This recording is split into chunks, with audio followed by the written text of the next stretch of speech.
Good morning. How are you? I'm fine. How are you?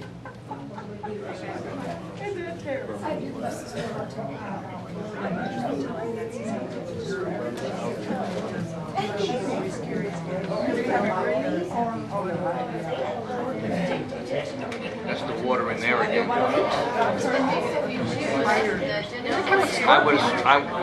I would assume that there's a hose going outside so that it's not ending up in the wall.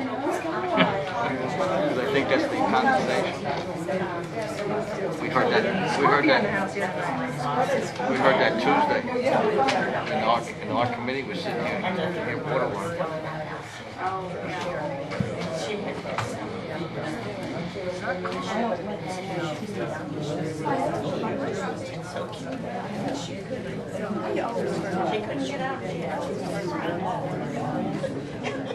Yeah, our mom's here and she's right now. You just came today. Yeah, that was. So I wanted to elaborate something. Get up and speak because we can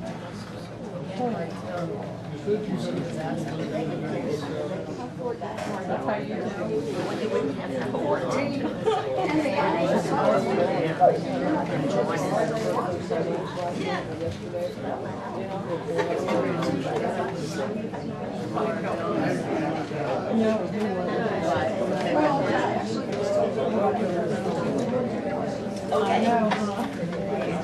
I don't.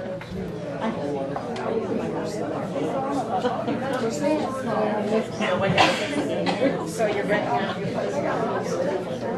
Oh, and then, yes, and then we are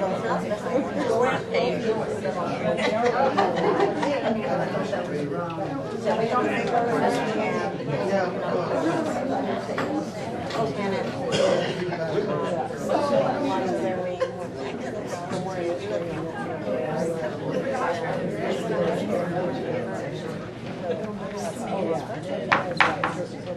Hello everyone, it's 9:02. It's time for the regular monthly board meeting to be convened in Fort Clark Springs, July 19th regular board meeting.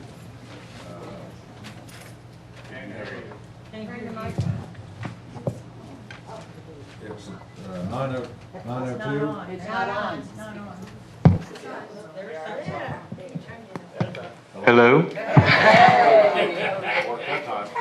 Hello? Thank you. It's 9:02, convening the monthly July board meeting of Fort Clark Springs. Can you call it a roll call for a quorum? Roberson? Yes. Sweet? Here. Castle? Here. Herman? Here. And Hagan? Here. We have a quorum. Would anybody like to do an invocation? Would you do that, Katie? Thank you.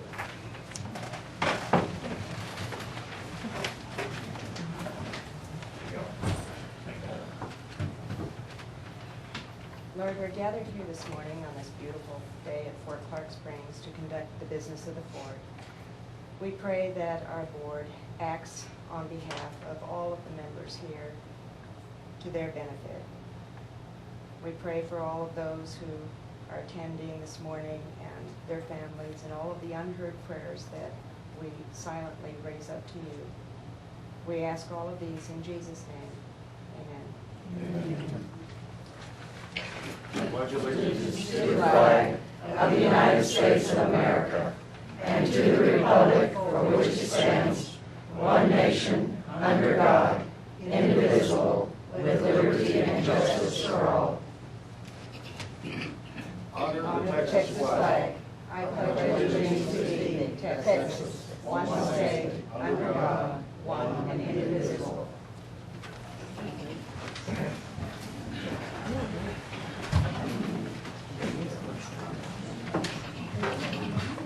Our first item is announcements and correspondence.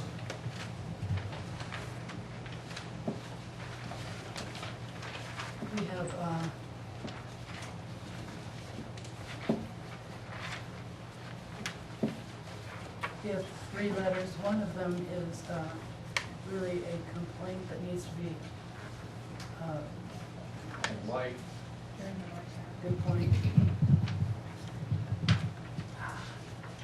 We don't meet. We have three letters. Now am I on? Yes.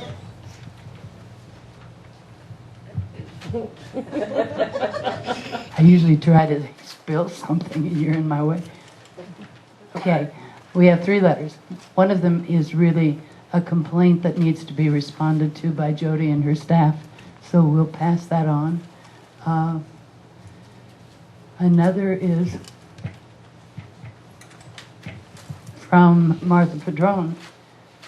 Thank you for the essential role your participation and sponsorship played in the overwhelming success of this year's community 4th of July parade, patriotic program, and fireworks display. Thank you for your patriotism and for being so considerate and generous in allowing our 4th of July committee and Frontier Christmas Committee free use of empty saddle, butcher block for program vendors, and Creekside for fireworks display. Special thanks to Phil Garcia and the maintenance department for their assistance in providing the tables and chairs, podium, and decorated trailer for our veterans. Many thanks to the maid staff for providing sheets for stage. We greatly appreciate FCS Chief of Security Matt Bland and his staff's assistance with traffic control provided throughout the day, and to Randy Castilla and his crew for fabulous fireworks display.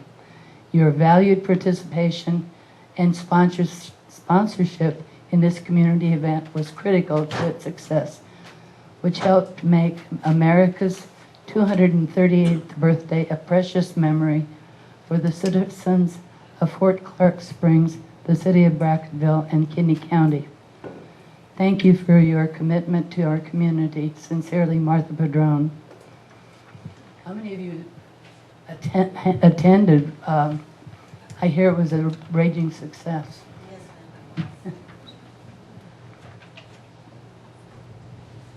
We also have a letter from D.N. Bauman.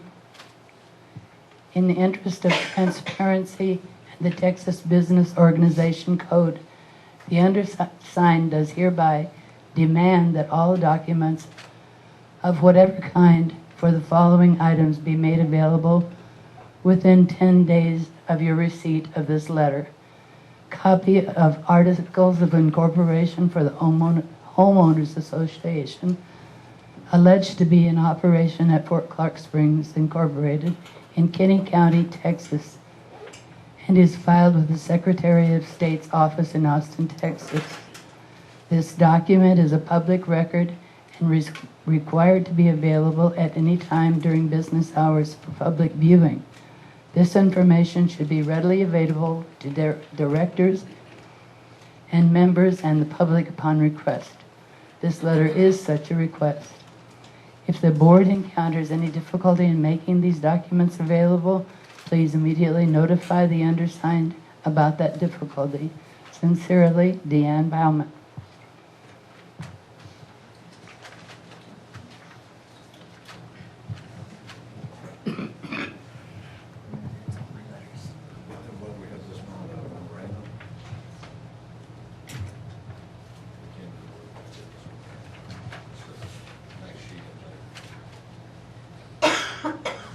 Oh, did you want to read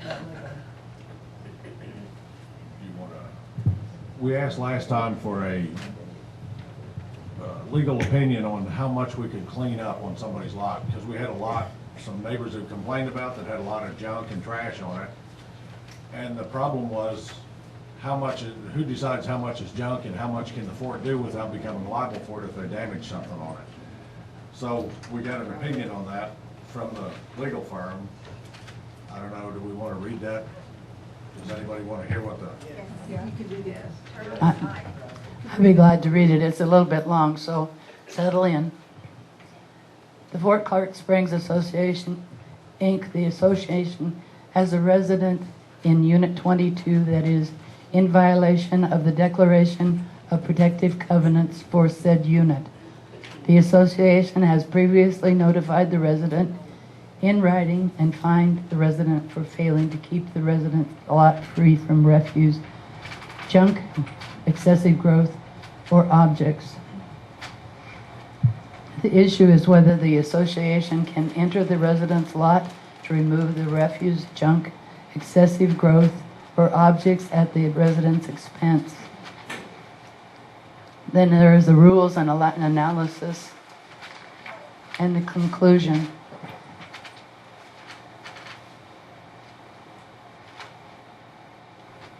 The rules and analysis are very lawyerly.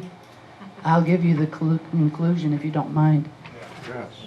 Under the remedies provided by the Declaration and the Act, the association is permitted to enter the resident's lot to remove the refuse, junk, excessive growth, or objects at the resident's expense.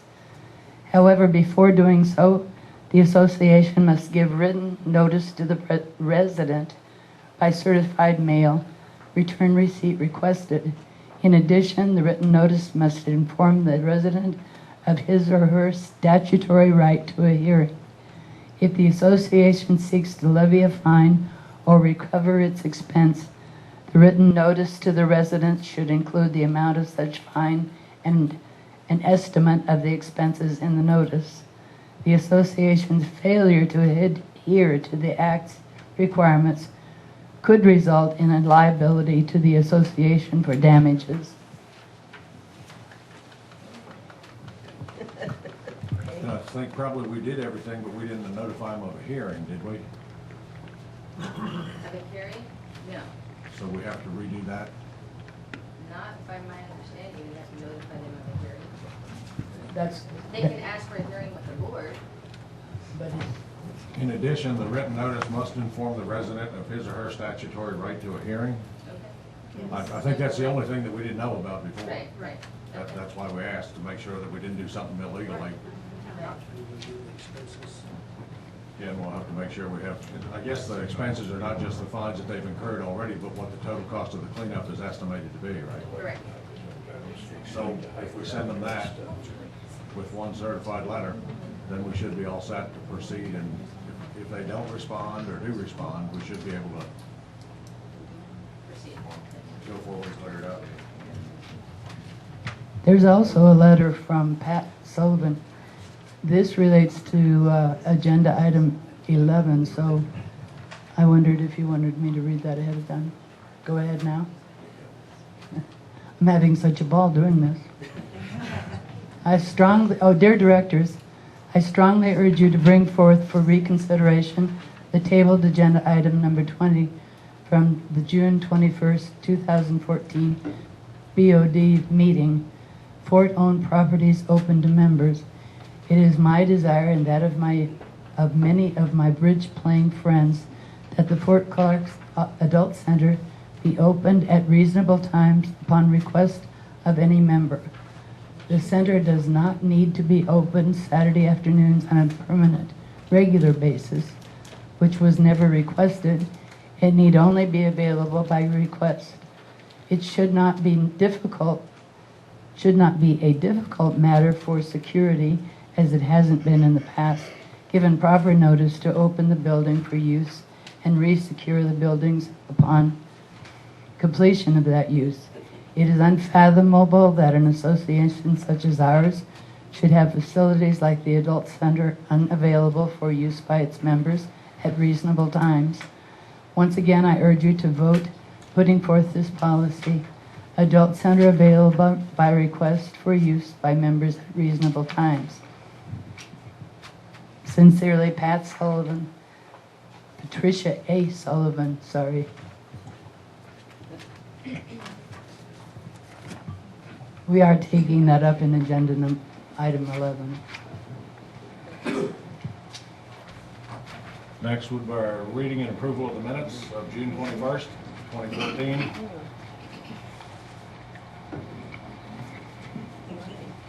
Just one typo on page 6. Bill Hahn's name is incorrectly spelled.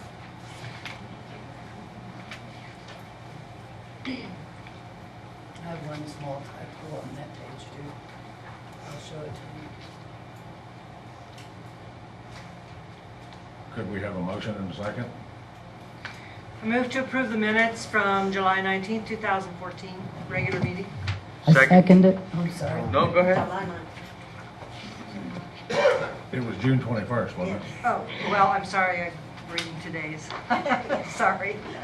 June 21st. We have a motion and a second to approve the June 21st minutes of 2014 with a few minor typos. Those in favor?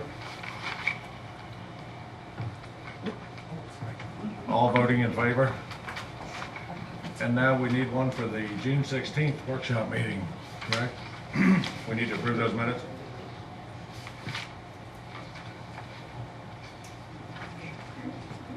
Okay, I move to approve the special meeting workshop minutes from June 16th, 2014. Second. We have a motion and a second. Any discussion? Seeing none, all in favor? Passes unanimously. Now for the Director of Operations report. I'm sorry, could I interrupt? The minutes that you're getting are extremely, you're getting a very detailed, the word, thank you. At my age, it's hard to find those words. And I wonder if you want that much. Monique is very good at picking all this up. Yeah, I don't, as long as they have the main points. The official record, you can't put too much information. I agree with B. It helps us when we look back, the more information in the minutes, and you do an excellent job. Yes, she does. I think we should thank her for that because it's tough. Thank you.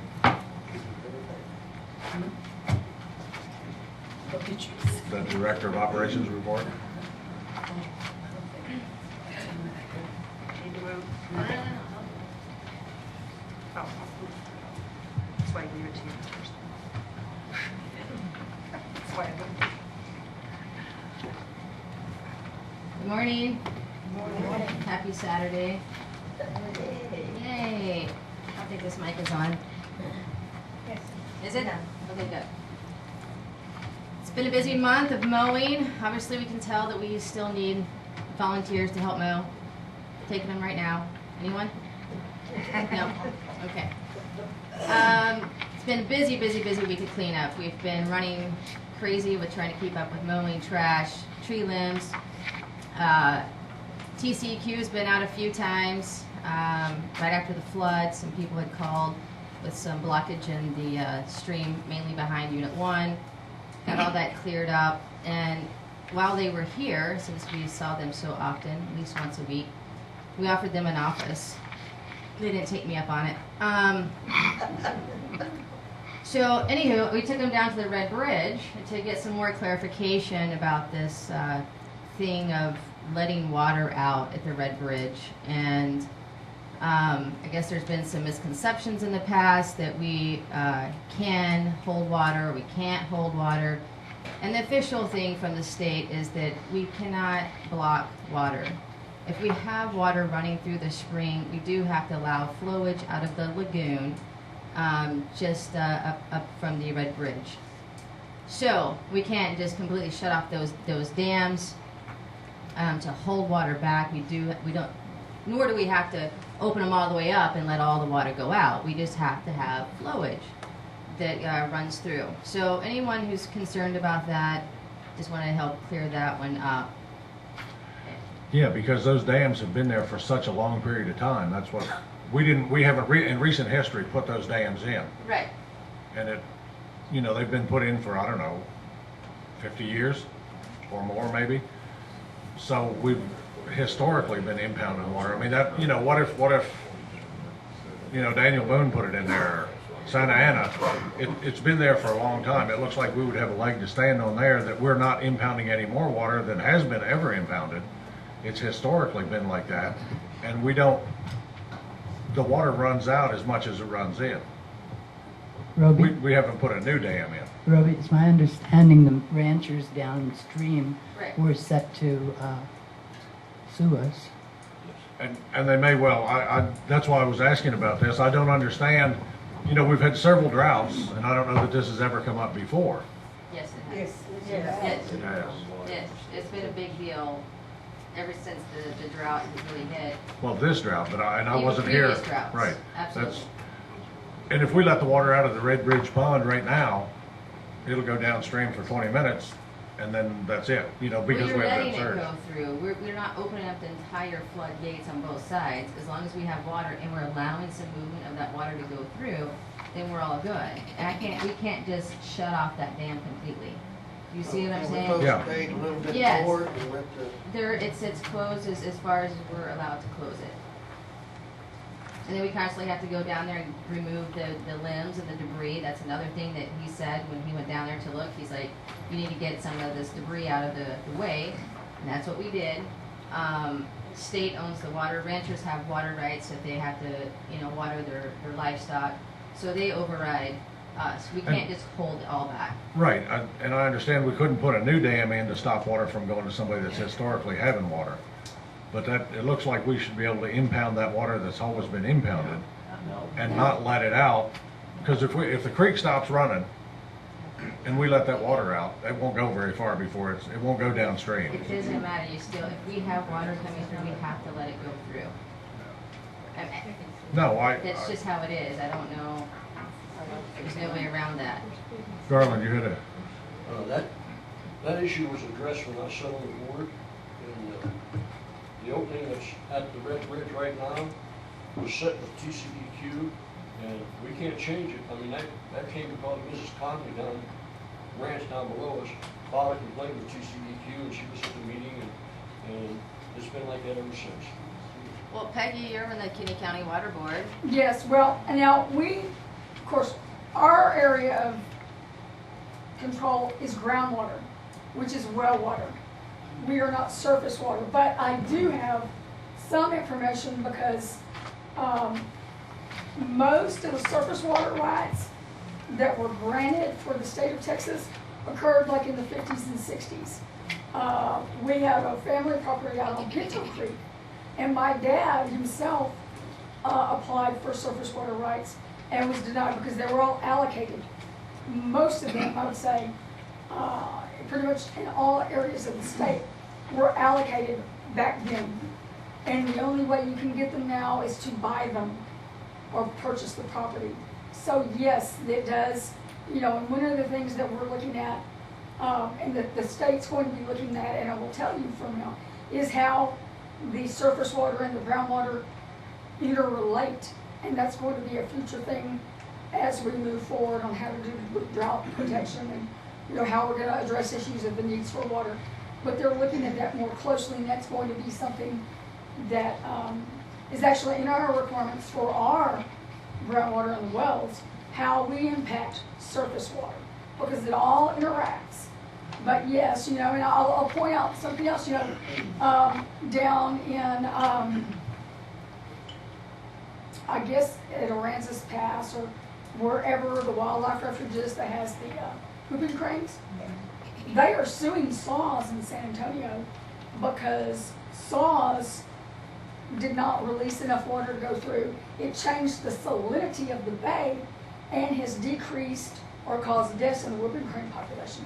So this is a statewide thing. They're not just picking on Fort, but it's something that you have to let your water flow through things downstream.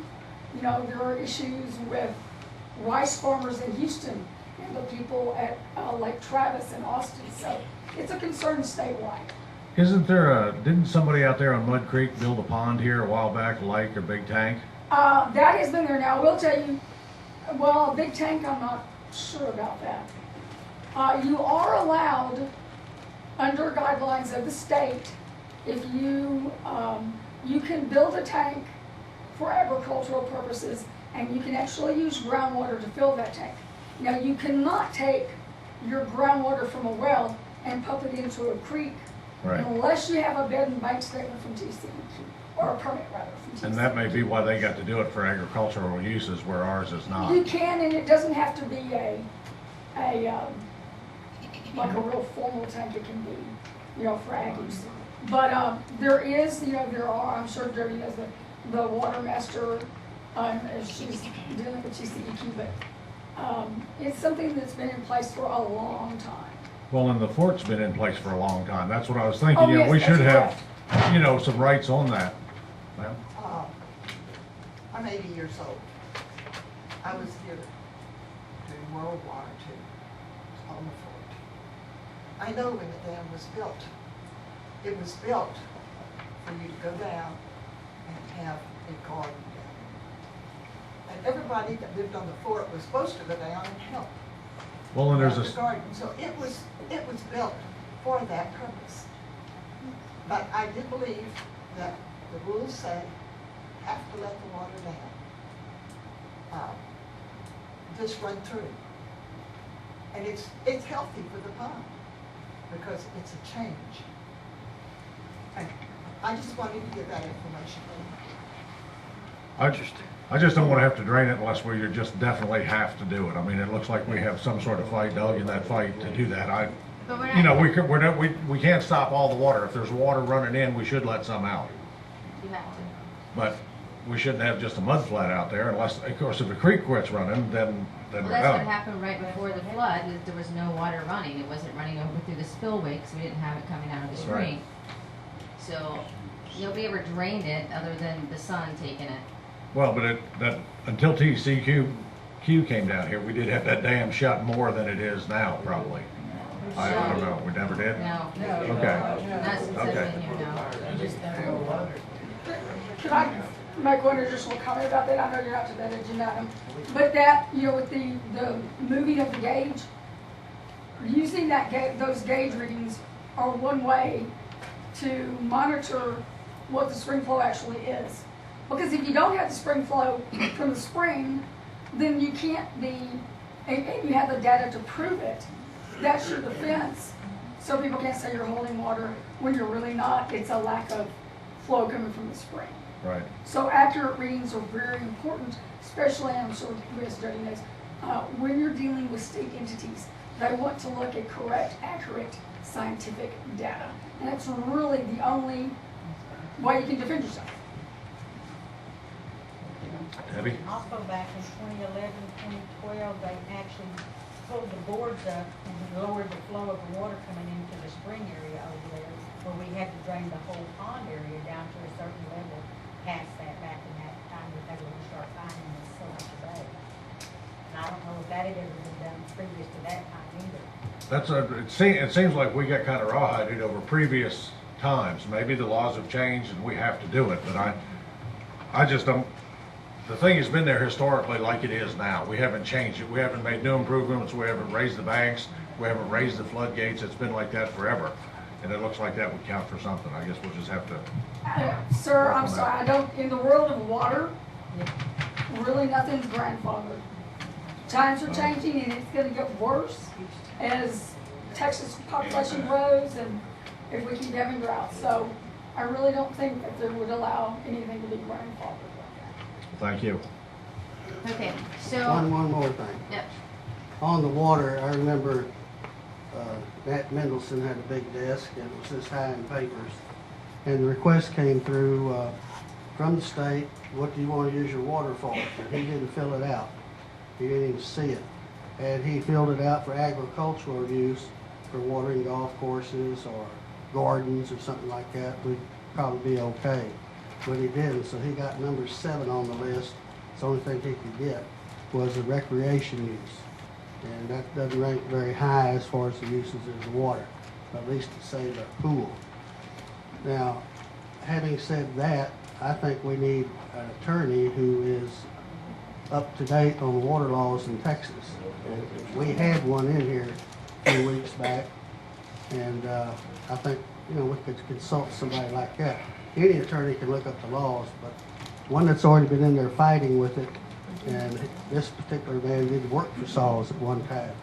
Now he likes to fight him. Might be good to look into that. I'm speaking about Mr. Earl. Over there. Ask the water board, they're right here. What? Go ahead, Jody. Why don't you ask the people at the water board, they have the lawyers and they're right here too. Yeah, I don't know if they work for us or not. Well, they don't work for us, but you can find out. Okay, we could go on and on for water, especially with Mr. Earl. So, some of the other problems that we get a lot of in the office, complaints, barking dogs, runaway dogs, feral cats. I mean, it's a constant, and some of the board doesn't get to hear about this as much as we're hearing, because it's becoming more and more. Dogs and animals not being taken care of. The city of Brackettville closed down their little containment area for pets, so that's why sometimes when you come into security, you're seeing dogs chained up there, because we're hoping the loose dogs that security is capturing, somebody's going to know who that dog belongs to. At some point, we're going to have to enforce some type of humane rules for these animals, where there's spay, neuter requirements. Obviously, we've been putting, you know, certain units have, you can have 3 dogs or 4 dogs, and we've been diligent about writing those violation letters, and also placing fines. And then once you accrue so many fines, we place the liens. There's only so much that we can do. I know there was a most recent case last week where security had to go and testify in a particular case because there were 2 pit bulls that constantly kept getting out in a unit, constantly. And at some point, not that I don't know if the dogs were aggressive or not aggressive, but neither here nor there, they run up to people, and while they were walking and scaring the person, and so showing some type of aggressive behavior at that point in time. So they actually went to a civil case here at Brackettville, and actually these people now have to get rid of the two animals because they can't keep them contained. Again, there's so much we can do. That's why it went to court in town. So barking dogs, I know it's a nuisance. I would hope that you have a relationship with your neighbor. You can go over and have a conversation. Sometimes that doesn't work, I understand that. But we are doing our best that we can do. At some point, like I said, we're gonna have to do something because there's dogs that are chained up to trees with no water, no food, completely just having to be outside in the storms that we just had. And it's really not, it's deplorable. But we're getting it constant. My security calls me in the middle of the night. What do you want me to do with this dog? We have in our security office dog bowls, dog food, cat food, so that, you know, in the meantime, until we find a home or a solution for these animals, we're trying to give them some type of treatment and love. But it's constant. You have no idea. People are yelling at Renee, saying, how come, you know, these dogs are still barking? What are you doing? And we're doing as much as we can. At some point, some rules are going to have to change. Yeah, Shelley. I testified in that case, it was Thursday, and the judge found, in accordance with Texas law, that those dogs were deemed aggressive and dangerous. They have to come, they are not to be taken from the board. He has 30 days to comply with the Texas law. There's Matt and detail. With the Texas law concerning the liability insurance policy that they must carry, no option. And the 30 days to do that. I'll have to, he can tell you exactly. But at any rate, they have not been forced to get rid of the dogs yet. They will be seized by the sheriff's department if they do not show proof in 30 days of having them. And also, I understand the female is pregnant. Going to have additional pit bulls. There's one next door. These people live behind me. I have witnessed all of this. I've witnessed neighbors coming out with their gun in their hand because of these dogs. We need to get something done. Yes, and I want to bring this up because it is just a constant. I mean, security reports are constant. I mean, stacks of paperwork. Architectural can attest to this too, because they have to hear those complaints, and it's getting so bad that we do have to do something. I mean, I don't know what we can do. Can you bring us something that we can look at next time?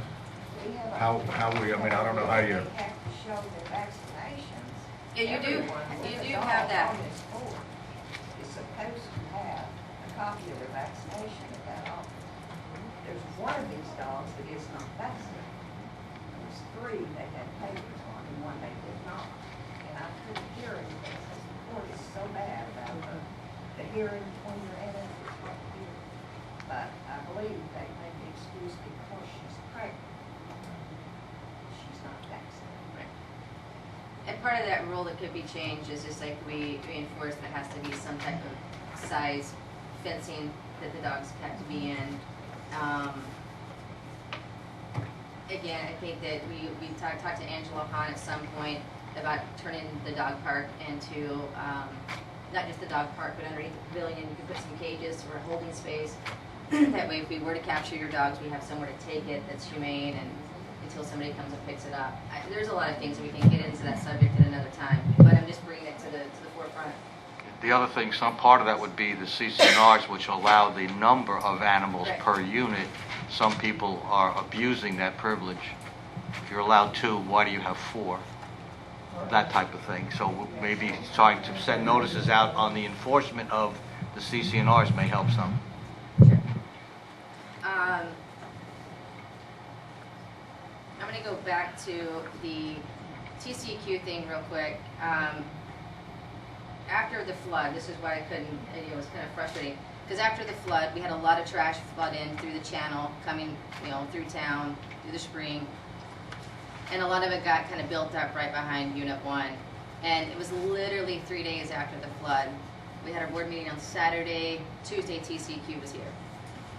And, I just wish that, have some patience, we're trying to clean this stuff up, and we had to get into that, into the creek and get all that stuff taken out. Philip and his guys did an outstanding job.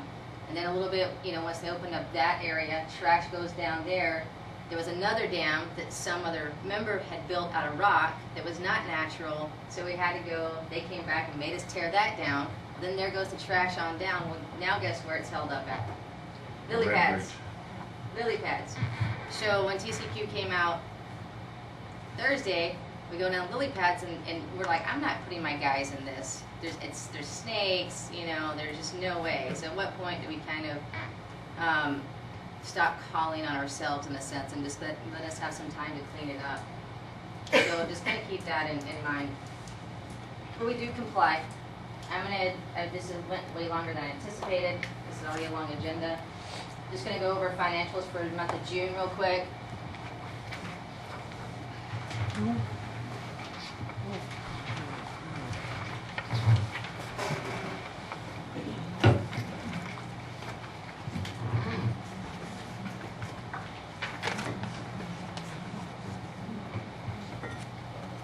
And then I know there's been lots of discussion about financials. I just want to do a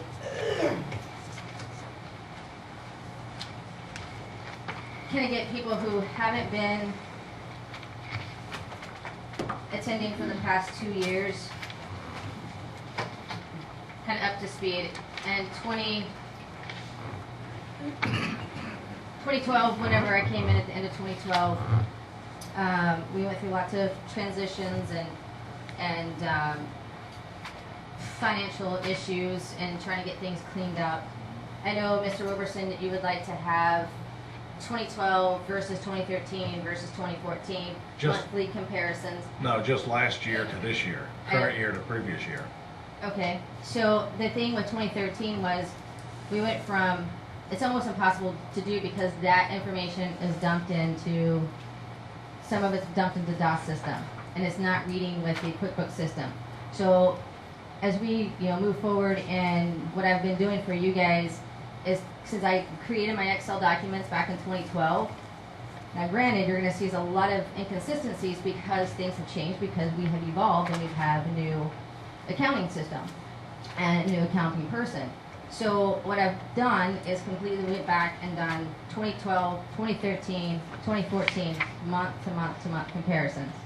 So that when we do these workshops for the budget, you guys are going to will all be well equipped, and you will see some inconsistencies because they used to dump all electricity into the admin and not break it out for maintenance and Each entity. Right. So we'll go through all those things. I also put together 16 years of audit reports per company that we have. And when I say company, I mean motel, RV, and so on. So when you get your budget packets and your work packets, you'll have plenty of information so that we can all try to do this together and rebuild and make our future. Okay? Hang on, I don't know why this is not showing.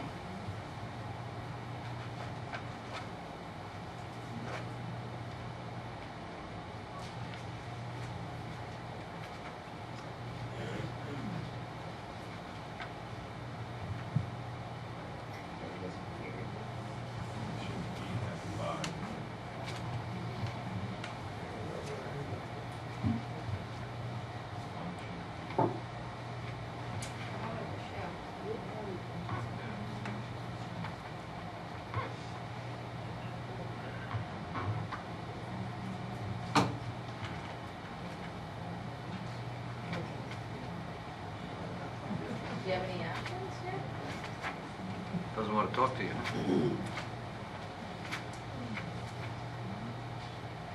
Seriously? Okay. For whatever reason, it's shown on my screen, but it's not shown on the big screen. Of course. Tell her, John. What? Function key F5. FN and then hit F5 to change the screen from your on. Is your Excel on your screen on your? Yes. Hit the FN on the bottom left button. Hold that down and then press F5. Are you talking, okay. That will interface a Wait, little bit hold with down the FN key and button. now hit F5. No. Wait, wait, wait. Where's your F5? Didn't work, John.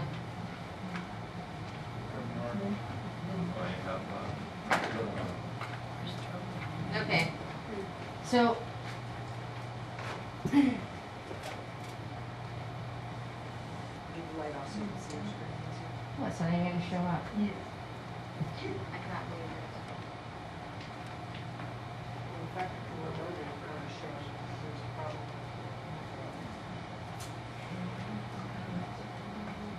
Alright. I'll just go through, I'll just. Hang on.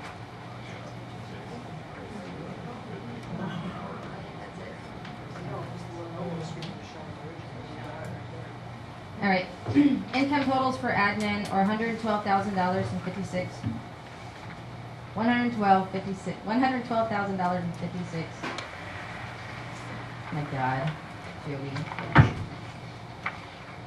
Make sure it don't, if it's minimized. It's not minimized because.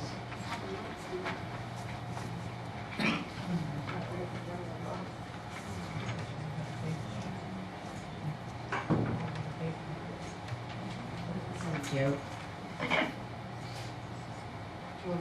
You want to try? If I'm asked, I would, but I can't offer. Okay.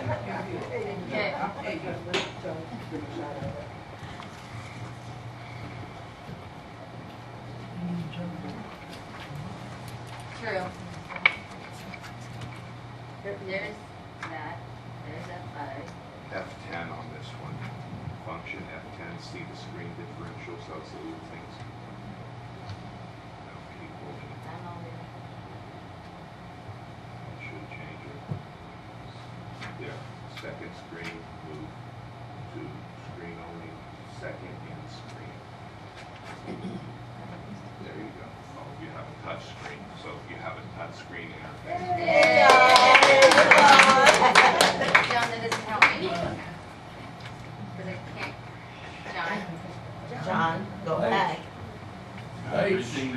on your screen shows up on that screen. I know, and honey, shows but up it's on now my not on phone my computer. screen.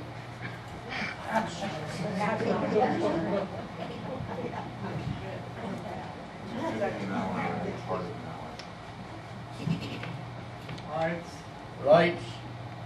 She's still fussing. Well, no, I mean, you're not gonna be able to see that in the back because it's not it's not zoomed out. And Control plus sign makes this you larger should be able to on see this, Excel. John. There it is. Control plus sign will increase the size. The problem is she I can't can't see it on it. her screen here. It's different components interfacing. Every time you upgrade, there's always the frustration of translation. I think we're going for a record to see how long we can make this meeting today. Okay. I'll send you the bill. So there's admin income, you see the membership assessments, and once you guys see the comparisons for previous years, you'll see how we've cleaned up, because we used to bill out $91,000 and $85,000, we went over all this. Now we're at a more accurate number than we're gonna be receiving back. Okay, so we cleaned up the We're membership. billing what we actually think we're gonna collect. Correct. You can see year to date what we have done for admin income. Where it says rentals under tax assessments, that's $10,002. So that consists of your service club, post theater, arbor. We've been having lots of people rent out the arbor for weddings, which is kind of a beautiful venue.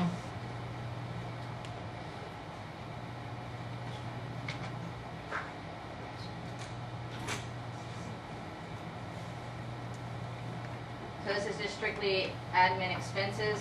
Again, you'll see June and then year to date totals.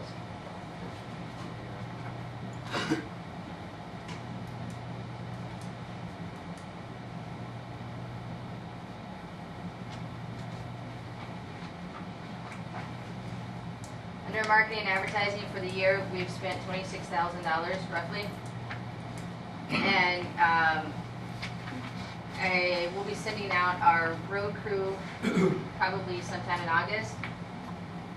But whenever Phyllis and Steve go out into the field and do these promotions, they hand out these guest cards so that we're able to track them and we collect them at the security gate and at the front office so that we can see how this is working. And we roughly have had about 43 people come through the gates, whether it be at the stay at the RV park or come for the day or stay at the motel.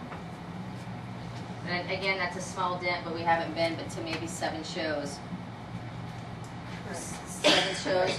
So we're amping up to get ready to start promoting again for hunting season and things of this nature. We'll be doing a little bit more shows. I think for marketing and advertising for the fiscal year of 2014, we budgeted $30,000. So we're going to be coming in under that. And that $26,000 also consists of the video, the wrapping of the truck, the buying of the trailer. Right, those are one-time expenses that we'll not see Correct. again. There's probably what, 15, 20,000 in there? 15 maybe, it took to get started. Yeah, it was about $3,500 for the wrapping of the truck. We spent $3,200 for the trailer, to buy the trailer. But yeah, there were one-time costs. Yeah.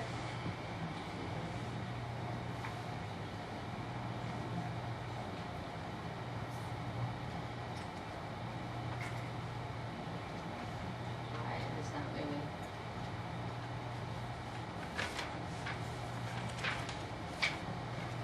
Oh my goodness.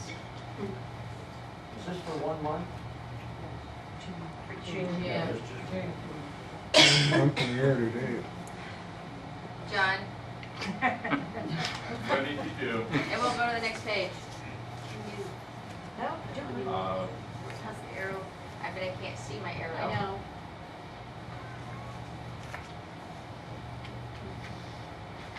The arrow up there at the top.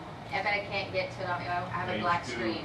Scroll to the top where it says page number 1 to Okay, John, but I can't. She can't I see. don't have it on my screen. You can't scroll the screen. Hang on. There we go. Page down. I have a question. What did you have up there for assessments for the month of June? $72,000. Well, we have less than 1,400 members, correct? No, not on the books. You have less than 1,400 members in good standing, correct? No, we have approximately 2,300 members on the books. I didn't say on the books. I mean the ones that are paying. But that's what we bill out, Mr. Bowman, is for 2,300 members, membership. Can you count that as income if they're not paying? You haven't received it. If you'd like to schedule an appointment with me, we can sit down and go through the mathematics, sir. Sure, you're counting accounts receivable, correct? Sir? You're counting accounts receivable. We bill out 2,300, we have 2,300 members, okay? We bill out for that amount, which should be equals $72,000. That's why we have a collections department. So it does, some people might have a bad month and not pay for the month. Then, then they'll come in and maybe get on a payment plan or come and pay. You have late charges, things happen.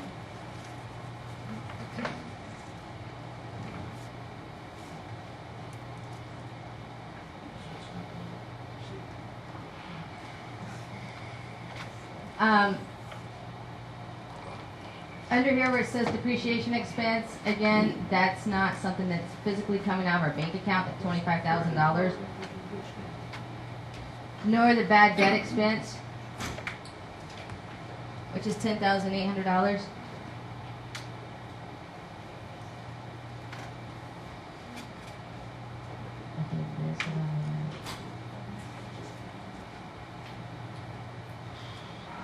There's our maintenance expense.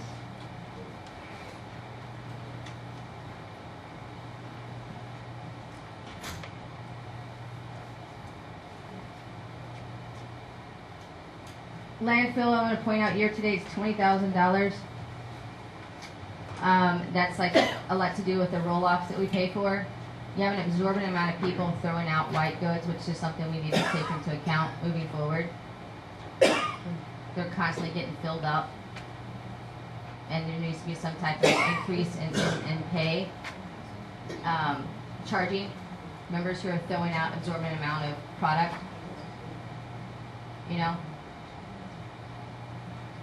we had discussed that last year when the trash, or a while back, we were, to start with the brush pickup and all that stuff was gonna be on a trial basis, and then we were gonna come up with something, and we never did.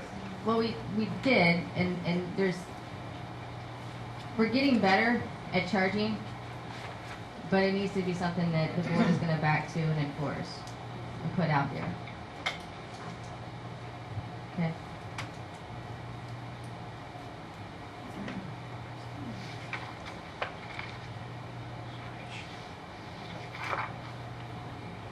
So under admin, where you see the P&L, admin consists of obviously the office, security, and maintenance.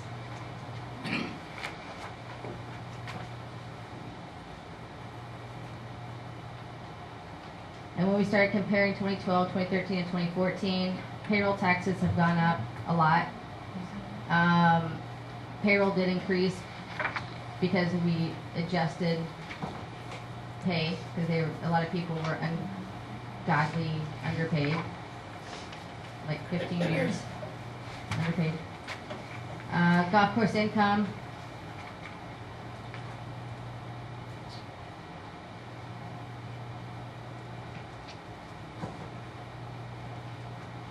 So year to date, the golf course has brought in $93,513.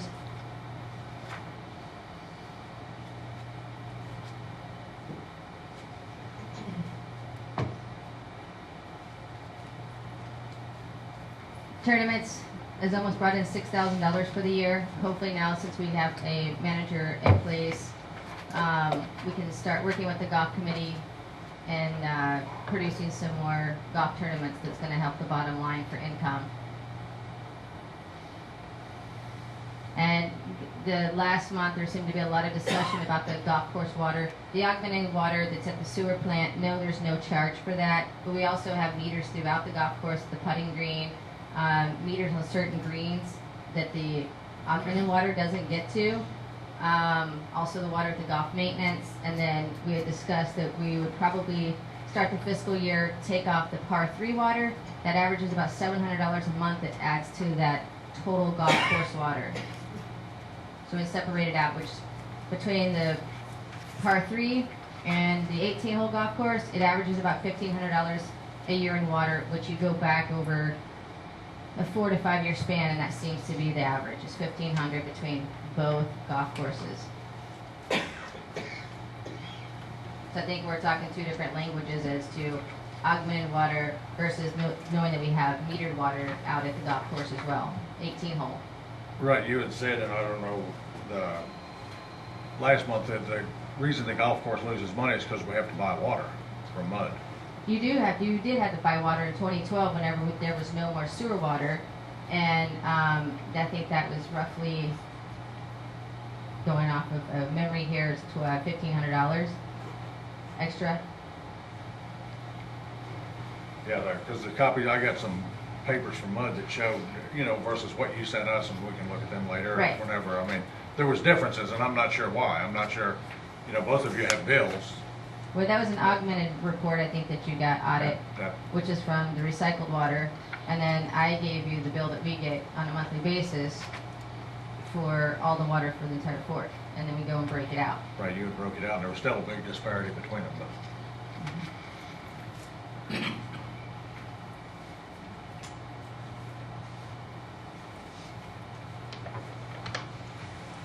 And I'll have to point out that for the year, we're rolling at a negative $56,000 in golf total, which we're trending. We have 3 more months to go, but as it stands now, we're trending to lose only roughly $85,000, which last year was a $110,000 loss. Our income has definitely been down, but so has our expenses. Our expenses have dropped dramatically in golf. And your golf course looks really good. We're continuing with the cleanup. We still have a lot of things to do and enforce. But for the main part right now, we're trending to only lose roughly 85 to 90 grand this year. So we're starting to take that to the other side. Coupled with marketing of the golf course and doing some different things in the South Texas area region, I think that we can draw in some outsiders to come play.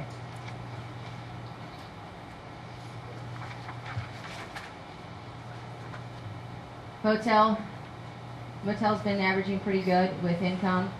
We've had a lot of family reunions here, church retreats in the past four months, which has definitely helped with our income.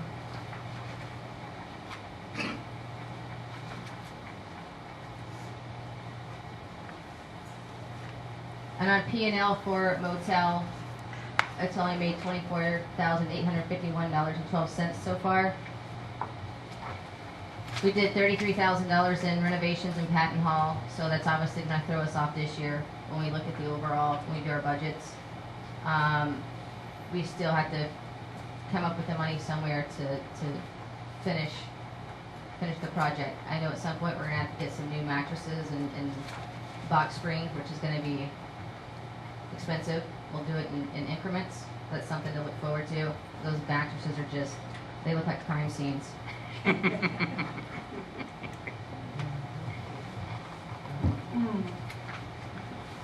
Look at the motel expenses. I want you guys to kind of look at that part. You brought in $23,000, and also we spent $17,000,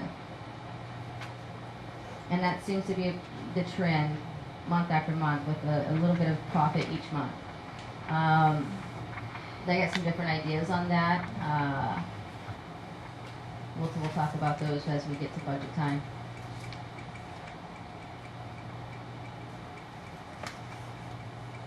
There's your RV income. Which is pretty good for a summer month, almost $19,493. Which I think last year this time it wasn't, but maybe $13,000. And again, this is where, looking forward to next year, we really hone in on RV part. Because look at your total profit for the year. Your expenses are low. Income can be high, has the potential to be higher than that. We have all the paint ready to go to paint the RV park. I know we've been in discussions with the RV park manager to make a convenience store there. Clean it up, make it a little more desirable to hang out in.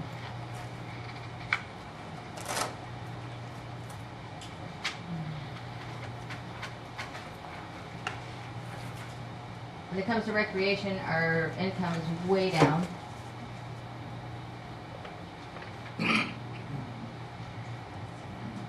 Expenses, electricity's high. Once we start comparing like 3 years total, electricity is way high across the board.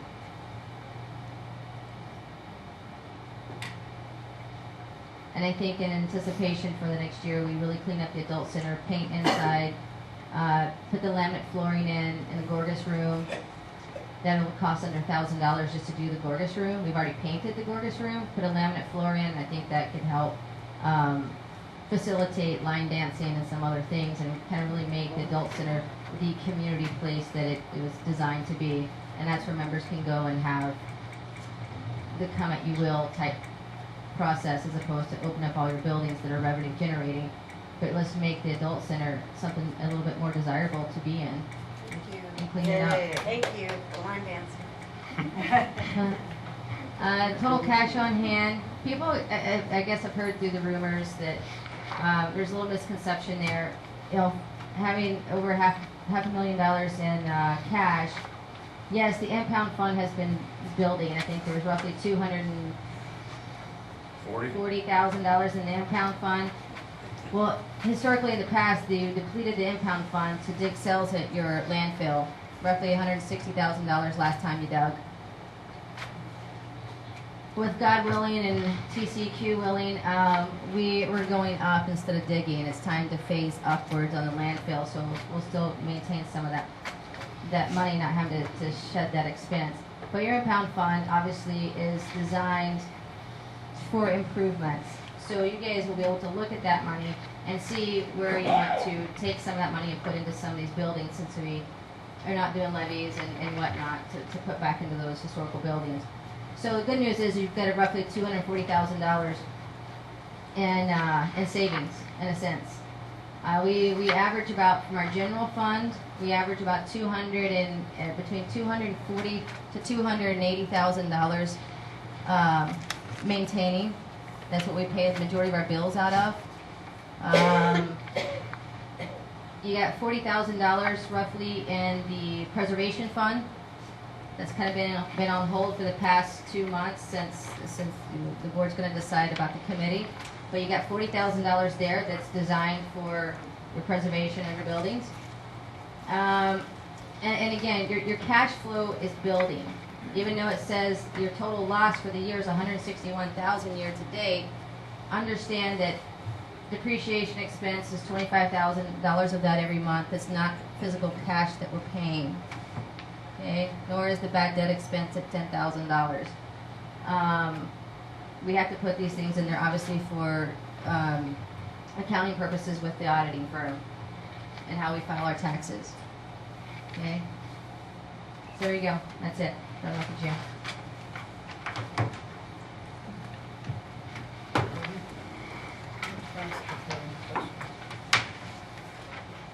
Does anybody have any questions or comments? I have a question on the RV laundry income. Is that, can anyone use them? No, What is it's that people. It's just people are staying there. for? They have to pay for them? It's a coin operated Oh, okay. machines. Yes, sir. Yeah, that gentleman that was asking a while ago kept asking the same question over and over. I think that there was a little miscommunication there. You said you're billing out 2,300 memberships. What is your return rate on that? I think that's what he was getting at. Right, and that takes a little bit more to dive into. It's almost impossible to sit there and say, okay, out of $72,000, and then to match up what we send out for collection letters, it's almost impossible to give you a fine number every single month. It's almost impossible to do because of the way the systems are set up. Okay, can you say, just hit an average for the past 12 months or something like that? Yeah, I think that that's what he was going for. I get that. We could probably come up with an average, but you have to understand, we allow 5 different times throughout the month that people pay, just from automated payments. And then you have people paying throughout the month with checks and whatnot. So your daily deposits are off every single day there's something happening. We have here 2,200 active memberships that are paying. There's 1,765 memberships in good standing. Then there's charter memberships and FRM memberships, and you know, it's hard to come up with an. We got about 2,000 people that pay somewhat regularly, probably 1,800 that pay on the dot. Would it be too much to ask if you tell us how much money we receive, how much cash we receive each month? That's what showed up there. Yeah.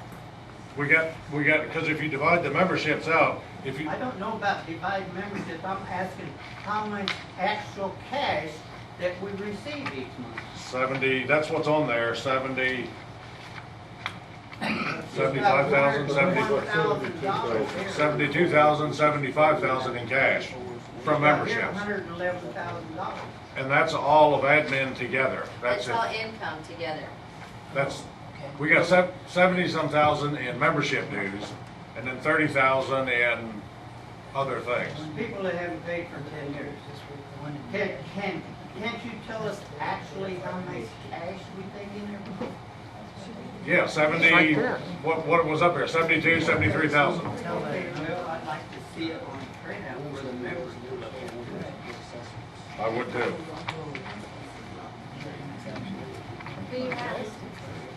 This has nothing to do with that. Right Could here. we raise the screen so that the thermostat can accurately measure the temperature in the room?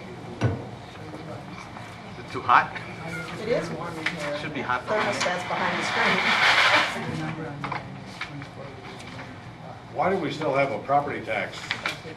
Because that's how they want us to break it out, even though we paid it full in November Okay, for the. so we're amortizing it monthly? Exactly. Okay. How come we didn't have one last month?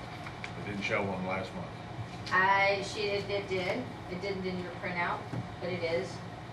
Whatever, so, well, let's just get into all that later.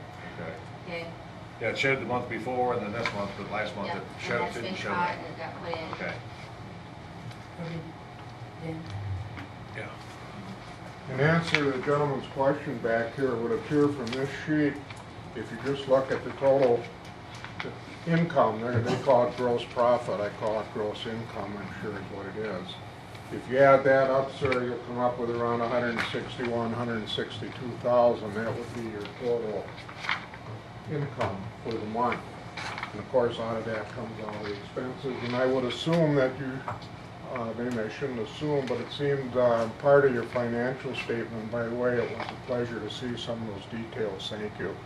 But it said bad debts, $10,000. I would kind of guess that maybe that's applied to that 72,000 you bill, and if that's not it, that's something different, huh? No, because we've got 30-some hundred. We have to put some reserve because we're still carrying them as people that may pay. We have to carry some of that money in reserve in case they don't. Okay. The membership dues are around 70,000 plus per month, and they historically have been that way. Between 70 and 80,000 is what we collect every month off membership dues. And the problem is we're losing money quite a little bit, and it's definitely off our budget numbers a lot. Yes, because they based it off of. We'll have to do a lot different than that in the future to come up with, because we really don't know how much money where we're going to end up at the end of the year.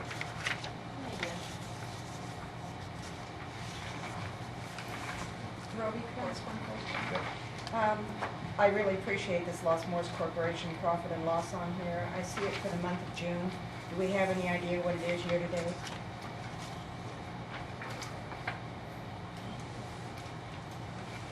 It's about a negative $26,000. It's a first-year startup company. And I don't think anybody, I'm not in favor of the restaurant losing money, but I never thought it was going to make money to start with. Well, we bought a lot of things in the beginning. We've changed it, like I said, in 1 year, for only losing $26,000. Not bad. Not if you say it fast. I just never thought the restaurant would be a big moneymaker. I just, it's gonna take time to make it, to do it, to generate revenue. But keep this in mind, we budgeted for we spent $20,000, a little under $20,000 for startup. So that has to all come out and get depreciated and whatnot, so. And again, it's changed, and we have a new menu, we actually have a concept now, we actually have a branding and trying to create an atmosphere, and it's all up to you if you guys want a restaurant or not. Either you go to it or you don't. So, Roby, I don't think any restaurant is making it big right now. It's Kind of a problem. I think Bracketville restaurants are struggling too. I've heard, but I haven't got any proof. Yeah. Any other? Yes, I have a question, I'm not sure if it's be at this time, but regarding Dickman Hall, what would it take to open it up? Somebody to win the lottery? Yeah. It's- I used to work there, I was a waitress in the 70s, when Matt Nelson was here. So it was really nice to have, it's a beautiful building, and it would be nice, even if it was just for coffee or breakfast or something.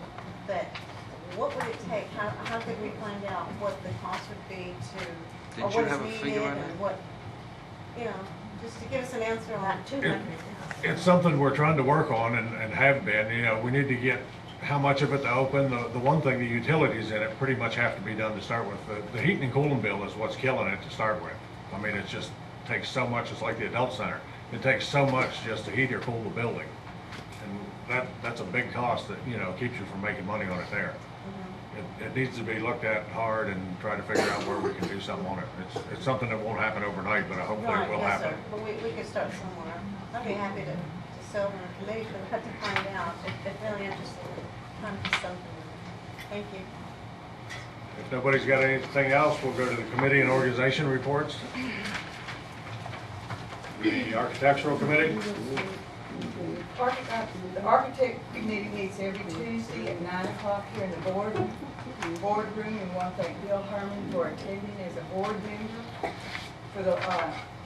Since our last meeting, we have issued permits and approval for the removal of a manufactured home, repair of existing rock to the front of a house, repair brick, painted houses and storage units, the installation of amateur radio antennas, 2 of those on the fort, and 1 unit has had their concrete recapped. We sent out 2 letters of expired extensions. Now, the original permits are for 6 months, and if the original repairs are not done, you do need to apply for another extension, and those are free, and so you'll have up to a year to complete your repairs, and after that, then we send out other letters. So that's that. Not that you may be aware of it or not, but has anything come up about that house in the red house in 14? Yeah. Is it Yes, that was, moving forward or something on It's that? administrative. And how about the guy with the airplane hanger out there in the hole that finally got It filled got in? covered up, yes. But is that still it's for sale. It's for sale. There's a sign on it for sale. the golf committee? Wait a minute, can I just interject one thing on this? I think that people need to know that when you do any repair work on your property, any kind of repair work, you need to apply for a permit. It doesn't necessarily mean you have to pay for it, because if you're repairing in like kind, that's maintenance. But it would be nice as a paper trail to have permits on file so that we, obviously a paper trail. Thank you. The golf committee? I'll hold it out here. I volunteered to give the golf committee report. They met Wednesday, July 9th at 1 o'clock. We discussed a number of things to do with the golf course, and as we usually do every month, we give Jody a list of items that the golf committee would like to see maintenance take care of. We're also going to start selling gift certificates. They're available in the pro shop now, so if you want to buy a round of golf with or without a cart for a birthday present or anniversary present or a friend, whatever, we're going to have those available. The October 1st, 2014 golf rates are available in the Pro Shop now, so you'll know what you'll be paying after the new fiscal year starts.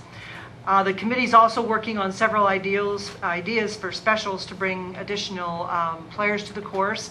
We talked about having a military law enforcement and first responder day on Fridays where they get their cart for free. We're still kind of working on what we want to do with that. We're also thinking of having hot deals during the summer where in the afternoon during the hottest part of the day when people don't want to play, we'll give them bargain price to kind of try and bring them onto the course. Okay, this is actually done at a lot of the resort courses during the hot Texas summer. We're also talking about having more Monday work days to take care of projects that the volunteers can do. The golf committee also created a Facebook page to announce news, tournaments, tournament results. Thanks to Debbie Isaacs who set that up, and we're working on linking that Facebook page to the Fort's website so people can go straight there. The next major tournament, although we may have some smaller ones before then, is the Happy Cervantes Memorial Tournament. The money generated by that is turned back into the golf course for special projects. That's how we did some of the sod work on 10 and 1. So that tournament is September 12th with the registration night, and then the tournament itself 13th and 14th. So those registration flyers should be out pretty soon for those who are interested.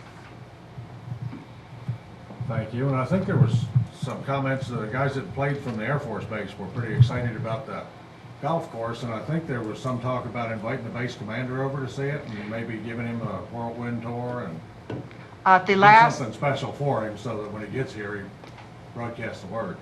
At the last, we have a tournament at the last Saturday of every month, and the last end of the month tournament, 4 gentlemen from the Air Force Base showed up. One of them came back because he had played the course, really thought it was in excellent condition, and brought 3 of his buddies back. And we will probably see them from now on if they're, they're Air Force, assuming they're still there at those tournaments. And they have indicated that they would be bringing some of their friends over. And in fact, I did see them here within the last couple of weeks out on the course. So we'll talk to them about that. They did say that our course was in excellent condition compared to the base course. Now, I've never been out there, so I don't know. But we are getting some interest. We get a lot of interest from Del Rio. Now we're trying to get some of the other cities in our general area to also come as players. We're getting there. Community Council? Yes. Sorry. Community Council, Allison isn't able to be here again this week, and she asked me to read what she has prepared. And I asked Myrna if she'd rather, and she said no. You've read enough already. Okay, this is Allison's report. She sent it to me late last night. I haven't read it yet. I just printed it this morning. Fort Clark Springs Community Council Board of Directors report for July 2014. FCSCC met last Saturday, July 12th. 19 members were present, and we would like to thank Bill Herman and Roby Robeson for coming to the meeting. The membership vote to move forward with a partnership between FCSA and FCSCC for Fort Clark Days after IRS concerns of working with a non-501c3 were satisfactorily addressed. We will work on writing up the memorandum of agreement so everyone is clear about expectations of the group. Going forward, it is important to remember all funds raised using FCSCC 501c3 status need to be deposited into FCSCC Fort Clark Days checking account and must be used according to FCSCC bylaws, or we would be in danger of losing our 501c3 status. Specifically, net funds are to be used for building restoration and repair or education of our youth and general public in the history of Southwest Texas. We also wanted to make sure everyone understands the cost to feed, house, and bring the living historians to the festival is about $5,000. Having the living historians at the Fort Clark Days event fulfills 4 of 7 purposes of Community Council. According to our 501c3 status, Funds we donated to the fort for building restoration and repair can be used only for that purpose. Therefore, if the association's building restoration and repair account were to be closed and funds distributed to any other account, our last year's donation of $8,936.40, which has not yet been spent, would need to be returned to our Fort Clark Days account so we can distribute it as needed for restoration and repair. Members raised several concerns we would like to see addressed by the board and Director of Operations. Number one, move one of the two pool tables from the second floor of the Adult Center to the first floor. There are several members with limited mobility who play pool at the Adult Center, and this would make it much easier for them.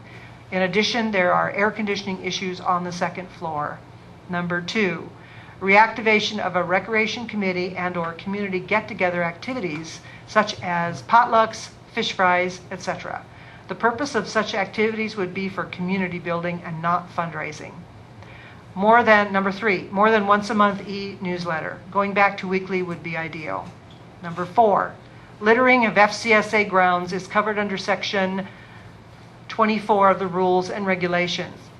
We want to encourage members to help maintenance by picking up litter when they see it and report those littering to security. Number five, loud and offensive music that disturbs the peace and comfort of others is covered under Section 15 of the Rules and Regulations. Members and guests should not feel compelled to leave the swim park because others are playing music loudly and with inappropriate lyrics. Number six, golf cart driving regulations are covered under Section VC1. Golf cart operators must have a current driver's license or be accompanied by a licensed driver with immediate access to the controls. Number seven, we encourage all membership to call security when they see or experience an infraction of rules and regulations. We want to encourage FCSA to better implement assessments and levies for infraction of the above rules according to Board Resolution 5-01. The following items were also discussed but do not require action by the board. Number one, concern over a fence at Mud and the appearance of people being able to sneak over the top into the pool area. This could be a litigation concern should someone get hurt. Maintenance is constantly working on repairing the fence and/or finding a better solution. Number two, concern over the drain that allows water to flow from Brackettville drainage ditch into the Lost Moors Creek not having a grate. Also, unauthorized dams being built on the creek. Members are encouraged to report those creating the dams when they observe it being done. Number three, concern over bingo's hot ball game being illegal, according to the State Bingo Commission. This is being researched by Secretary Forrester. Report from our representative to the Historical Building Restoration and Repair Committee reported that no meetings have been held for a while due to questions about the committee. There is work that needs to be done and bids are needed, but no action taken yet. Allison reminded our representative that FCSCC still has funds for historical building restoration and repair. We would like to encourage getting bids so we can distribute funds as needed. Our next meeting is August 9th, and we encourage everyone to attend as we are planning for the 2015 Fort Clark Days event. One thing I'd like to, what's the chances of getting the pool table moved downstairs for them? At the adult center? Yeah. The thing is where to put it. I mean, because you got bridge tables in several of the rooms downstairs, and it's not like. All right. Can we look at it and see if we can somewhere? We have looked at it. I think maybe we could probably put it in the Gorgas room, but it's going to take all my guys to move that heavy thing. Yeah, I'm not telling you to move it or suggest, Yeah. just if we can we, or if there's a spot, I don't know where it'll fit, or if it'll fit, if there's some ability and we can do it without tearing the walls down. It would have to go into the Gorgas room, and it's like I said, it's gonna be a little scary to do. I thought about maybe moving one of the pool tables from the teen center over instead of having to come down those stairs. So. And then I'd like to ask Matt about the noise thing. Isn't there, I talked to you one time about that, wasn't there a decibel requirement or something we went over? That's what the state law has a decibel requirement, the fourth doesn't. But were you going to get into some issues with that? it hasn't changed over the years. So it's like, if there's loud noise, you may say it's loud, but I may say it's not loud. So you're gonna get into that kind of a deal. But, as far as wording in a song or something like that that is inappropriate, we can definitely deal with that. Any loud noise complaints that we go to, basically what we do is ask that person to turn it down because we do have a complaint. We will not tell anybody who a complainant is, but we will ask them to turn it down. Now, there is another issue that's going on down at the swing park. When you have parties down at the pavilion, you have a DJ down there. And that facility is rented out. So how you want to deal with that is going to be strictly up to y'all. You just tell me what you want to do and I'll enforce it. Solve all the problems easily? I don't know, can you work with Jody on, I don't know, bring something to us on how we maybe there's nothing we can do. There is stuff that we can do depending on, and I'll talk to Jody and we'll try to bring something to you this next meeting. Thank you. Garland, you had a... Well, you forgot the preservation committee. I know Bill told me that, it's bifocals, I think. Anyway, right now we're in limbo. You guys got an issue on the board agenda, and we got $43,000. We got projects in waiting that we have already went around and inspected. We haven't sent out any bids. I've been jumping on how come I didn't, because when I found out that the resolution that authorized the Restoration and Repair Committee had expired, I said, we're not going to send out anything because we're not going to be here when I took the matter to the board, and I would appreciate it if it got settled today. We'll address it. Yes, ma'am. As far as the monies from the community councils that have gone to the preservation committee, the state mandates that these monies be spent within a year. So if you don't okay things, we're going to be in trouble. Okay. Recycling. We're still accepting junk, recyclable junk. We have a special this next week. If you bring it over, we'll let you bring it in for free. No. No, seriously, we're it's working well. We've already got a start on our next load to go out. We'd appreciate if you have the time when you bring over cans or milk jugs, or I guess mostly the cleaning all stuff, what do you call that stuff? Plastic. Yeah, good idea, good work. Kind of squash it down a little bit, it helps. Squash it a lot. And we still can use some volunteers. We need some people to help. Again, like I said last time, after the hours, we need people who can learn to drive the forklift and make boxes and shift them around and things like that. But other than that, keep the stuff coming, folks. Thank you. Well, if I can back up just a minute, on the golf field, the man that said he talked about Lewis McCoy from the base, he contacted me, and Colonel Hastings, the commanding officer, is the one who wants to come over and play golf. Told him to let me know when he wants to come, crowd for him. I asked him to come on today, the restaurant's open, so we can eat afterwards and have a few drinks, show him the whole atmosphere. Plus, I sent him a registration form for the next tournament in September, and Lewis is posting on the base saying he can get played with 8 to 15 teams to come to the tournament. So they have nice courts, but ours is not. It can't be much nicer. And we got a chance to get all those people to come over and spend time. Thank you. There's actually the entry blanket and declaration that will come in for that fund.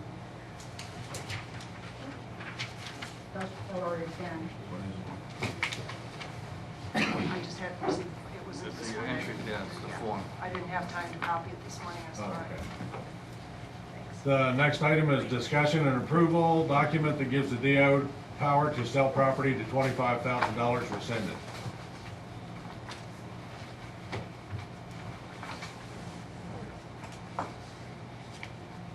We need a motion and a second.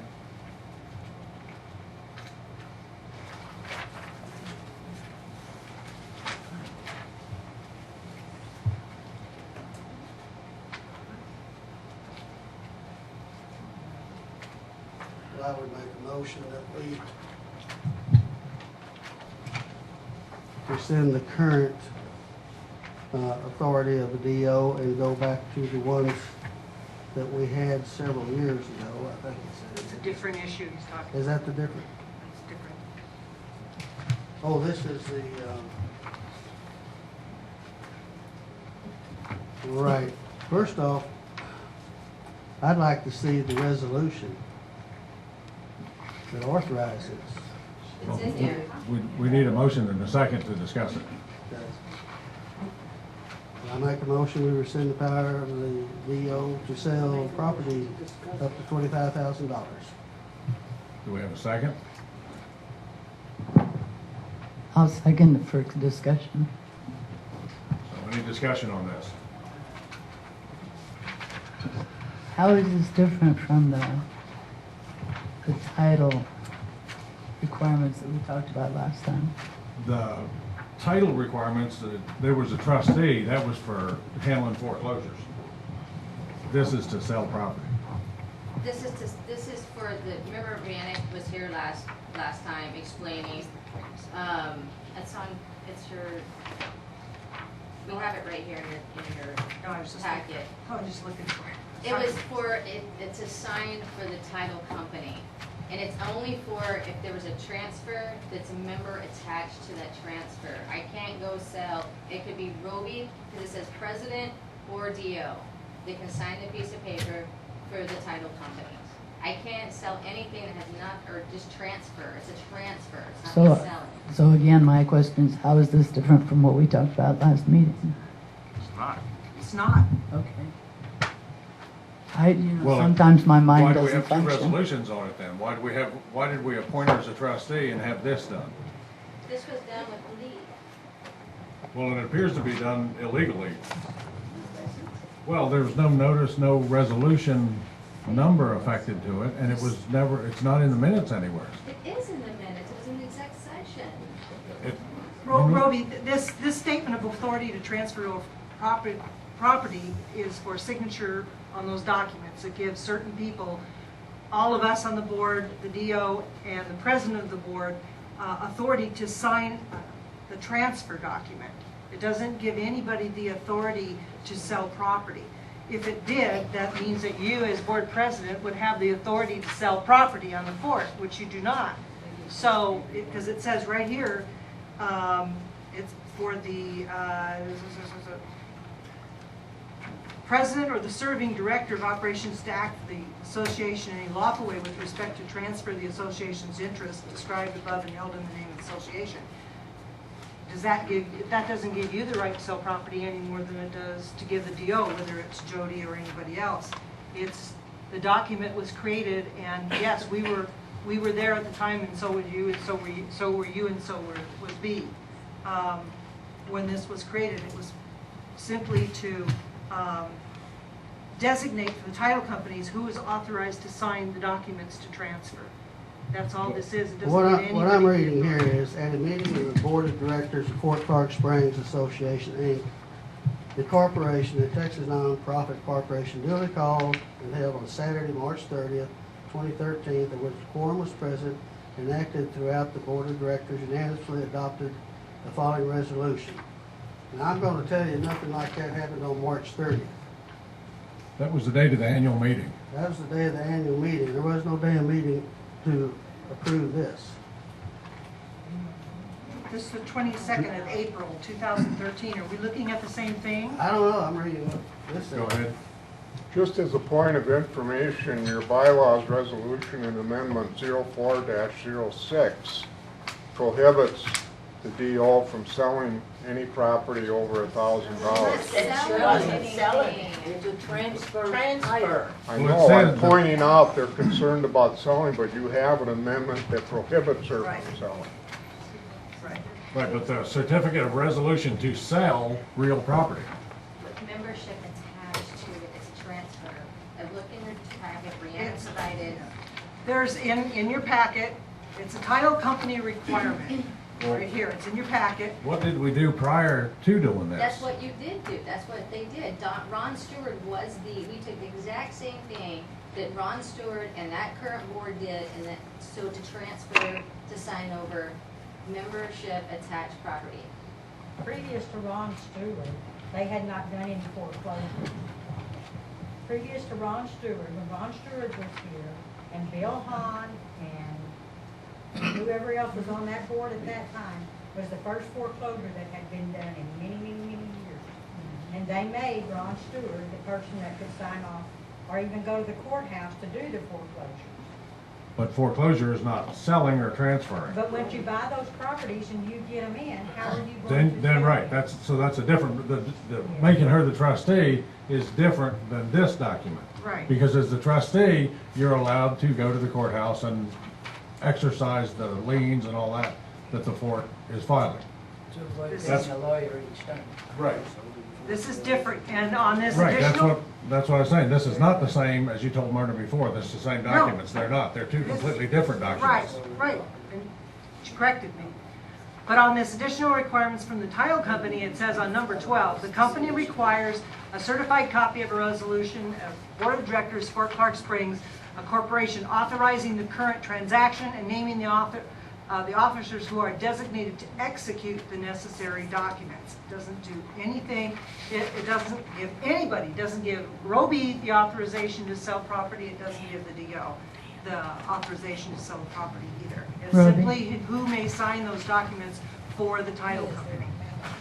As I read what was filed with the county, it may just be that we need to rewrite it and make it more, because I would agree. what we agreed on last meeting was appropriate, and maybe the way this is written just makes it seem like we're selling property as opposed to foreclosing and things like that. I would agree that it's written, if we need it, it's written incorrectly for what we need. Robbie, I've got a copy of that. It's filed in the courthouse, and it says what it means what it says. And no matter what you say you can or can't do, it says what you can do. Right. And This- that's it. This says you can sell it. No matter what you do, whether it's wrong or right. But where's the copy of the resolution? It has the number on it, you know? It's a legal document. Doesn't say anything about anything else except real property. Where's the Right. resolution number? Civic grants for the association's interest in the property described above. Okay, that's what I have. I mean, And we read it last time, there's nothing in here that gives any, there's nothing in here that says the authority to sell is in here anywhere. Doesn't say anything about selling property in this document. and it takes at least two It says- signatures. yeah. Read the bottom part, 2 signatures, president I don't care and what the you're DO. reading. Right, I understand that. But what I'm asking for is to see a copy of the resolution where they have a number stamped on it. Where the board voted to do it. And it takes 2 signatures if it's over $25,000. That's true. Up to $25,000, any one individual can do it. Once And again, then I don't mind that the property got sold. I guess the fourth repossessed it and we sold it to someone. Is that right? That wasn't that, that's not what this was for, it was actually a transfer, we didn't even have property. I just signed over I have to go back to go back to the meeting, I'll pull the meeting, we came out of exec session, and Lee said that you guys voted to sign this in exec session. I can't find it in the notes. It's in the video. I didn't see it in the video. I mean, I don't care who signed, it's just. Is there a resolution with a number stamped on it? Like repossessing homes, foreclosing on homes, and then we put them up for sale to repossess or get our money back, so to speak. And in most cases, we made a profit. One of the board of directors, I think the president of the board and the DO had to sign. It wasn't anybody had sole right. A board member and the director of operations had to sign it. Somebody has to sign as seller I mean, that's on what it the was. deed. It does have to sign that way. I agree with Myrna, this is not worded correctly and there's no supporting documentation everywhere for it. And in the bylaws, the director of operations does have power to transfer memberships. So why is this? So you're talking about foreclosure, you're talking about due to assessments not being paid? Is it for property taxes, or how are y'all able to foreclose on property on Fort? All of the above. Really, the only way we can foreclose is just assessments. Yes, because property taxes would be Right. non-bargaining. Right. So when you foreclose, you're talking about assessments only then? Right. It would be assessments and/or fines. Only? Right. Sandy, it seemed to me, I was pretty quick, but when you read the title company's requirement, it sounded like they said they required a resolution of the board of directors approving the sale of each individual one. I may have misheard you, but that's kind of how I was just reading it from the, which would mean you'd have to bring a sale to the board of directors and have them approve it. okay.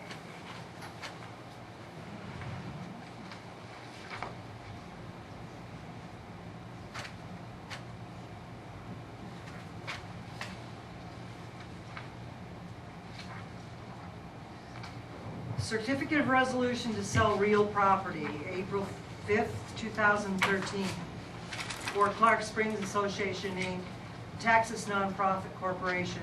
A date of adoption, March 30th, 2013. At a meeting of the Board of Directors of Fort Clark Springs Association, Inc., the corporation, a Texas nonprofit corporation duly called and held on Saturday, March 30th, 2013, at which a quorum was present and acted throughout. The Board of Directors unanimously adopted the following resolution, which has not been modified or rescinded. Resolved that the nonprofit corporation execute and deliver to Kelly J. Houghton a deed conveying the property owned by said nonprofit corporation described as follows.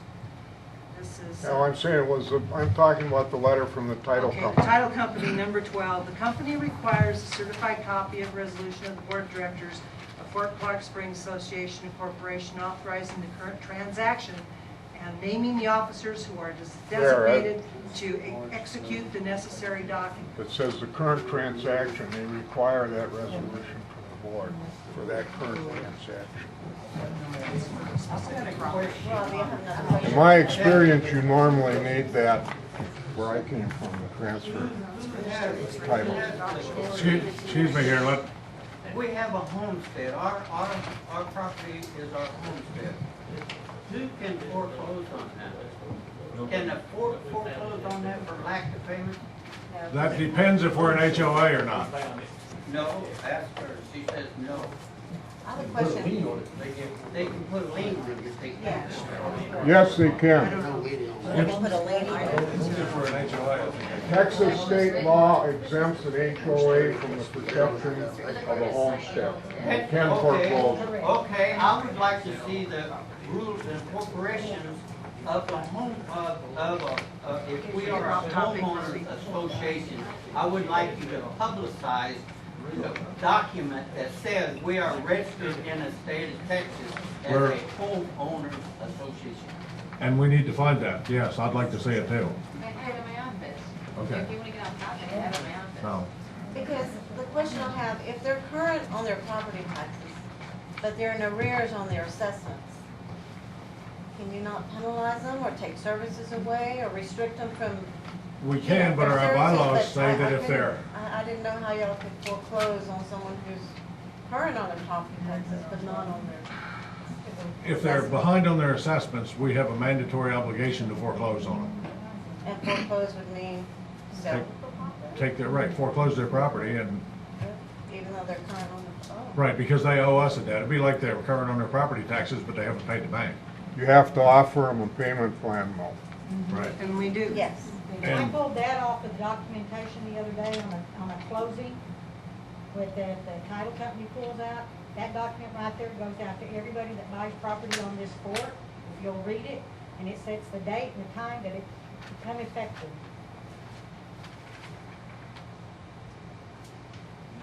It's been accepted that we belong to a homeowners association.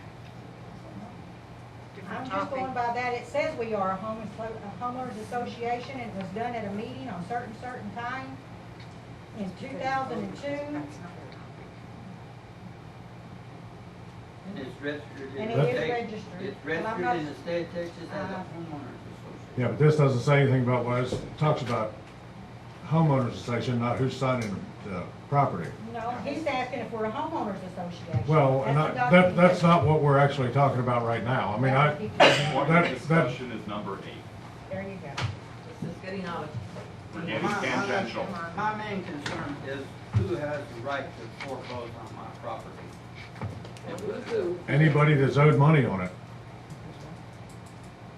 They can foreclose on anybody. I would assume that if you don't pay your bills, whoever you owe that money to could put a lien against it and in the end foreclose.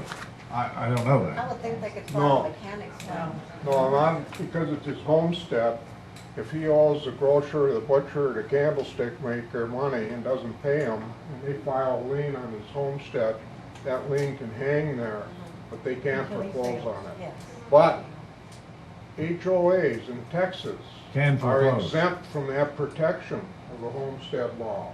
So if you do not pay your assessments to the association, and they file a lien, then they can foreclose on your homestead, but they have to offer you a payment I plan. realize that's why they want to say we're a homeowners association, That- but I'd like to see proof that we are, that Okay, registered that, with that, the state. that's another argument. That's I think right, that that's would, answer your question. Come on. Before Thank we you go for the to information. foreclosure, we'll have that. I think the confusion is in the terminology. You're talking about transferring membership. Maybe you ought to define that, and if it doesn't involve selling anything, why is there a dollar amount in the resolution? I think that's where the confusion is. Right, I think that, like Marta said, this is worded incorrectly. Somebody has to sign if you have a deed to a property, somebody has to sign that they're agreeing to sell it. If it's an individual homeowner or a homeowners association, somebody does have to have the authority to sell the property. I would agree with that. We have to have that. However, I don't think this is written correctly, and I don't think that it was done in meetings, and there's no records of it anywhere that I can find. And before we do anything else with it, Roby? other than, Excuse me. Rather than worry about that, let's update it and be more specific and refile it with the county. that would be fine. I would like to rescind this because this does not do what I think we need done. And I don't have any, Well, I don't think you can rescind it now because if there's, what are you gonna do if there's transactions or deals being done right now? What are you gonna do? they'll I have to don't- bring it before the board If and she- sign it. Well, I have a suggestion. Okay. I think that this can be corrected by us, 1 or 2 sentences added to this to clarify it that the intent is not to give authority to board president, DO, or any board member to sell property on the board. Well, no, that's, We can add that to that, but in the meantime, I think Bill's point is a good one. We can rescind it the day that we vote to approve the new one, but if you rescind this now, and we have things in action, we have nobody to go over and sign those documents because nobody has authority to do so. right, I don't want to hold up the sale of any property on the fort. Right, so you can't rescind The it. other thing is, this other certificate of resolution to sell real property appears to be a completely different, That's why I stopped reading it. It refers to one specific property. and I don't think that was ever done, I don't want to bring up the property or the individual, but that's the one B brought up. This was supposed to have been voted on at a quorum March 30th, and that was the day of the annual meeting, What year, March 30th? 2013. This is 14. 2014. That was last year. Right. There was an annual meeting. There was an annual meeting, 2013. Right, this says this resolution was approved by the Board of Directors on Saturday, March 30th, 2013. On March. A year ago. That was a Right, year ago. that's correct. But I don't remember, there's nothing in the notes for the annual meeting that says we did this. We had an annual meeting, presented some plaques, everybody rubbed each other's head and said we were going to do a good job and went and ate brisket. But you had a meeting. You had a meeting after that. Afterwards. That we elected officers. But it says here, a quorum was present and acted throughout. The Board of Directors unanimously adopted the following resolution. which was to sell this property to an individual for a given amount. We did not do that. You did, you were in it. At the That's annual said. meeting? It was written, and you look at the date of the sign, April 10th. April 10th. April 10th, yeah. Okay, that's when it was signed, that's when you guys were present. Lee signed it, and Brianna was in exec session, she can attest that she was there with all 5 of you. Because she notarized it, it's on the notary book. I see that, it's notarized here. And it was an exec session, she was there, it was the only exec session she's ever participated in, and all 5 of you were there. But March 30th, we did not have a, That's when the document was written. This is April. this said it, I will find it on video, okay? yeah. This is April 22nd. Let's move on to This this is- document. Very simple, just produce the minutes for me. Right, I'd like to see all this stuff and see where we did that, because I don't remember any of that ever happening. None of this. This document Lee signed on the 22nd, or she notarized on the 22nd. It says that we passed a resolution to do this, and I don't know that we ever did. I can assure you, you were there, and I can assure you there were witnesses to attest that you guys were there. I would go under oath and attest to it. Can you get a copy of the resolution as that number stands? One more time, I'd like to withdraw my second and make a motion. A second to this one, I don't know how you do that. Robert's Rules of Order have gone by the wayside. I think our motion should be to clean this up and to refile the document so that it says what we want it to say and is not confused to mean selling a property, okay? Yeah. I will second that motion. Any discussion?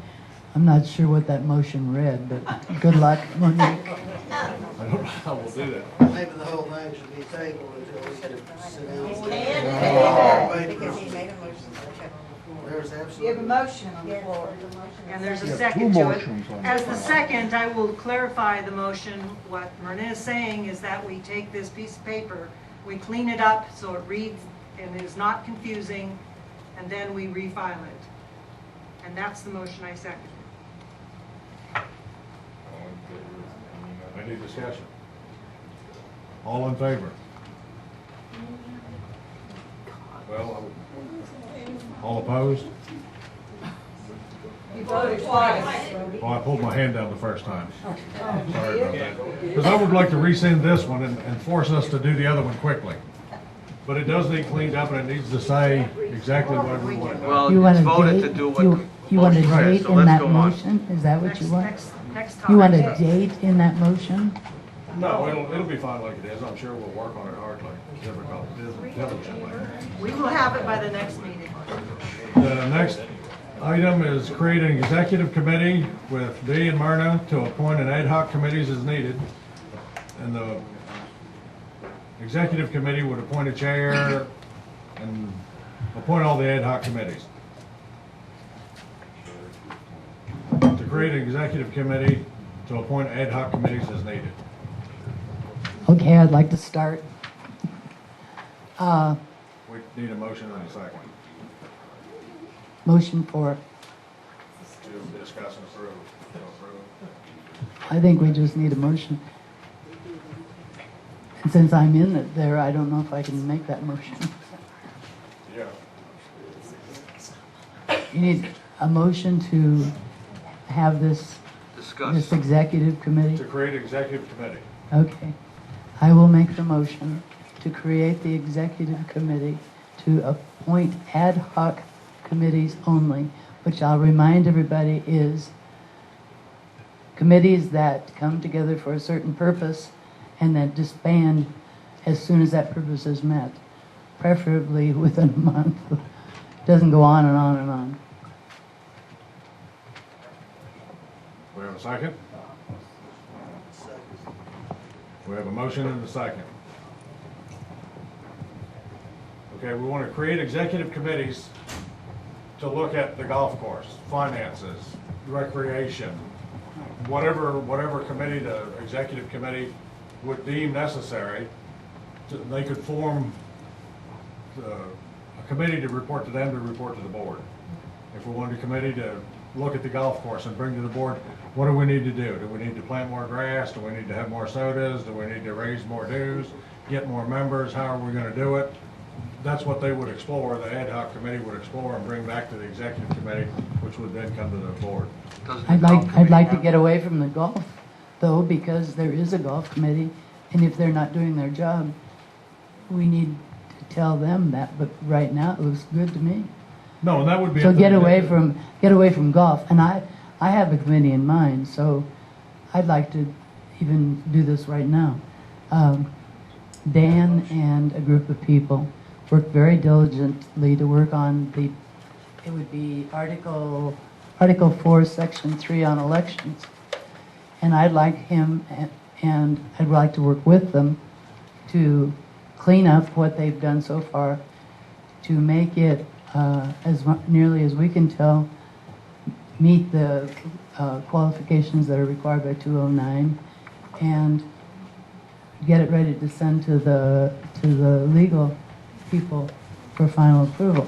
Because I think this needs to be done right away, and that's what Dan was working toward. So that's my example of an ad hoc committee. Right, it would be up to you guys to create whatever ad hoc committees you wanted. Right. I just did if this is approved. Well, the primary issue is to first take a vote on whether we need an executive committee and who should be on that committee, before we get into various different ad hoc committees. I was giving you an example. Right, Okay, I misunderstood. if we create an executive committee, they would then choose which ad hoc committees they would want. That would be my, so the board is not directing them what to do, they decide on their own what to do. Garland? So who's gonna be on this ad hoc committee? I mean, we're talking about finances and personnel, and all those are sensitive issues. They come under state federal regulations, especially for personnel, and the same thing with finances. And so who are you gonna put on this ad hoc committee? It just can't be John Doe member, because that's information that has to be requested under the Public Information Act, a lot of this stuff under finances and stuff. Well, anybody who's appointed to one of these committees, they have a fiduciary responsibility, you know, that they have to maintain, just like they were on the board of directors. Well, personally, I think that's opened up a can of worms. I'd like to respond, Garland, because Roby was giving examples. You know, when you're trying to come up with the names of ad hoc committees, these things come to mind. But as I gave you an example right now, we need this ad hoc committee to work on that particular bylaw to get it changed in time for the election process to go through. And rather than worry about what these examples are, let's wait until we talk about what the committees are and what they need to do. Don't focus on these particular examples. Anything else? What's the difference between your ad hoc committee and a planning committee that you dissolve? They could be the same thing. That's, why don't you go back and do your planning committee, which is... Well, the planning committee would, and I'm just, if I was planning, I'd have to plan for something, I don't know what. You know, the future of the fort, the future of the swimming pool, the future of whatever. But the ad hoc committee could be directed to do a given function. It wouldn't necessarily be planning, it could be planning. But it could say, okay, we want to create an ad hoc committee to figure out how to fix the rock wall down here that's fell over. That would be their only function, and they would have to do that and bring it back to us, and that would be it. But you just got through saying before that they would be on a standalone basis. They would be the one to decide what they were going to do. Now you just got through telling me that you were going to tell them what to do. No, the executive committee will tell them what to do. Who's the executive committee? We haven't decided that yet. That's what this motion is about. Okay. The way I read this motion, it says that create an executive committee, B and Myrna, to appoint ad hoc committees as needed. It sounds like to me that B and Myrna is the ad hoc committee. That was my intent when I sent it in. It didn't necessarily all be on there. It doesn't have to be B and Myrna. It has to be who the board decides. I would move that B and Myrna do it, but the board may decide somebody else. And it's the way it's stated that if you vote on it, you're voting B and Myrna in as the ad hoc committee. And then they're gonna appoint all of the others. This is a way to get more people involved or more of a legal status. And membership input. An ad hoc committee is for one specific purpose. And if you have a purpose that you need to have one ad hoc committee, then as a board, why don't you so designate for that particular purpose? Rather, this is so general, it's like saying they can have the authority to do anything. And go from this committee to that committee to the, you already have your committees. No, those are just examples. No, I mean, you have your architectural and golf and Oh, okay, yeah. et cetera. So if golf has a problem, then you come to an ad hoc committee to address that particular problem, whether it be water on the golf course or whatever, but one problem. And when that problem is resolved, then the committee is done. Right. Right. And you don't need special board action to pass something, pass an ad hoc committee. You're already a board, so you can form an ad hoc committee as a board automatically. You only need two people having the power to form ad hoc committees at will, so to speak. You already got a board. You're already an executive committee. You're a board. How are you going to recruit the members for these ad hoc committees? I mean, are you just going to sentence people to it? And, I think, you know, maybe you could say that the executive committee comes back to the board, we did this once before, with their suggestions for the various committees, and then the board approve those committees if there's one or two or whatever there is, so that the whole board can do it. But I think to have the whole board try to appoint ad hoc committees, you've got to talk to people and say, are you willing to serve on this? Do you have any expertise? Et cetera, et cetera. And that's what the function of your executive committee would be. Well, that's exactly right. I mean, if I were going to do something at the golf club, which I wouldn't probably, but if I did, I'd go to people like Debbie Isaacs and different people who play golf all the time and get their input into it. And then you appoint one of them and then they pick members. We don't pick them all. Right now, as it sets up with each committee that we've got, and more than likely the committee has been appointed by the board, you also have a board member that sits in on those committees. Then if there's a problem that board member sees, then you can do something about it. But why have them standing out there when you don't know what you're going to do? Yeah, well, these committees, I mean, you'll give reports of how many rounds of golf, or how much this, or how much that's going on. But these aren't addressed to solving any problems. Please get away from golf. Please get away from golf. I think Dan makes a very nice point.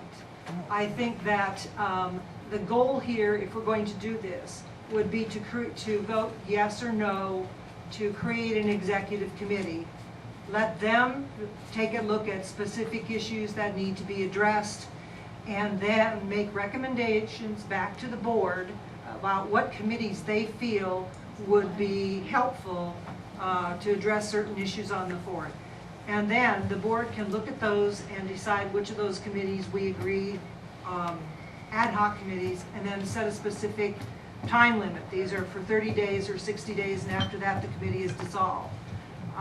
That way we allow the executive committee to come up with some ideas on issues they want addressed by an ad hoc committee, and then we can determine, the board can then determine which of those committees are actually necessary without having to go through all that. And then perhaps they'll come up with only one thing that needs to be addressed by an ad hoc committee. So I think Dan Sullivan drilled that down nicely. If that's, Yes. Did I interpret it correctly? Yes. All right. May I get, this sounds like there'd be all these ad hoc committees roaming around out there. This is on a need basis only. For instance, as I said, this Article 4, Section 3 on the elections needs to be done right away. And there are people that have already done some work on it and should continue. That makes sense. I would like to work with them so that we can get it to make sense. You know, I think, you know, when you put something together by a committee, you kind of get things jumbled. So right now, they've given us all this background and how they want to change it. So that's my example, and that's the one I would like to create immediately. Recreation seems to be a big thing with community council and the community right now. But I can guarantee you, I've been on that recreation committee, and you work tireless hours on that committee. And then you get beat down because you didn't do this, or you didn't do that, or why didn't you do this, or why didn't you do that? And they're strictly volunteers. And when you on that committee, and you're out here and you're going and buying stuff, you're getting the meals for the stuff, you're moving the tables and everything, and one person can tear you down so bad, why would you want to be on that committee? I'm telling you. And there's 2 people right here to attest to exactly what I just said. So once you get on a committee, it's a continual thing. That's an every week or every month deal. So before you say yes to your name on that, because you don't need somebody who's going to be on a committee and do nothing after the first month. And that's what you're getting into with a lot of these committee things. Oh yeah, I'm on the golf committee, but I've only attended 3 meetings in a year and a half. So you really need to commit to the committee before you put your name on it, because you're just hurting the rest of the people on.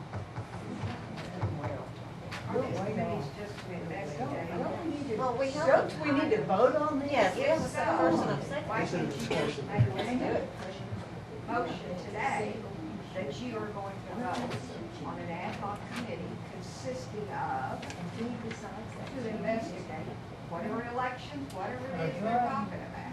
Yes. I mean, that is one item, one committee, one vote. Miss Woody?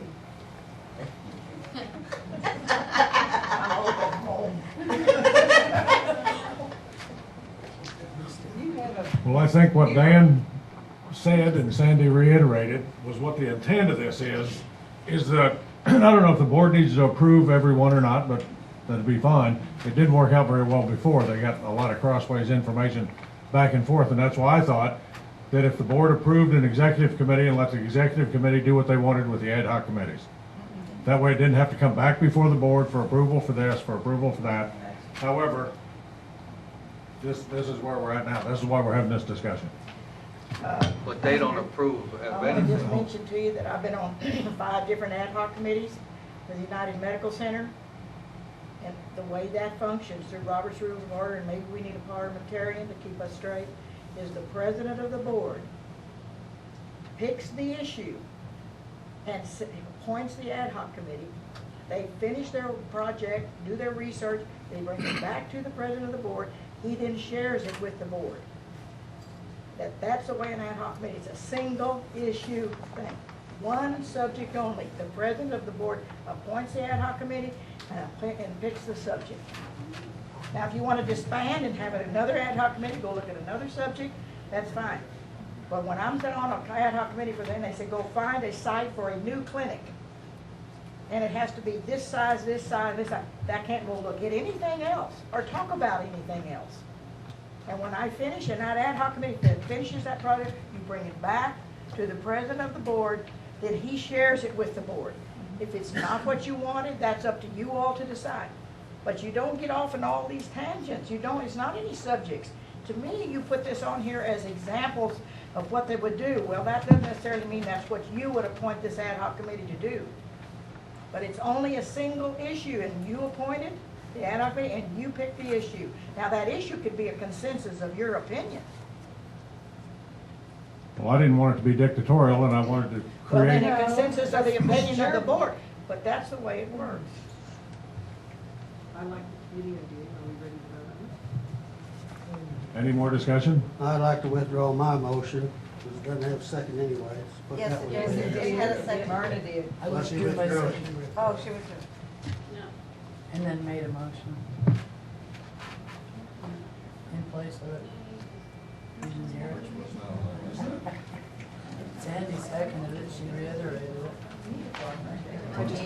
No, I was just reiterating, Dan, I think the first step, if we're going to do this, the first step, if the board agrees, or we'll vote on it, whether or not we need this executive committee, and who will be on it. That's it, just that, just the executive committee for the purpose of determining whether we even need ad hoc committees, and if so, where we need them. Not which committees or where it's gonna go. Basically, the first sentence, create executive committee to appoint ad hoc committees as needed. And secondly, when you put this on the agenda, probably should have been just without anybody's name on there. Right, they transcribed exactly what I wrote instead of shortening it up. Yeah, we need to shorten it up. But anyway, whether or not Myrna and B have the time, the inclination to do that, or whether, because I know B has his pharmacy to run, one of these other people that are here all the time and meet during the week or whatever is necessary. But I think the only issue here is the create executive committee, period. Do we want to do that or not for the purpose of establishing temporary? Is that what the motion and the second is now? I don't know. That's what I have written down. The motion I have written down was to create the exec committee to appoint an ad hoc and be seconded. That's what I have written down. Any more discussion? I'd like to say one thing. According to Helen Marie Jones, you as the board president would have the right to decide what ad hoc committee needs and would bring it forward, and they would agree with you. And I think any ad hoc committee should be board approved, and then whoever's going to chair that. And I totally agree with her on that. I don't agree with that, just wrote on the board. We as a board have a right to determine whether we want an executive committee or we want to appoint one person. And that's the motion now. Right. That's what We have that motion now on the floor. Hold on, crap. All in favor? All in favor of the executive voting to have, all in favor of the board appointing an executive committee? Motion carries unanimously. Take from a member, it sounds like you just put your job off on somebody else. Sounded what? Yeah. Did you get that? No, what? I said, as a member listening, it sounds like you have just put past your job onto somebody else to do. Well, I wanted it may be, but I wanted to be a little bit more democratic than my position only. Well, but with input of the board, the consensus of the board, you can do it. Next item is discussion and approval of all documents being online, including profit loss for the Ford entities.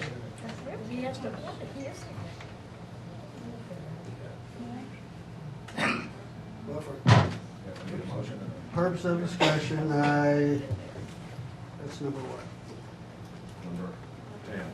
Number 10, that all documents be put online, including P&L for all Ford entities.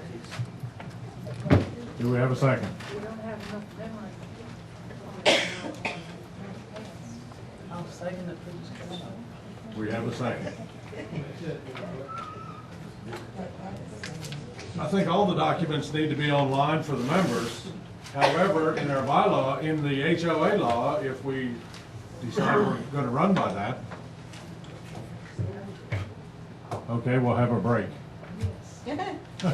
We'll recess for 10 minutes and come back and continue on our discussion. Membership here should have one of the. I don't necessarily want our competitors to know what the restaurants do. And I think the word all needs to come out of all, you know, all property. You can't say all. Let's go, guys, it's getting late.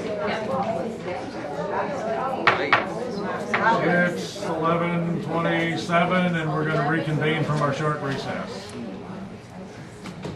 The discussion item on the floor now is all four documents online, including profit and loss for all four entities.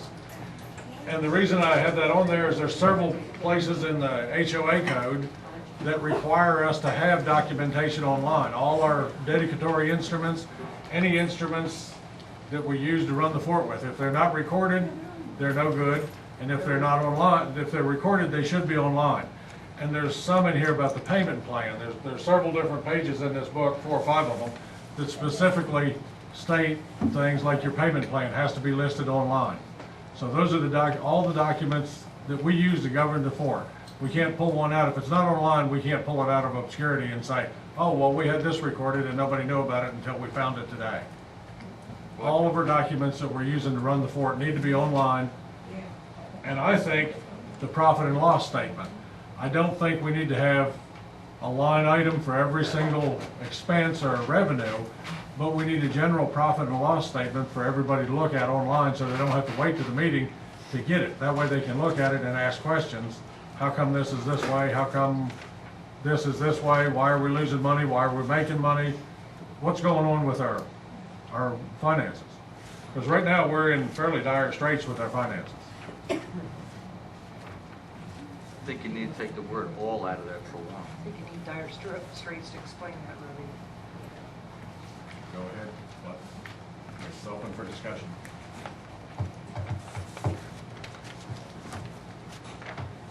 Okay, do we know for sure what forms are not on our website? Are you particularly looking at, you said, The payment plan, what we offer for a payment plan has to be on there in order to foreclose. That's one of the things that people have to have been offered a payment plan. And it needs to be, it says in the HOA book that if you have one, it has to be listed online. If you have an accessible website. If you have a publicly accessible website, these documents have to be on there. is it on there, do you know? I don't know if the payment plan's on there or not. Is it hard putting it on? No. But those are all those things we need to make sure that are online if they're not now. Okay, any other thing? I mean, we had a large list of forms that are online, and it's Well, just about everything. I think we need a financial profit and loss statement on there, probably monthly and year to date. And again, not line item, but admin, security, golf, maintenance.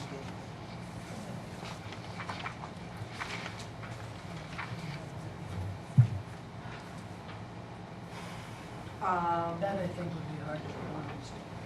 That'd be hard to keep up, wouldn't it? Maybe it's not, I don't know. Well, your monthly financials are preliminary, and what you're required by the state and for your own bylaws are a audited financial statement, which we do provide. I think you guys discussed last month this exact same issue, and until you have a website to where members can log in, it shouldn't be available to the public. I think that's a bad move, but you come here, you get a P&L when you're coming to the board meetings of all the entities. I mean, it's y'all's decision. It's just a little bit. I'm gonna, ask in the next coming year that we put money into an actual website that's nice and it's member logged in and it's separate from what general public is looking at. Like I said, we don't need the line items, like how much did admin spend on water, how much did golf spend on fuel. But just the regular P&L, I don't think that would, how is that? We could scan in that document we put on the back of your agenda. I don't think that's necessary for the public to see that online. Well, I think it's necessary for the members to know where their finances are, and that's the They can easiest. go to the meeting and get the paper. They watch the video. They can go to the office and ask for it any time. They can watch the video. We have many ways of seeing that. We don't have to put it for the public to see it. Unless you develop a members-only website. And not everybody has a computer. And not everybody. Right, that's right. They do not. I agree. I'm speaking as a member, not as a board member, as far as finances.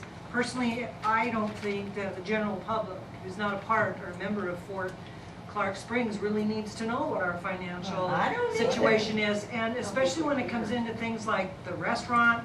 I don't necessarily want our competitors to know that the restaurant is either losing or, making money. And the golf course, you wouldn't want them to know how we're in the hole. That type of thing, but I have no objections whatsoever to a secure site on a website where the members can log in, say with their membership number, to get all this financial information. Because remember, we aren't the only ones who read the website. Before I moved down here, I was on the website constantly reading everything that was on the website to find out about Fort Clark. I just think that our financial information belongs with the members and not with the general non-member population. I'm with you, yeah. What would it take to set up such a website? Money. Members only? It depends on how much the programmer's gonna cost to set it up and design it. I know in the past, I don't know about anything this detailed, because you have so many members that would log in.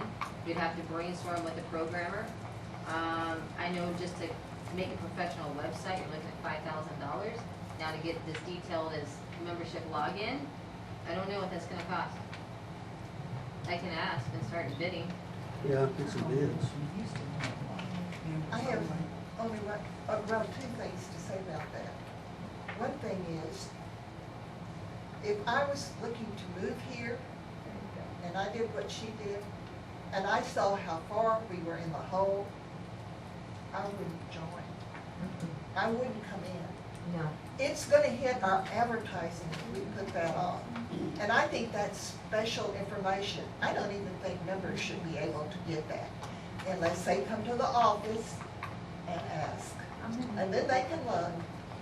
And if they can keep complaining about how far we're in the hole, we don't know, tell them to go and look at the office.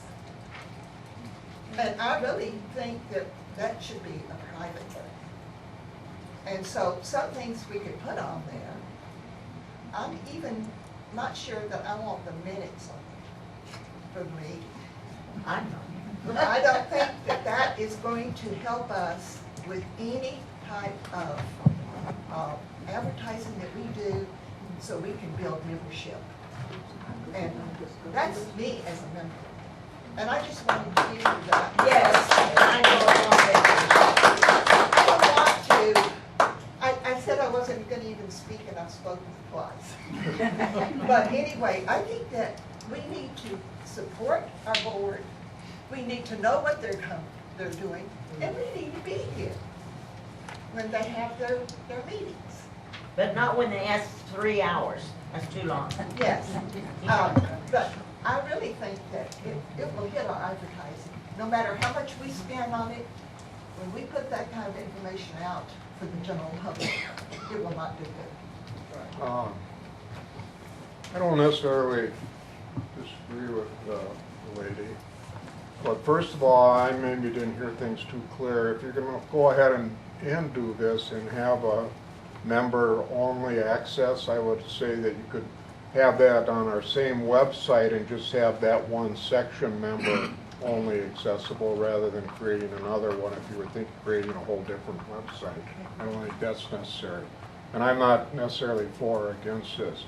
As far as to the outlook of keeping all this bad information secret, in other words, what we're suggesting here is that any new potential members, we want to deceive them. We don't want them to know the facts or the truth. In most states, I'm not sure about in Texas, and I don't think it should be open to the public, but to say the members shouldn't even be able to get it, I don't agree with that. In most states, and I'm not sure about Texas because unfortunately I'm not a native here, I'm a transplant. But when you sell a piece of real estate that's within a homeowners association, you must provide the buyer copies of all the documents, the bylaws, the declarations, rules and regulations, and a current financial statement. And then that buyer has 30 days to review all that and rescind the contract and back out of the deal and get their earnest money back. They can walk away from it. So trying to bring people in as new residents without letting them know our financial picture, I don't think is fair or will work. But I understand where you're coming from. But I think if you look at stuff and you come and visit, then it's your due diligence to get that information. Then you overlook the bad financial situation. Yeah, and then you probably will back out. But the thing about it is, it's not that we're trying to hide it. It's just that I don't think that everybody, I don't think that 8-year-olds should be able to pick that up and figure out what we're No, I don't think it should be open necessarily to the public, but the members, so if I have someone potentially looking at my property, I can tell them what our position is. Do we have any more discussion at the board? I thought, are we gonna table this until Jody does some checking on what a new site to, or a private site, if you will? Well, I think that we have to put all our dedicatory instruments online, whether we put P and L They're online is. They are online, Roby. Well, but our, like I say, our payment plan, all the things that are dedicatory to the fort that we use, and it came up with payment plan and I don't know every other document, but all those need to be online. The only thing I'm aware of that's not online is the payment plan. Even when somebody gets set up on a payment plan, they're given that option and everything's signed. It has to be rated. It says in there it has to be publicly. Okay, that's So. fine. Sure. And if you go into websites very often, you will find that most websites do have a login section to get to specific areas. So it's not that we're doing anything different than almost every site you see out there. There even Land's End, where I order some stuff from, has a login site for members. You have So- a guest site. Yes, right. So this isn't anything unusual, and probably that member site, or the member login site, is where we could put like the minutes and those other things that actually pertain only to the membership and really have no public interest. So, you know, that seems like a reasonable solution, but we need to. So we have a motion on the floor for this. Do we want to amend it or vote on it? What's the motion? I don't. The motion's as stated. It's just like it is. It's just as stated, yes. Well, I think we have to amend it to take out the word all Or take out P&L. and P&L for now. Public, it should just be publicly required documents perhaps, or statutorily required documents. Because all, you don't want all in there because that could mean everything, personal records, you know. everything. Exactly. So, Amended for the statutorily required documents. right. In other words, I guess I would move to make sure that our website, to ensure that our website included all statutorily required for documents. We need to move to amend the existing motion to that. Then I will move to amend the motion to what I just said, to ensure that our website contains the statutorily required documents. Period. Period. Do we have a second? I'll second it. Any discussion? Do we have a vote? Can we vote? Let's vote, I guess, however you say it. All in favor? All opposed? It carries unanimously. May I ask a question? Yes. Has it been determined that we are in fact a homeowners association? No. Yes. Yes. There's lots of arguments both ways. I don't know. Okay, our attorney did what we asked him to, and he checked our documents against the new law and the definition in Texas of a homeowners association, and his opinion is that, yes, we are a homeowners association, and yes, we are subject to 209. Now, that's our attorney's opinion, and frankly, until the Attorney General of the state of Texas tells us differently, we're going to have to abide by that opinion. Okay, because the election has gone to depend on it. Yes. Right. I don't agree that we are a homeowner association, but I also do not agree that we're not. I don't know. And I would like the board, I would like us to come with conclusive proof that we are whatever entity we are and stop all the back and forth on this and that. So, Can you resolve that now? Hold on. No, the lawyer just said we are a homeowners association. What more do you want? He did not say that exactly. He said that under the rules, I think there's argument to be had with his argument. I don't necessarily agree with it because there's not enough supporting documentation for it. But I think we need to operate under the auspices that we are a homeowners association now until proven different, but I think we need to have somebody say, yes, this is it, the AG said this, you've got this, here's your bylaws that say that. We don't. Our bylaws, our articles of incorporation say we're a recreation community. Then there's a lot of documentation in the law that says anybody formed before 1974.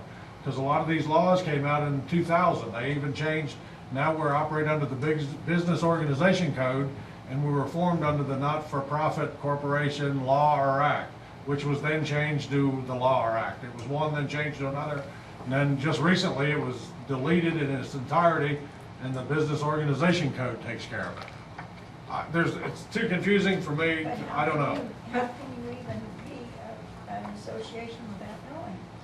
How can you even go ahead and do everything? Because we have this meeting if you're not an association, if you haven't determined what you are. We have a legal opinion that we are an association, and he was given all of the dedicatory documents, and he was also given our articles of incorporation to review before that firm made this decision.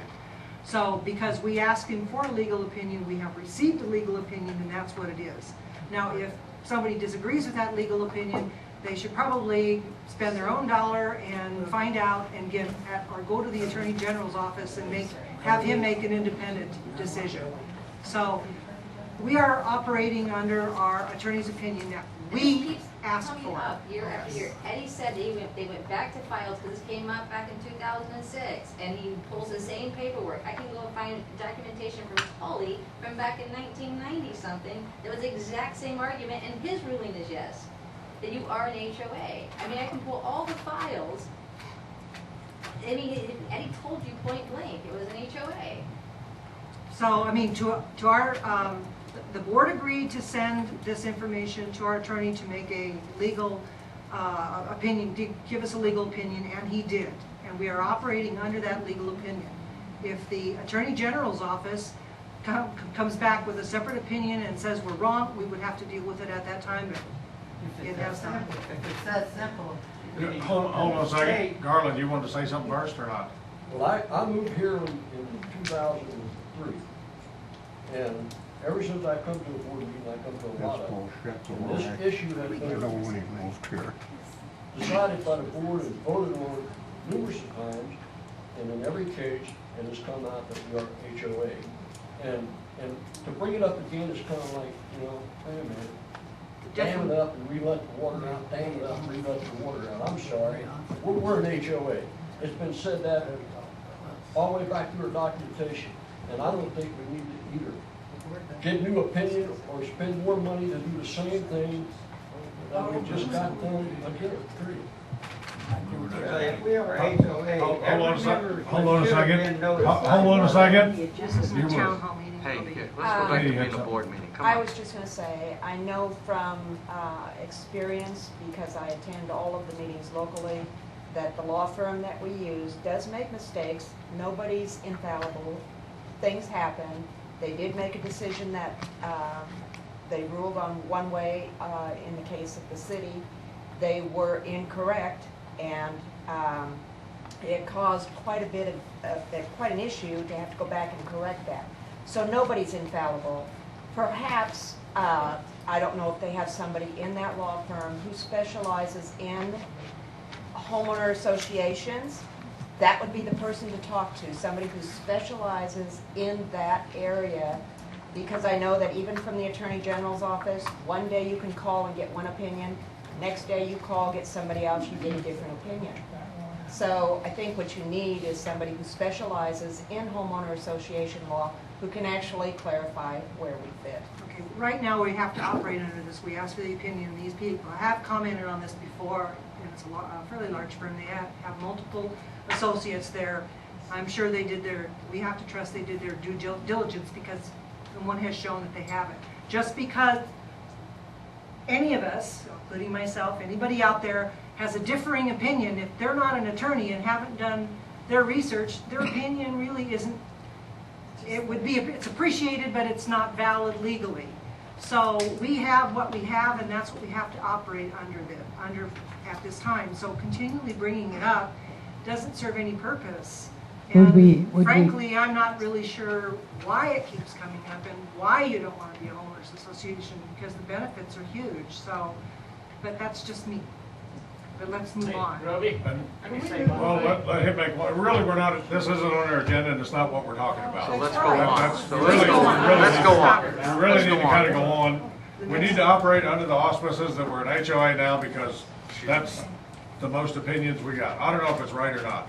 We need to find out. We either need to continue or we need to disband. One thing you're forgetting about, it takes a member vote to do this, to operate under a homeowner association, and you have not got it. Okay. And you probably won't We, get it. we need to address Come that on, separately. let's go on, jeez. We're on, 11. all Ford-owned, member-owned properties available to members. I have a resolution. Roby, this isn't the bylaw. I mean, there's a resolution here to change the bylaws, but this particular thing is really a rules and regulations.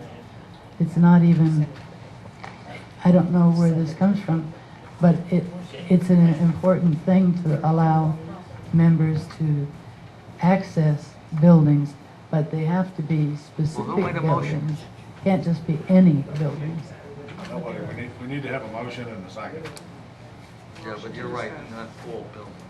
I agree with that, for sure.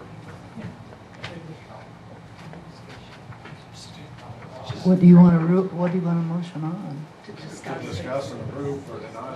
What? Ford-owned properties being available to members.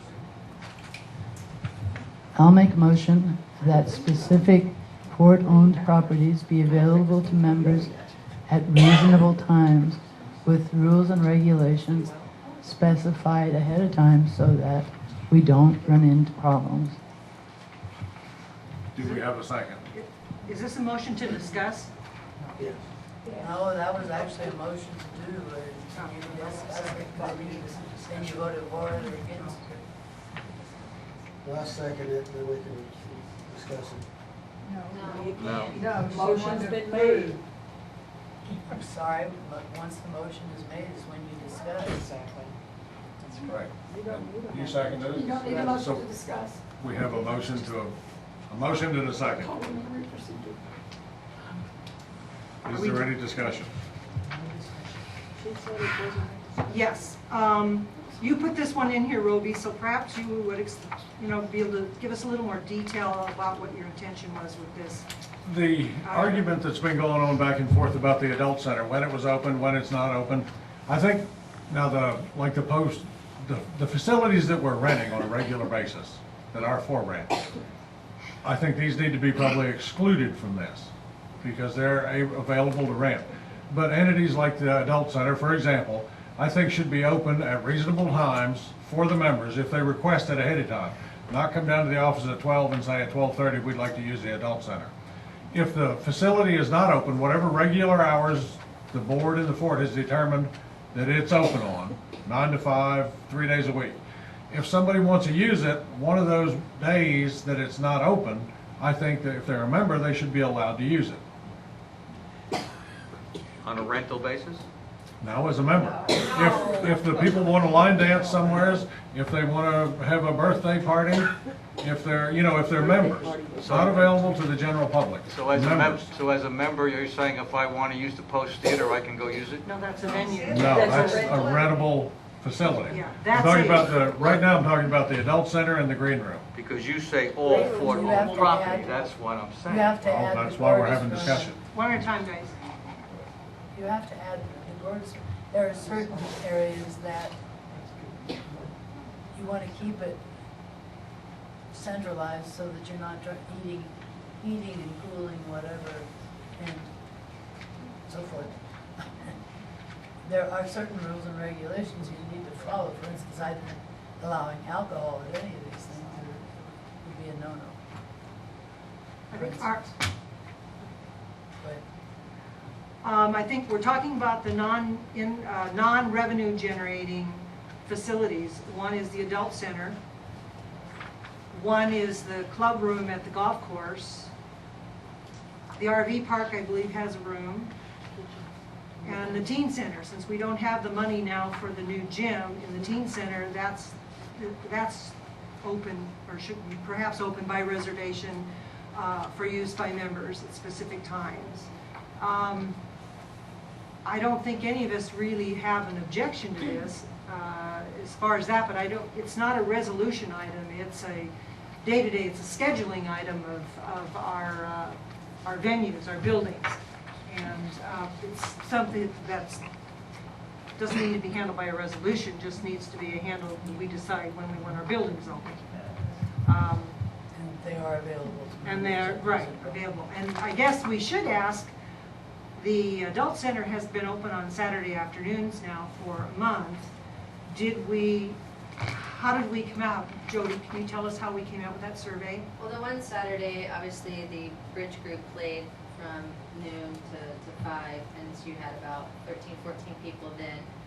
Other than that, we've had maybe 4 people, I think there's 4 people last Saturday that played they came up to the adult center between noon and 5.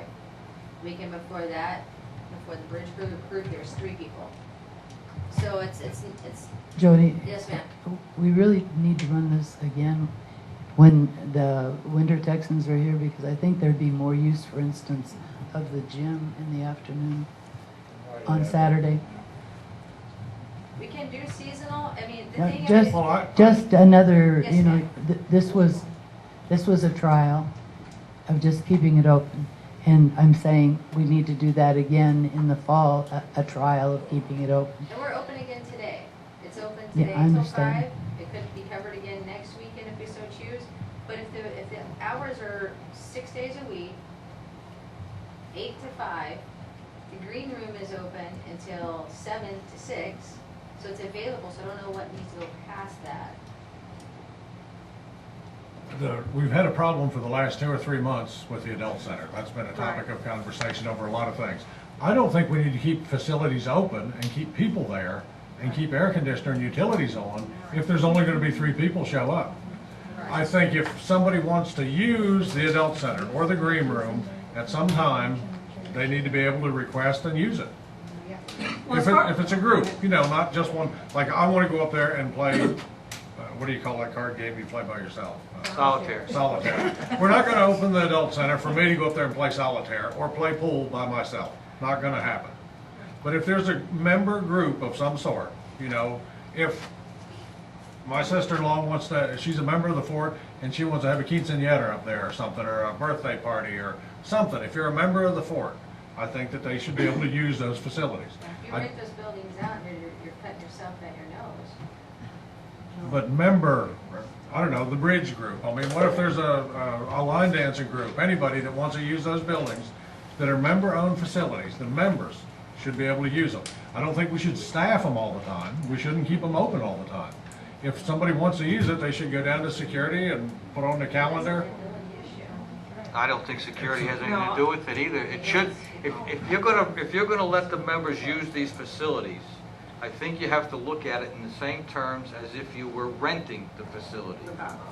What I'm not saying what are the fee. members paying dues and living on the I'm not fort? saying, no, you're not understanding what I'm saying. No, I'm I'm not. saying in terms of, you have a contract that they sign, which says what they can do, what they can't do, what liabilities are, that they will not be covered by, or things like that. Not that they pay, I didn't say that. I'm saying you need to have it set up as a same thing as a contract that you would if you were renting the NCO club or the Post Theater or any of these other buildings. And I don't think the members are against, I don't think the members who, for instance, the Bridge Club that meets one Saturday, I don't know, every so many months, they're not opposed to signing a contract that they will do certain things.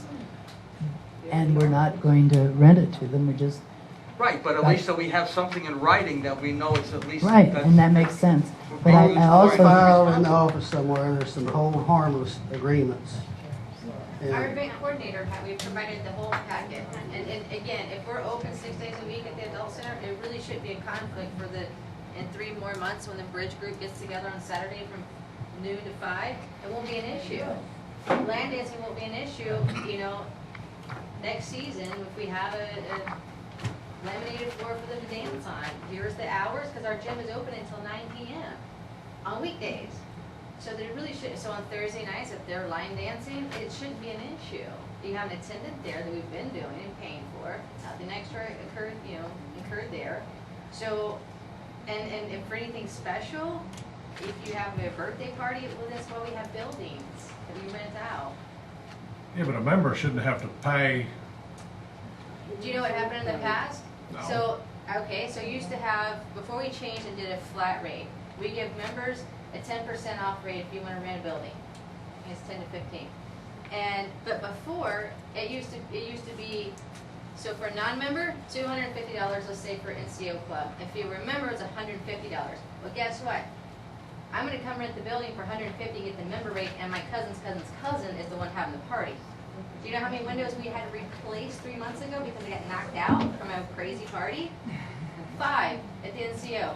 And if you go look in there's all these staples and everything in those walls. They're really nice walls, but now they're not because we have to go paint over them. And if there's any alcohol, per your contract, any alcohol at these buildings, you have to have security, which is $15 an hour. So we already have a system in place. And again, I think we're talking about a small group of people, and if we make the adult center the common use area. And that's all that they're asking. And that's all it is. Right, those are the only two, the adult center and the green room are the only things. Because the other ones are rentable venues. You know, you're renting the Post Theater, you're renting the Service Club. Let me jump in here and clarify something on the club room. We don't call it the green room anymore because it's not green. The club room is open during golf course hours.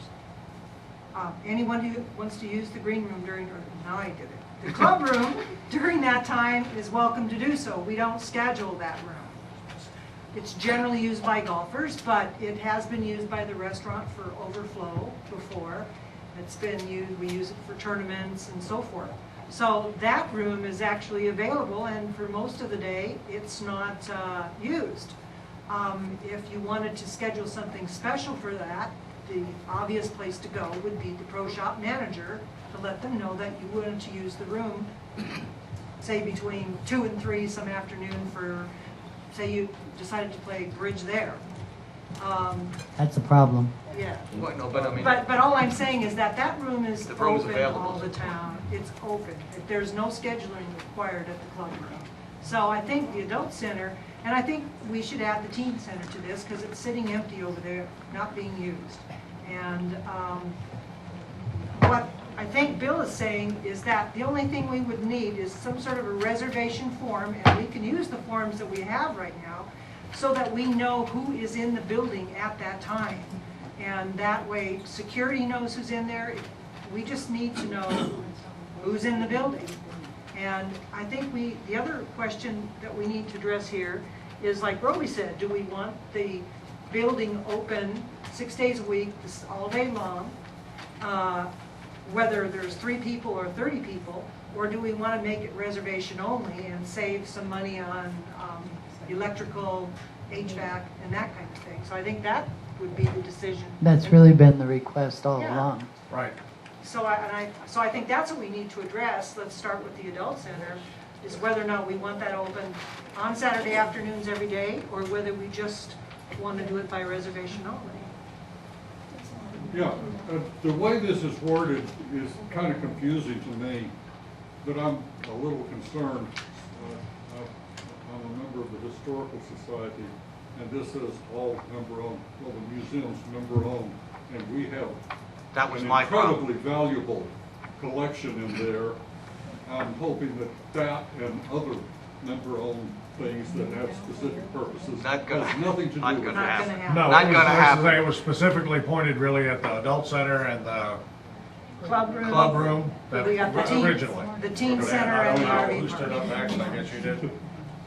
My concern when it says that member owned the properties is the outside areas that's called wilderness areas.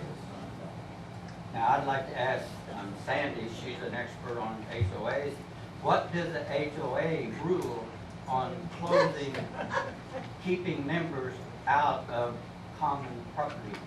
What makes you think I'm an expert? I'm relying on our Well, attorneys. you've got your book there, and you've got. I've got our attorneys. I couldn't, and even, So you don't know. even if I was, I would have to look it up. So you don't know what the HOA ruling on that is? And we're not talking about We're not talking green about space, we're talking about 2 buildings. We're talking about primarily buildings. right now. Go ahead, Well, Carl. let me- Go ahead. No. As far as buildings, I got my opinion on it. You got the art club, the writing club, the Old Prairie Society, you got all these clubs that are leasing these buildings. This issue come up because of the Bridge Club. Now, they're not a function of the fort, and if they're a club, in my opinion, they should be paying the lease and signing a contract, just like the art club and any of the other ones that you want to use the building special. I got no problem with them using the building, but I think they should be put on the same basis as the art club and the Old Prairie Society, the Palisade building, the community council. They all have contracts, or they all have leases, and they all pay a certain amount of money. I don't think, and they're all members of the club, or of the association, and I don't think any exemption should be given to a special group. Thank you. I don't either, and I think we should not be charging those clubs because they're member-owned clubs. We're in a profit loss situation when we're losing money, and I'd have to disagree with you. Any little bit of money we get in is gonna help deviate the loss. It would, but we're paying, members are paying for something. That's okay, I pay to play golf, Brody. Okay. The only thing I would suggest, if you do something like members being able to secure the building, that member has to be there. That member doesn't get the building for themselves and never even show up to the function, which was happening with a lot of the rental buildings at one time. They would get the discounted rate as an employee or a member, and the member would never show up to these functions whatsoever. So you need They rules. sign the lease, they should be responsible, period. That's what- Responsible or not, they should be there. Damage or anything else. So that's just something to keep in mind. No, the members need to be there, I agree with that. They can't rent it and let somebody else have it. And this should be scheduled through our event coordinator, Yeah, not security. Excuse me, that's the reason he's here, is to schedule events, and that's all both paid and free and membership events that aren't paid. So we schedule everything through one single person, and that way we don't get double bookings. We had a problem with that in the past. Before we had an event coordinator, we'd have groups showing up to use a room when it was reserved. This way everything goes through a person. Security is not the entity we need. Security would get the information from our event coordinator to open a building at a specific time and close it when they were done. So I guess right now we need to decide whether we want to keep the adult center open all day or just or just part-time. We have to amend the motion or vote on the motion. Okay, yours is the motion. You made it. Specific member buildings to be used. Oh my God. That's pretty big. All right, I will amend, let's do this one at a time. I will amend the motion that the adult center, start with that, the adult center be available by reservation during those hours that are not normal hours to members at no cost. Contained in the motion is a reservation agreement filed with the event coordinator. Well, I have a question on that. Okay. If- It's David Box. Yeah, but if, again, you want to rent it or open it for a birthday party, you're taking revenue away from another revenue-producing location. Okay, You follow what I'm saying? Yeah, catch-22 in that type of thing would be, you would have, Events, recreational meetings, Yeah, like cards, cards, or yeah. what adult center is intended for. Dancing, I guess.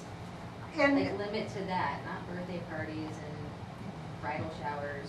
Yeah, that's what I mean. Recreation, playtime. well, that can be hosted as far as the dinner. Can you call it clubs? Dance club? Recreational activities. Right, I don't, yeah. in other words, you can't, you know what I'm saying is you don't want to open it up just to anything. That's why you say recreational activities, what the building's intended to be used for. Right. Okay. It's intended use. Puzzles, books. Go good. Do we have a, Nap time. so that's our motion, is to open it upon reservations? On a reservation basis during those hours that are not normal business hours. Yes. For For recreational activities. only. Those specific. Yeah, because the art club meets there, the boat club meets there, I mean Bird- garden club. The birders The meet there birders do, during gun season. club meets there. Gun club. Yeah, these are just clubs, yeah. Recreational thing. Any further discussion? Who seconded? All, Myrna? I didn't, okay. All in favor? You, motion passed unanimously. The next one is new agenda format and guidelines.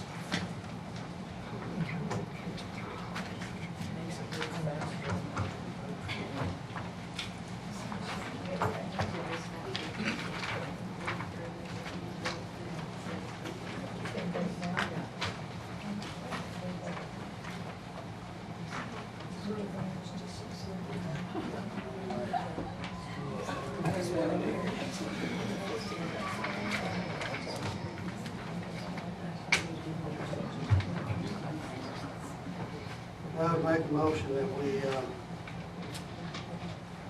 discuss new agenda format and guidelines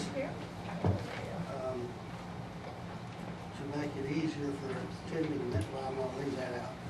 But we just discussed the new guidelines. Do we have a second?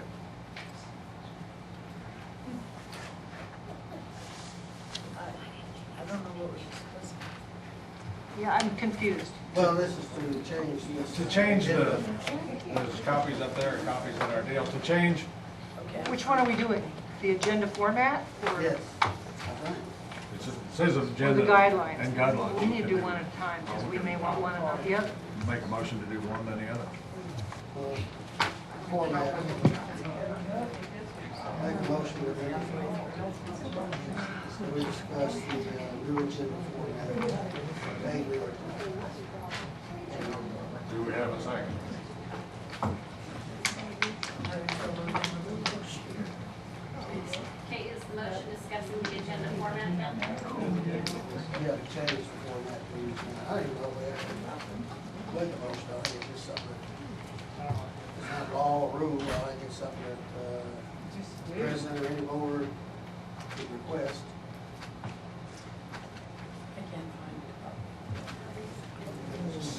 Since there's no second, the motion dies it. for lack of. Again, I don't know if I heard the motion. Agenda guidelines.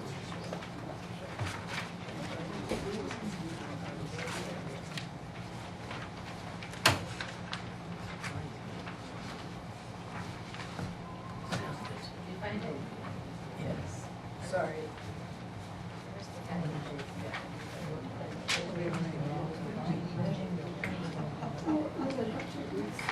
Go ahead and take it. We haven't even followed the old ones, we're gonna do the new one. All of this discussion. It's not gonna work.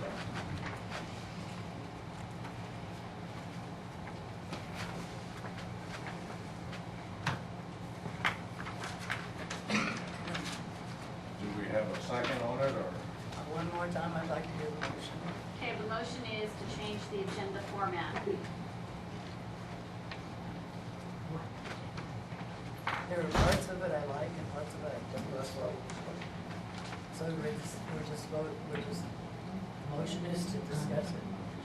Well, that's what I want to hear. I have no idea what the motion is, so I don't have a, if we're just discussing it, I'll second the motion. To adopt the agenda format. But we're just discussing. All right, I'll second the motion to discuss the new format. Okay, the motion has been made and seconded to discuss the format. There was a lot of comments about having the executive session at the end. It was too long and people had to wait too long and they didn't know when we were coming back. So we moved the executive session to convene by 8:30 in the morning. You did. You moved it. Yeah, and we can discuss about it. That's all. I'm just That trying was to. the whole deal.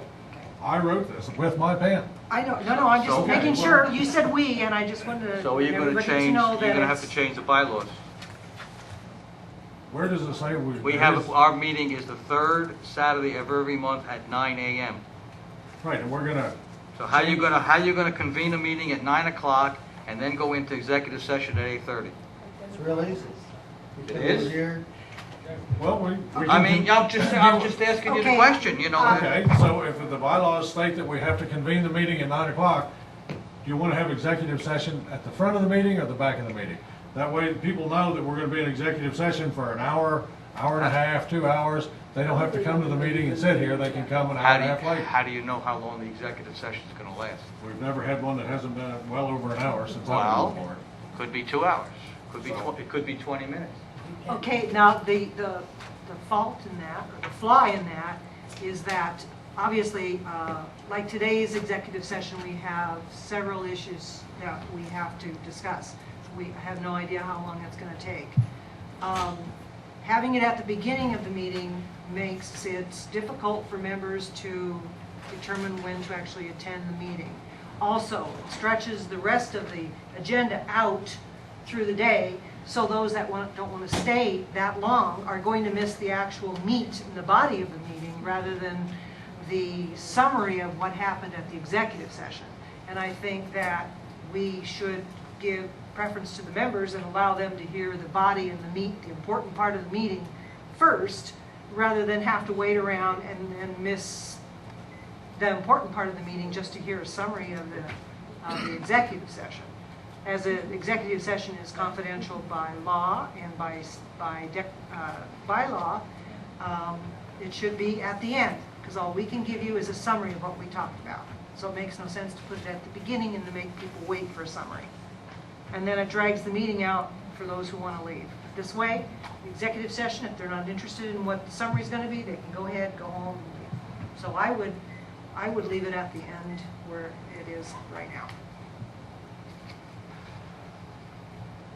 Because otherwise, you're going to end up having to call somebody to see if we're back from executive session, and you're going to lose members attending because they're not going to want to wait around. You're probably also 9 o'clock, it's time you should start your meeting. Yeah, and that's another point, is that the executive session is part of the meeting. So starting at 8:30 places is outside of our Bylaws. governing documents. The meeting starting at 9 o'clock. So to keep it within that time frame, it needs to be at the end. Well, without changing documents, and, we could start it down. My thought was just for the people here, that if we go to the executive session, they don't have to wait till we come back to find out what happened. But if we had it first, then they'd know from the get-go. Gotta wait one way or the other. Yeah. I'm not sure, but you might check Robert's Rules of Order, but I believe the board can call an executive session at any time. It doesn't even have to be on the day of the meeting. So therefore, if you called an executive session for 8 o'clock in the morning, I don't think that negates the bylaws, and I don't know that the bylaws specifically give a time of the meeting. I know it says what day of the month, but I don't know if it specifically says a time, but I don't think executive session necessarily even has to be held on the same day. Frankly, I don't want to be here. That's correct. The board can call an executive session at any time they feel like it, pursuant to that. So there was just a lot of discussion from different members that the executive session lasted too long and they wanted it at a different time, so that was why it's on there. Any more discussion? Because it don't matter to us, we got to be here anyway. Okay, I had a question, and I wasn't sure what you meant about this. Just to let everybody know, we're looking at Roby's recommended or suggested agenda format is convene meeting, vote to go to executive session by 8:30, must state legal code that allows executive session to occur, back to regular session, report on executive session, correspondence and letters from members, Director of Operations report, Board of Director comments, member comments, committee reports, action items, information items, and new business, and adjournment. And my question is on Board of Director comments. What was your intent there? If there was any comments the board wanted to make about any item that they were approached about or wasn't necessarily an agenda item, they had a spot to make it. Don't we anyway without putting it on the agenda? I thought it would be good to have a specific spot if the board of directors specifically wanted to make a comment. we have been, but that was an idea. Members get to make comments and sign up.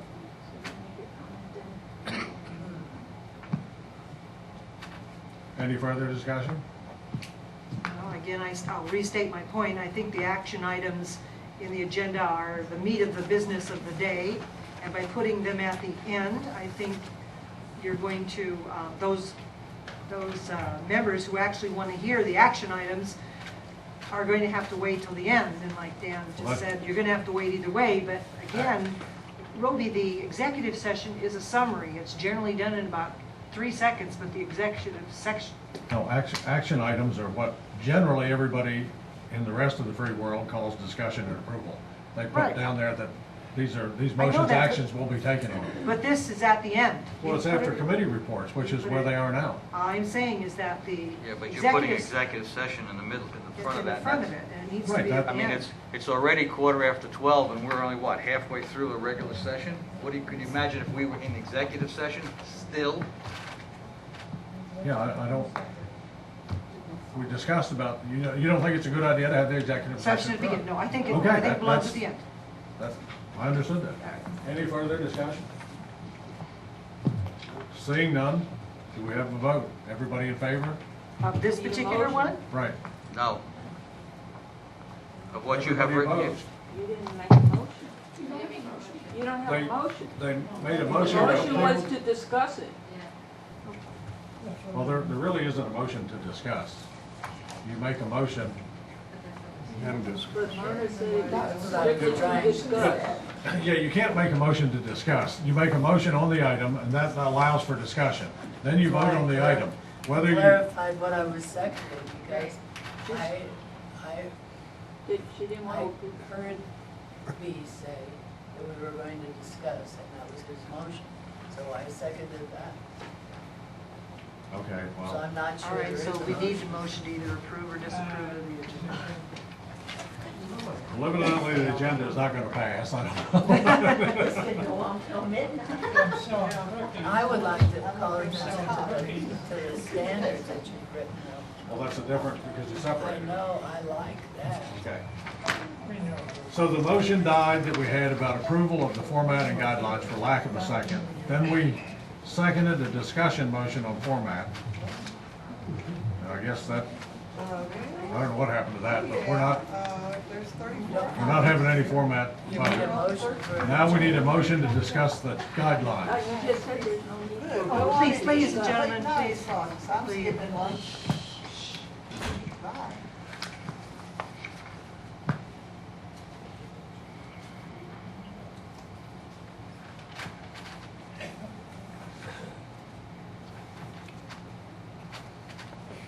I was just making a motion to table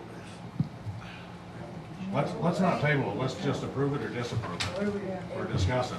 Let's not table any more stuff. We've tabled stuff. I don't know why we would need to table it, but I get, if you want to make that motion, you can. Are they still on the new agenda? The guidelines for the agenda. The idea was to make it simpler for the audience.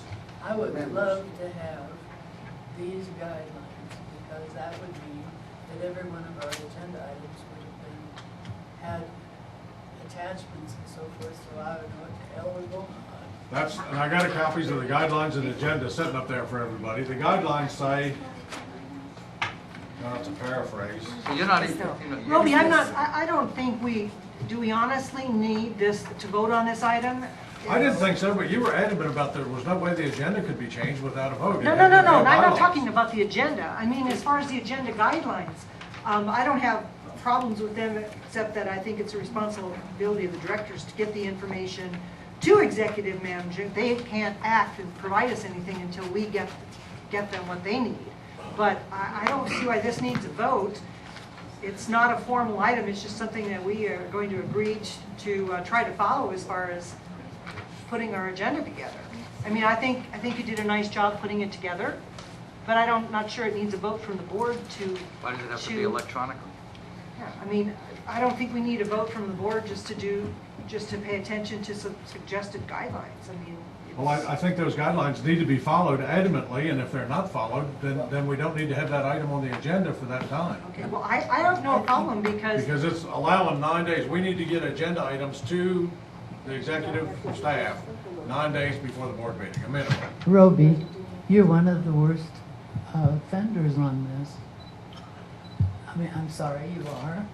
Yeah, I No, agree. I sent everything in originally that I had on there. I sent it in at one time. Then you guys got to no, asking me questions about it. I think she's also pointing to some of the descriptions, provide a clear and concise explanation of what is being asked for consideration. Yeah, I love that. Things like, I like these things because we're not doing them right now. And I think. The board or the council, the people on this side of the table come up with ideas and things that they want. Right. And they give them to staff. Staff then asks questions if they don't understand it and produces the information. Oh, I think you need to ask, Well, you may think ask that, but I do as not. what we are asking them to do. If I You want to know. can't say, Let's use an example, point case. These are all your agenda items, and you clearly stated that you wanted all 4 owned buildings to be open. I provided, I'm guessing now it comes down to it's just really the adult center and teen center, or no, the club room. Yeah. So these are all yours, and you provided me nothing as to your clarity. Well, I sent you what I had was a resolution of it. Why didn't there need to be a resolution of it? Because that's what I thought.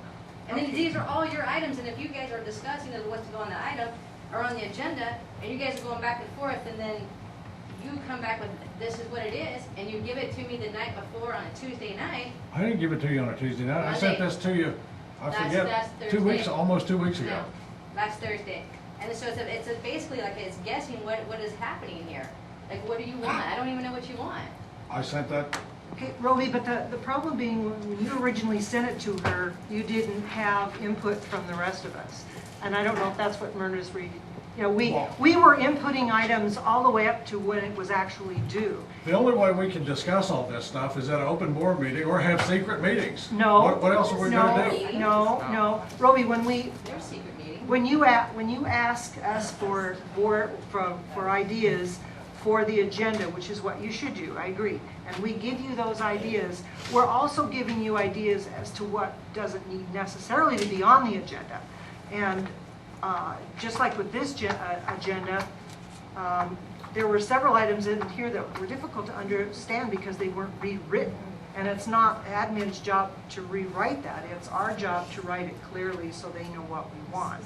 So because I think that you as president who are responsible for making sure that admin gets the agenda, but you have to also listen to the rest of us as far as what needs to be there and what needs not to be on the agenda.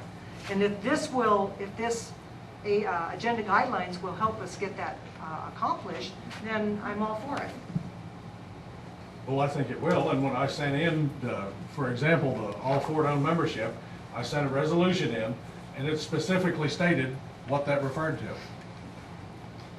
And I think we indicated that And you then didn't we- need a resolution for that. That's fine, that's what the discussion is for ahead of time, or now, before you approve the motion. You can amend the motion, you can do whatever you want to it, but I have to have something. I can't bring the resolution, I don't want to come up with a resolution right here.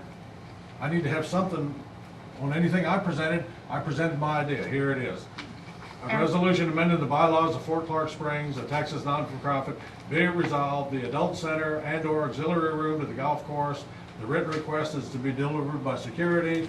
The request states the name and number of people making the request, Okay. I supplied the whole thing. This was my idea. And- It may not be the idea of the board, but we can't discuss it until we have something to discuss with together. Okay, and then when we make the suggestion that we don't need a resolution for this because it's simply a scheduling issue, then at least consider what we're recommending to you, because we're also fellow board members. We just did. We made the motion based on your motion was based on. All right, let's get back to the agenda guidelines. Please, let's pass the agenda guidelines and go on to the next agenda item, please. Well, the 96 hours prior, having all board packets to you guys, 96 hours is going to be a little bit difficult because of the financial process. We probably won't have everything completely reconciled, and you'll have a little bit of discrepancy and your financials ran 96 hours prior to. Which is one day prior to Wednesday, right? Yeah. Well, we should. Instead of Monday, I thought in one of your emails you wanted it the previous week. No, we need to, some things like that, and I may have made error in that. The financial documentation, if you print it out 2 weeks ahead of time, won't be current at the time of the board. But we need to get information to you that we expect you to look up prior. We can't send you something Friday night saying we want this done for Saturday morning. And if we do, we're gonna come and everybody's gonna say, well, where's that information? We don't know anything about it. You know, if we have questions like water bills, how many deer did we kill last year? We need to have that information to you 10 So you're days. just asking that question, not being an agenda item, so I tell you. We need to have that stuff to you so you can provide an answer. You know, you'll have to look things up. That's why I had the agenda guidelines. Okay, well, on number 3, it says it's the responsibility of executive management to ensure that potential agenda items meet these deadlines. Well, that's the director's responsibility to make sure the agenda items meet the deadlines. They have to respond to those, so that's kind of a misnomer there. We need to clean that up. We give admin the agenda items. Right. It's not their, it's our responsibility to give them the agenda items. In total, what Yeah, you're asking. to meet these deadlines. It's not their responsibility to get the agenda items to meet the deadlines. Okay, let's. I think it's an excellent idea to give us some guidelines. I don't know why we necessarily have to vote on them to make as just attaching it to the agenda, but we can do that perhaps, attach the guidelines to the agenda. Well, because of lack of motion and a second, that agenda item dies. It's a guideline, whatever we want to call it. The number 13 is the members need a profit and loss statement with all entities on Fort Clark Springs. Didn't we discuss Didn't we this? already do that? No, that was putting it on the website, but That's not what it said. it says the members need a profit and loss statement, They have one after that. but it's not the same one we get, and it doesn't We- lead, they have just a rough overview of it. But that's what you said you wanted, I gave you the detail, you said, can't you just have it a basic? On the website. So now Same difference. Oh, I misunderstood too. Yeah, is that, you're talking about putting this on the website, P&L? No, There, these guys here. that's what they did for RV park, because then you went back and said, nobody needs to know the detailed items on water bill. The website doesn't need This is that. what they get. Right, I think at the meeting, when we hand out they need to get the same one. At the meeting, the members need to get this one that details these. But it's It's the the same same thing. thing. Now, it has the total profit and loss. It doesn't have, what did the real estate do? What did, You emailed last week that said simply, you didn't want details, they just need department overview P&L. I have that email. That's what you asked for, That's really. exactly what you asked for. It was my understanding as well. You just wanted the profit, and we didn't need all the details. This is what we were just talking about. Of RV park, motel, admin, and golf course, and Los Morris, which is on there. okay. Okay? I meant a more detailed one here for the members, but if we're happy with that, that'll be sufficient. Understand. Good, okay.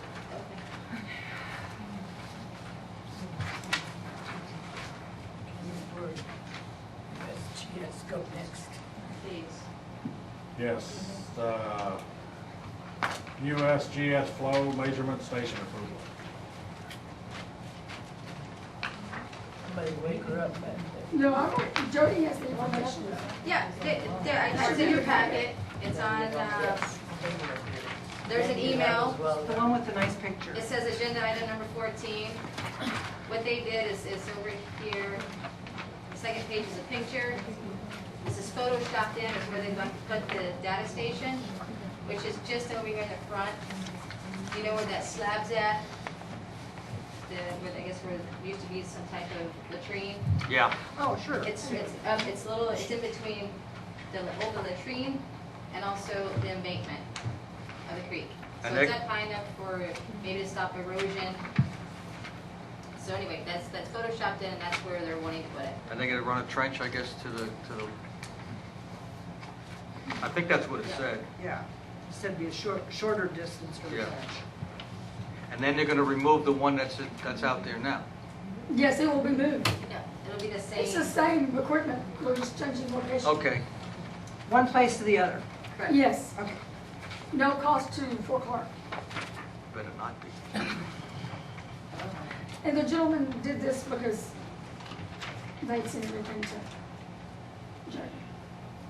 So, if you have any questions about necessity as to, again, why it's a good idea, we just need good, accurate scientific data. And again, this can help you in any issues with TCEQ, or, future water planning, because we will have better, accurate data.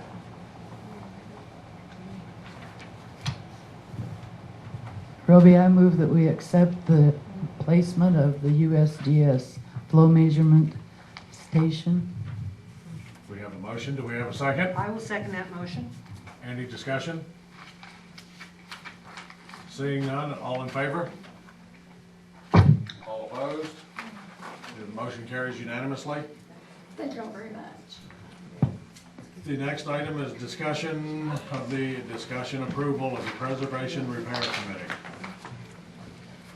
Historical.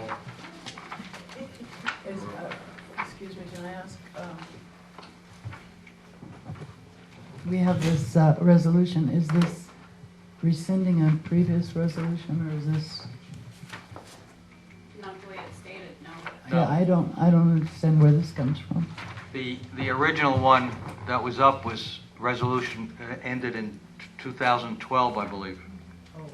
And we're just basically putting it back on the books, Reinstating. reinstating it.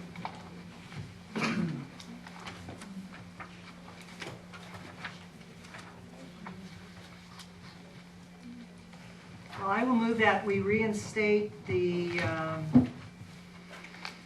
Fort Clark Springs, Inc. Historical Building Restoration and Repair Committee pursuant to their resolution 2014-01. I second it. Motion's been made and seconded. Any discussion? Probably one thing, that resolution, I don't know if that's the right resolution number or not. We need to check on that. We do need to check on that. Right. I agree. That's pursuant to confirming the resolution number. That this is the first one of the year, Yeah. basically. It needs to be numbered correctly, whatever number it is. We also, 2014-01. we also have a June date as opposed to a July. Does that matter? It does say June. They say effective with June 2014. Yeah, It's effective, Just yeah. change that to July. What does this do with our Fort Clark Springs Historic Fund? Anything? Does it affect it at all? Basically, what Garland says, it lets them go out and start doing stuff. No, that's not what he's asking. Oh. Okay.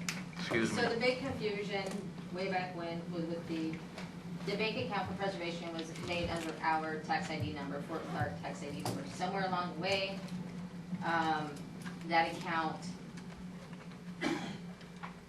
was not being reported under Fort Clark Springs. I caught this, I brought this up 2 years ago, and it's kind of been limping along. Long story short, it's now cleaned up. That bank account will start showing up on your financials. I think it's like any other committee, they go make their rounds, they do what they need to do, they meet, they say, okay, this is a project we should do, go get bids for it, as they have been doing. And what they will do is then come and say, okay, it's gonna cost this much money, they've done their due diligence because you guys have appointed them as that committee. And then what we would do is write the check, Fort Clark Springs would write the check for whatever project needed to be paid for. So at what point in time does the board approve spending that money? Well, you should have a board member from Fort Clark sit on that committee. Name one. And there is a I think it states list that. of people who have, It does state that, but when does the board say, okay, that number's okay and we'll pay for it? That's why you entrust your committee, basically your ad hoc committee in a sense. And then if you're the board liaison for the building preservation, you would probably email that back to keeping them apprised, the rest of the board, of what's going on in preservation. And if somebody disagreed, then maybe you put it on the agenda for the next month to vote or not vote. Yeah, I think the board needs to vote to spend the money, not any individual. I think the board needs to vote to approve the project, because then the money is approved for it. They can't withhold the money for it. I think they need to look at the board, at whatever project they bring before, whatever project they want to work on. They want to fix the wall, they want to fix a roof, whatever it happens to be, they need to bring that information to the board to get approval on spending that much money. That's the reason the board member's supposed to be on that committee as it was set up. Actually, there was supposed to be two board members on the committee. Well, the monies that have been spent in the past, and I'm not saying the projects weren't deserving. They are. There's a lot of projects on the fourth that are deserving. They weren't done to the, we had short rated on it. The board did, the fort did, the members did. Spent $22,000 on Shafter Hall. You gotta put both hands on the wall and kick one door to get it open right now. I don't know about that. I do, it's the back door, it's the back door, and that was one of the things that was on the list to be fixed. You know, I don't know what happened to it, but that back door, that metal back door, right there by where the board sets, the community council board sets, there's a door right in front of them that goes out the back. That door was terrible beforehand, it's never been addressed. We spent $22,000 on that building, I think, in here, didn't we? And it was somewhat shoddy work done on the building. I don't You know, so the board needs to approve, this work needs to be done in a workmanship-like manner, and, you know, they need to know where their money's going and what they're getting for it. Darla? I'd like to make a statement, that will work when the project is finished, but you got to inspect it. Yeah, it is. Rain and Moisture coming in back there. affects school. We just had 12 inches of rain, it probably doesn't look right. I mean, I got the same problem at the house, you know? I saw it done not this month, but last month too. I mean, every time the first community council meeting I went to, But we've had rain. 2 or 3 years ago, that door was like The that. basic reason that whole building was done is because of a lady falling out off of it with a potential lawsuit with the steps. Originally, the steps were not as that building was, and they took the steps and just got rid of the concrete. When they done that, they actually found another door that was put in. That door was taken out because it was not original either. Then we found that vacant room down there that had been totally enclosed, and then they come back and put that room back as a usable room to store stuff in. And then the back door at the very end of the building had been sheetrocked up also. And then when they got to doing it, the old shiplap on there was better than the fiberglass siding. So that's when they took all that fiberglass siding off and went back to the original shiplap and brought the building back more to an actual structure as it was back in its original days. And that's where some of the $22,000 came in. Then the community council actually went in and redone the bathrooms and painted and the inside work with their own money on that building. No, I don't disagree that the building needs work and we need to spend that money on it. That's what that money's in the Historic Preservation Fund for, is to spend on restoring the buildings. But the board needs to have some control over what the money gets spent on, and how it gets spent, who's spending it. Well, If you got a board member sitting on that committee and he doesn't sign a check, I mean, he's got to sign a check. There's the control. Well, there was evidently a board member signing the check before, without the rest of the board knowing it. This is today, that was yesterday, you know. It doesn't do us any good to hash over what happened 5 years or 10 years ago. We need to talk about what's going to happen in the future. We're going to have a board representative on that committee, and it is their job to bring that building recommendation back to the board and put it on the agenda.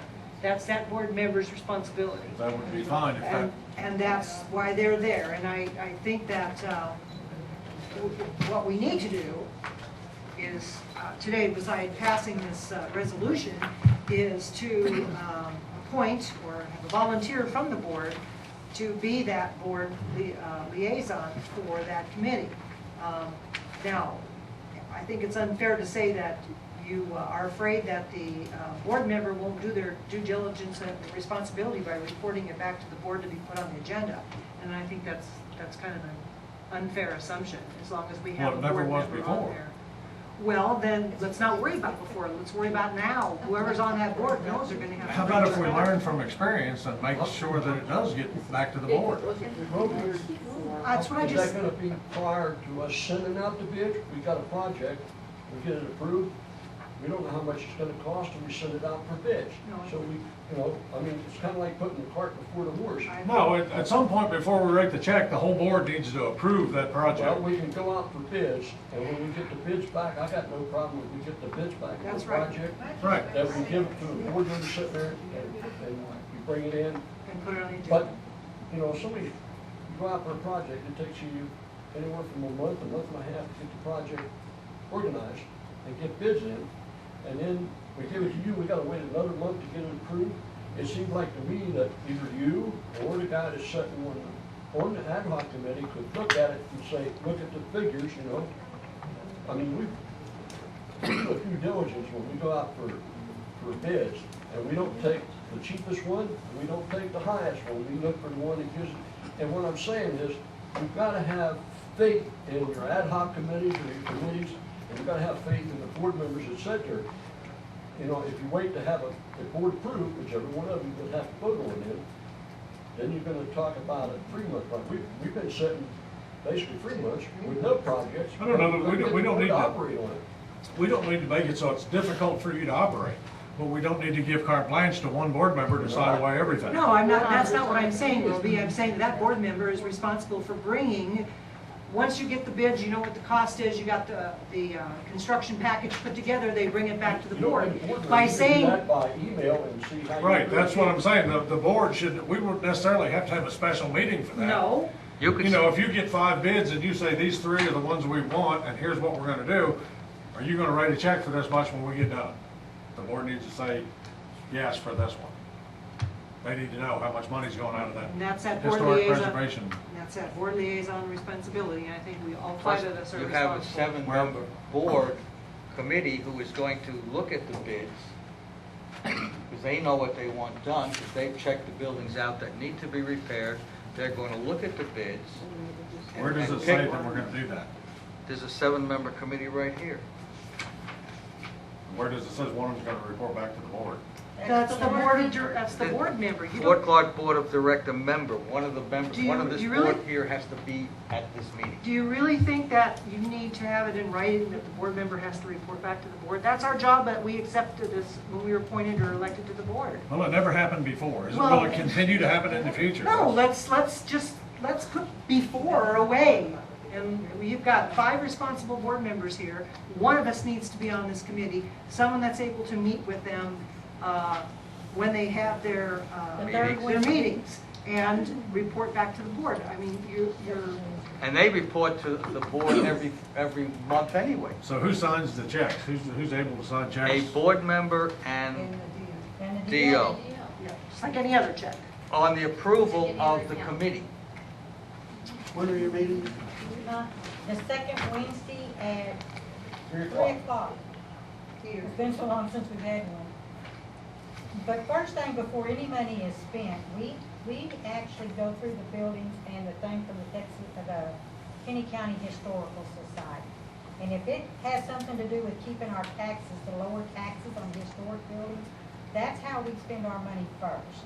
And if we're gonna have to do something to that building, and we see something else that needs to be done while we're working on that building, then we wanna try to get that building back up to as good a standard as we can afford to do it. But there's one thing that needs to be fixed. Because in the past, they were doing, they'd fix this one little item, then next year something else would come up. And if you'd have just reviewed the building itself, you could have took care of several items. So first thing you do is take care of it because of keeping our taxes lower on those bills.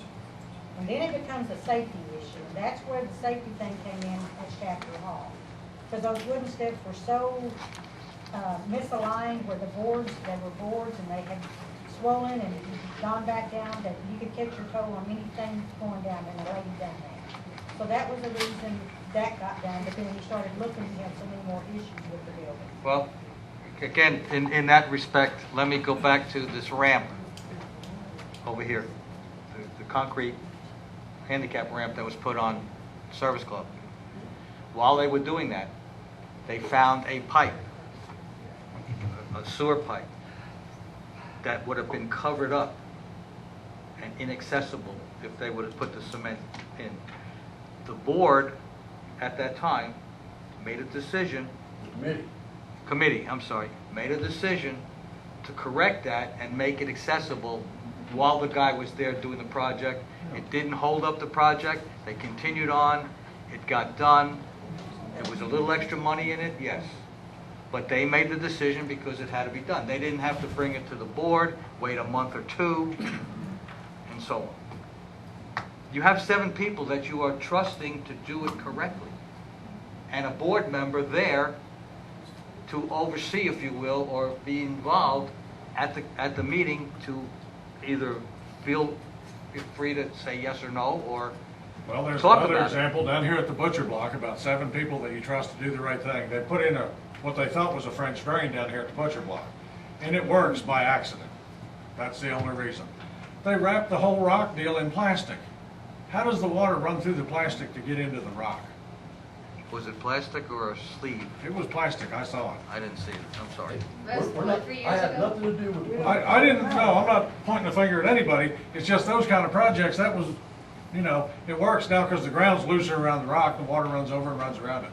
But you wrap rock, and the whole idea of the French drain is the water runs through the rock and goes around there. When you wrap the rock in plastic, it doesn't work out that well. Okay, So- that was then, this is now. If I have no problem with them bringing the project to the board, and then once the board approves the project, they go ahead and get the work done. But again, you're saying that you don't trust one of the board members to bring this to the board, and I think that's, for one thing, it's inappropriate. We have 5 responsible people up here to bring this, one of us is gonna bring this information back to the I didn't board. say I didn't trust anybody, I want to know when the check was written and who wrote the check and who approved writing the check. It's like any other check. 2 people have to sign it. The DO and As the long treasurer as- or any other board member would have to sign that if the treasurer's not available. So Do that's, you want that to be part of this resolution? Well, Sandy says we don't need it because they're going to be trustworthy and do it anyway. oh, that's not what I'm saying, that you're questioning the ability of a board member to do their job. It doesn't matter whether Sandy says this, but I'm asking what you want. You want that to be put in here, that it be brought back to the board? I was asking, Can we possibly get past this onto the next agenda item? right, I was asking where it says that in there. It doesn't. If we're going to trust them, I guess we're going to trust them. I just don't want the money to be wasted as it has been in the past. If there were no board member on this as a liaison, I would say you had a good point. But you have a board member on here, and that's part of the board member's job to do their job, okay? That's all I was saying. If you didn't have a board member on there, yes, you would have a point. But I think we need to call the question and vote. Do we have a motion? I've forgotten already. Yes, we do. All those in favor? Please read it back so I know what I'm voting. It's to reinstate the resolution, of course, if the resolution number is correct, to reinstate the preservation or historical building restoration and preservation.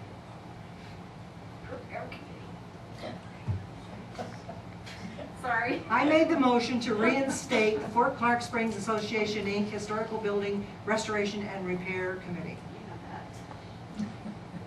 And it was seconded. And is there a time for this resolution to expire? No. We took that out, took the time expiration out of it. Who's we? They did. It said, be it resolved that this resolution shall remain in full force and effect until an amendment or recession order has been passed by a majority vote of the Board of Directors of the FCSA. So it's in effect until the board says it's not, which is appropriate. Hey, can I make a statement on that? And the reason it's going on forever is because when the board passed, or when the membership passed to give $1 of the impound fund, of their money they put in the impound fund to the restoration, preservation committee, repair committee, there was no expiration date. It goes on forever. So we did the same thing with the resolution, or I asked the same thing be done with the resolution, so we don't run into this problem in the future. Right, because that money cannot be used for anything else but Anything else that. but that. Right. How are these members selected? The historical is appoints 2 people, community council, I mean, you say appoint, are they elected within that group, or are they Yes. appointed by the president, or what? well, they're voted on, names are Voted given, on. and then they vote on the people. I don't know how historical does theirs. And the reason community council's in it, because they give all the proceeds for 5 years, they gave all the proceeds from Fort Park Days to this fund. And right now, they're giving a 70-30, is it 70-30 split? They're giving a split, and they're keeping some of the funds now to buy stuff to help put on Fort Park Days. But this fund gets the majority of those funds also from Fort Park Days now. So, And then one person is on there from McKinney County Historical. Yeah. There were supposed to be 2 board members. There's supposed to be 2 historical members and 2 community council members is how the, that was the original formation, is how it was done. No. Yeah, it's 1 board member. You only need 2. One board member. But we really need another member because that will leave it as an even number. Well, the board, the Fort Clark board member is a non-voting member. maybe we should go back. So you have 8 board members with 1 non-voting. And we welcome anybody to come in there, and if they've got a project they think needs to be looked at, you're invited, Let's kind of open up the members of the fort. if they would like to, yes. They We got had a lots of people project come in before at they once. No, any member can attend the meeting. Any member can attend any of the meetings. They can attend the golf club meeting, they can attend this meeting, they can attend all of them. They don't have any voting, but they can attend. If you don't have a life, you're welcome. Yeah. Yeah.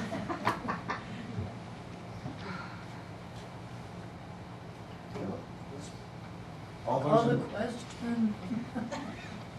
all those in favor? Motion carries unanimously. Now we need to appoint a board member, maybe. Who's gonna do this? You're so concerned, why don't you go? If they have the meeting in the weekends or the afternoon, in the evenings. I'm sorry. Well, 3 o'clock on Wednesdays is difficult for me. I'm sorry. Okay, I have golf committee at 1 o'clock on the 2nd Wednesday in the month. I can attend that and then split to the preservation meeting. I might be a little bit late. Members don't mind, then I don't mind volunteering for that job. And if sometimes you can't go, you ask one of those. Yes, of course I would. Yes. If we're available. So we need a motion to appoint Sandy. So moved. Ha! Second motion. Second motion. Motion is made and seconded. Any Call the discussion? question. All those in favor? She has a question. No, I She said said call the call the question. Oh, okay. Okay. I volunteered, so yes, I'm in favor. All in favor? Yes, voted. Sandy is, all in favor voted for Sandy. The next item is bylaws. We're almost half. What does that mean? Well, none of the bylaws, or very few of them. One more Okay, time. I submitted this one, so unfortunately, the explanation wasn't attached to it. My addition to this was referenced specifically the bylaws for the election cycle because we have it coming up. And my recommendation was that we immediately, in other words, this coming week, send the bylaws to our attorney to update, so that they're in compliance with 209. It doesn't mean that members can't send in the resolution. We'll send the resolution that we were presented from the members to go along with what we want the attorney to do, but the resolution by the members is lacking in several things that are in Well, 209, so. That's why I wanted to meet with this committee and see if we could get that together before it went to the, because I think we can work it around so this, I would really like member input in the bylaws before they all go wholesale to the. Okay, that would have to be with the caveat that if members make recommendations that are contrary to 209, That's why. The attorney has to remove those and No revise argument, them. no argument. My It's just- idea was that if we send it directly to the attorney now, he has time to put this together. If we wait till the ad hoc committee is formed and you get people together on that committee, it may be another 2 or 3 About weeks. this committee and waiting, I mean, they're just chomping at the bit, actually. Okay. Because they've come up with something, but it's not quite as it should be. Yeah, There are a there's- number of problems with it. Yes. But we can work those out, get it in form that can be sent to Jody, so it can be sent to the legal. And I just want to start with that one. Yes, only that one, because the election cycle is coming up here shortly, Right. and we need, there are extreme differences between our bylaws and And I have a book. 209. I have a book, and I will meet with this committee, and we'll try to get this worked out. Okay. All right, well, that was my, I'm sorry that the explanation on there wasn't, it got lost in translation because it was sent that way, but that was my issue is For the elections only? to, Right just for now? the election only, because that's what's critical at Okay, this point. But gotcha. my recommendation was to send it immediately to the attorney with what we already have from that committee, because the attorney's going to change anything that's not in compliance anyway. So it seemed to me that it would behoove us to do this first and then allow the members to change those things which are not mandatory, rather than the other way around. So I was doing it, trying to be expedient and get as fast a reply as possible on those items that are contrary to As the law. you know, the lawyers don't work that fast either. They've got to have billable Which is another reason that I thought we should get it to them as soon as possible. It doesn't mean that you can't follow up with documentation from I the wasn't members. planning on this taking weeks. I thought maybe we could do it this week. I mean, really, I do. I'm asking Dan, don't you think we could do this in a day or two at the lid? Oh, absolutely. It's Yes. just getting it in form to send to the law firm. Yep. I don't have a problem with that as long as there's no delay also, but with the realization that regardless of what the members put in there and how strongly they feel about it, anything that's not in compliance with 209 will have to be So I'm changed. taking my. Yeah, part to the obviously, that has to be the case.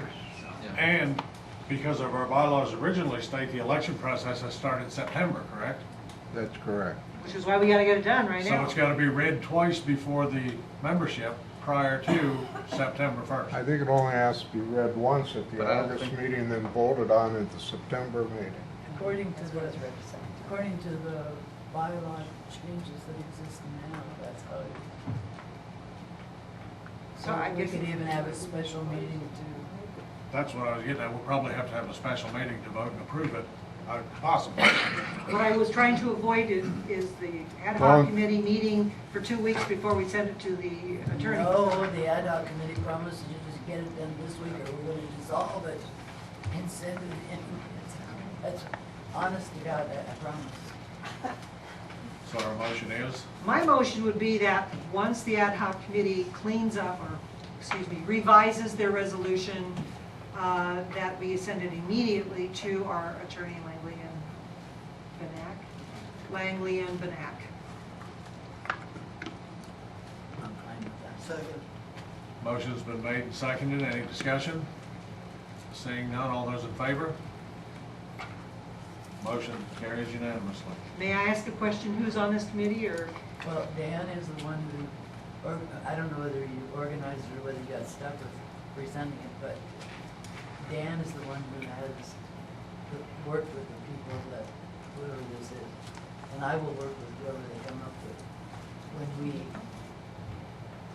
if you're all go, you're gonna trust me, or? Well, No, I'm just listening, because I just want to know who's involved in these, just like Well, I think just- everybody does. yeah, you know, I don't know who will show up. The point is that Dan has already done some work on this, and I'd Yeah, like I- to work with I those see. people. I I don't have appreciate any that. problem with, I mean, more people could come if you want to name a time for the well, meeting. yeah, we could maybe ask one or two more, maybe Carolyn, would you? The problem here is we didn't create anybody on the executive committee to the point of ad hoc committee. And we talked about that earlier. Well, we could just pick Dan. I'm still trying to. We have to do something right now to officially appoint somebody to do something. Okay, well, do we want one or two? I mean, I have no problem making the motion that Myrna head the committee. Do we need 2 board members on it? I mean, I think we need somebody who can be there during the week. Actually, this is Dan heading the committee because Dan's the one that brought it to us. Well, no, I mean for the executive committee. Oh, and that, Well, I thought we were done with that. No, we agreed on an executive committee, but we need to know who's going to be on the executive committee. And we could merely appoint one ad hoc committee right now to work on the bylaws without doing anything else. I've been working on Okay, that. as long as there's a board member involved. I'm here. Okay. Volunteer. Myrna, are you volunteering? Meetings, man. Because I know nobody asked you before they put your name down. Are you volunteering? I'll volunteer, I don't mind it all, but I mean, this board meeting's lasting longer than most I agree, ad I'm hoc starving. meetings. I'm gonna faint in about 2 Or we minutes. could come back later. Want to recess for lunch and come back? No, no. How about just a little recess?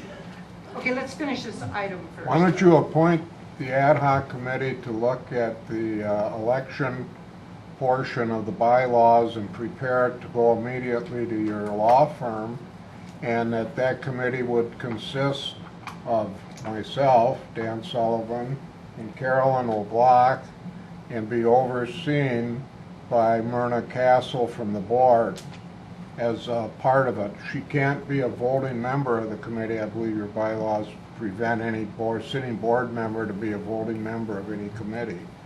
But, you know, to start with, you don't have to worry. That isn't something that we're changing. It would be something we'd be suggesting and sending to the attorneys, who of course are going to send it back to the board. So there's a lot of checks and balances built in inherently in it. Well, At this point in time, we need to appoint. I nominate Myrna Castle to the executive committee for the purpose of designating ad hoc committees. I accept.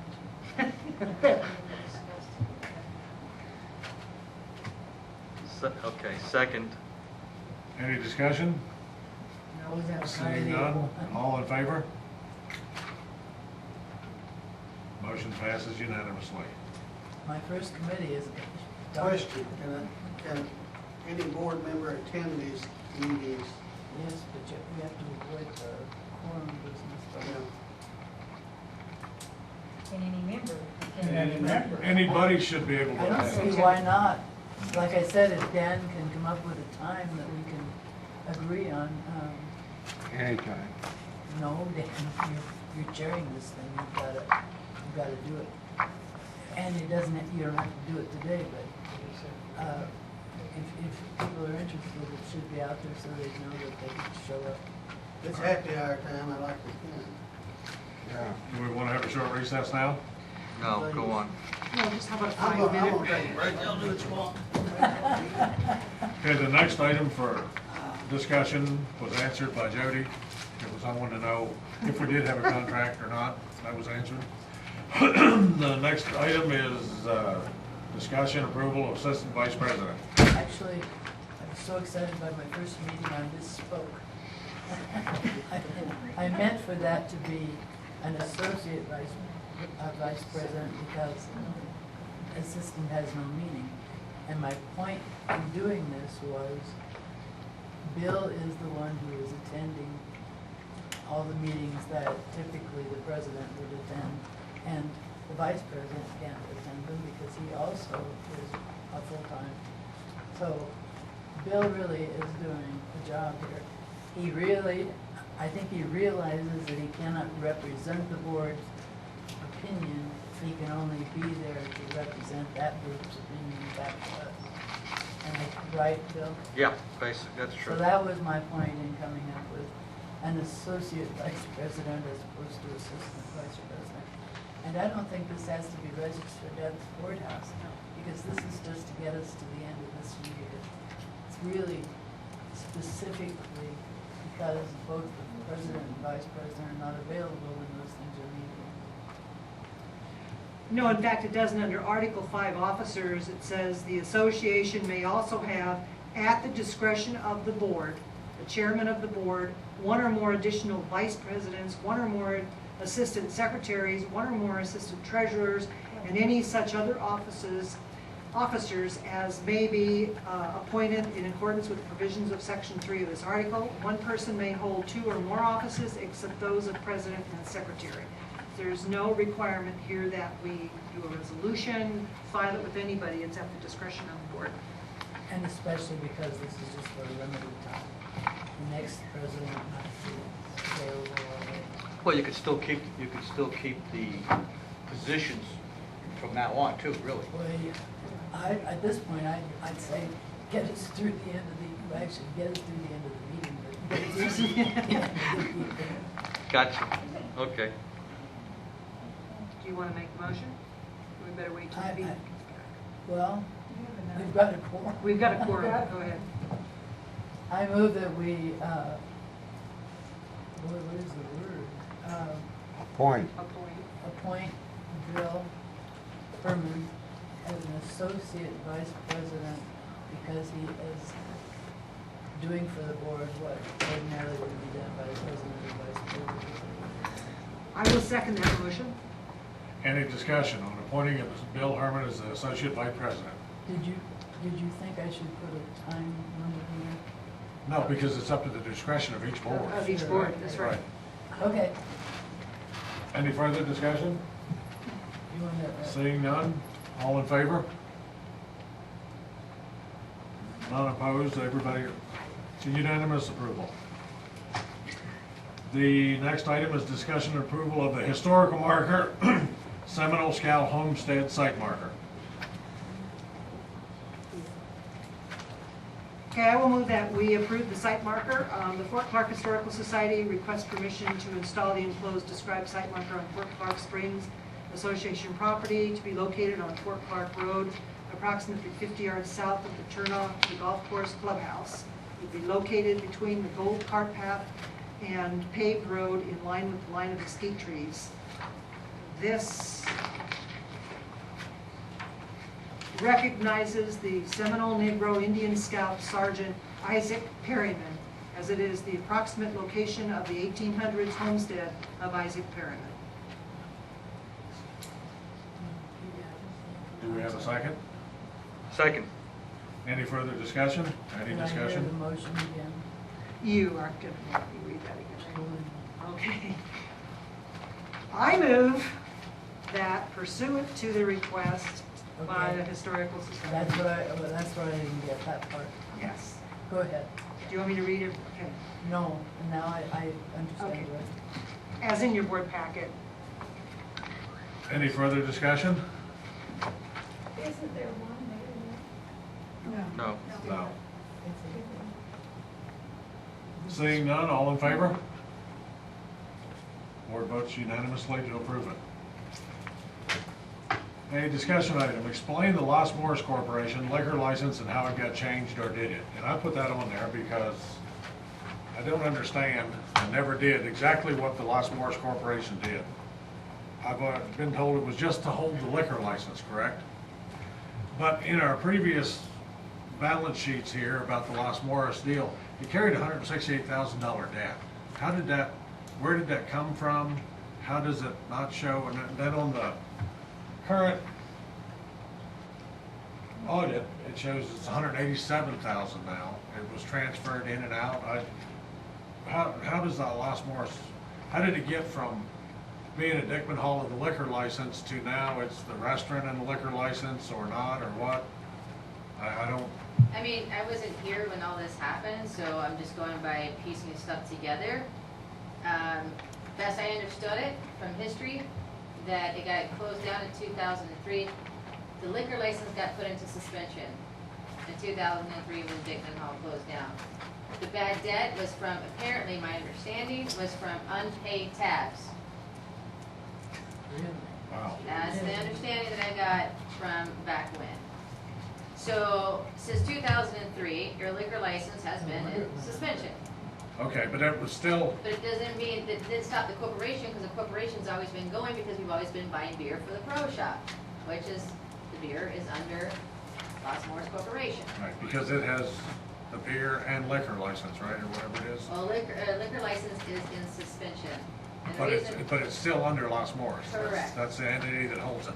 Correct. And the beer, we got a beer license, I guess, Correct, you and have. it's in Las Morris Correct. as well. That's the Okay. only two things that are running through Las Morris Corporation.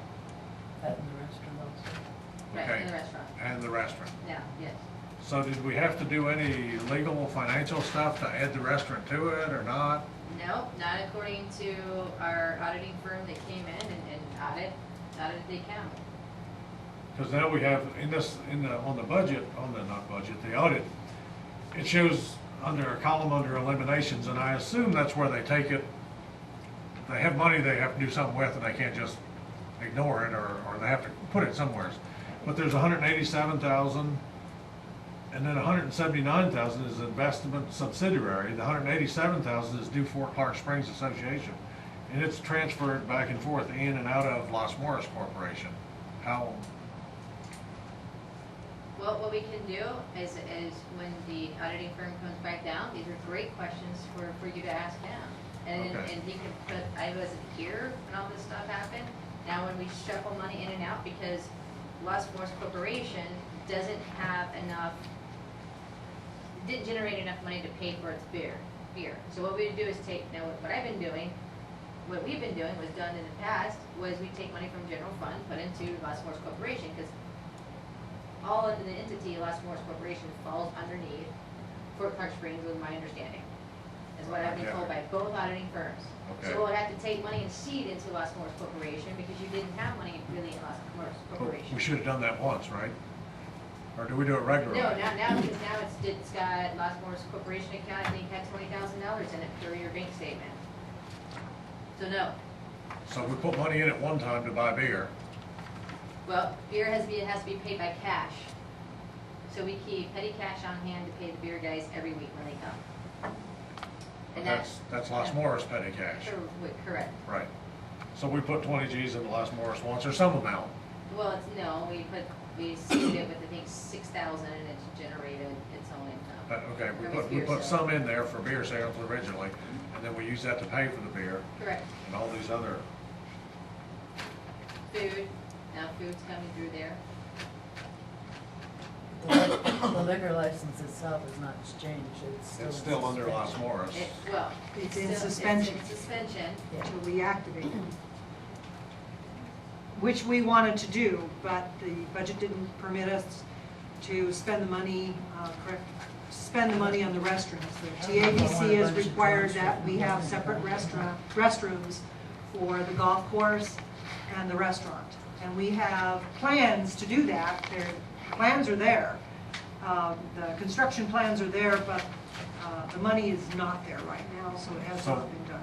On the Las Morris Corporation, because it's a corporation like Fort Clark Springs Incorporated, right? Yes.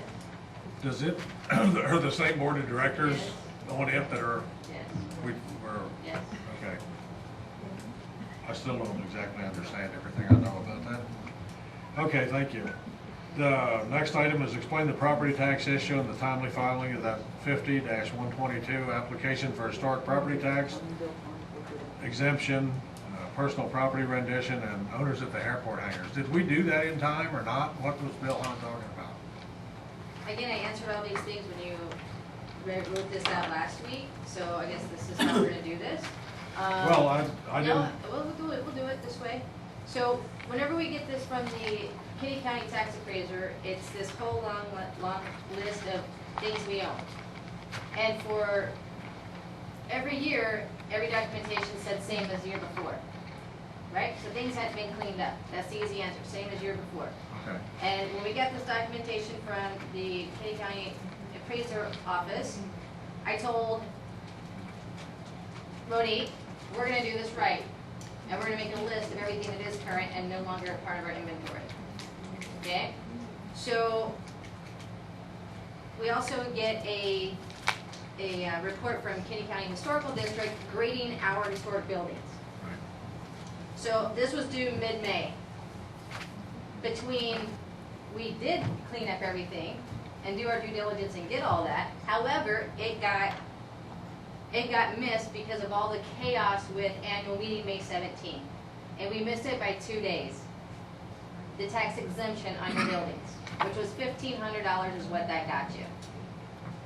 We know now to get that in before because we went down and there was no leadway. We went 2 days after we were late and there was no leadway on it. Now, shame on us because we were in the middle of chaos.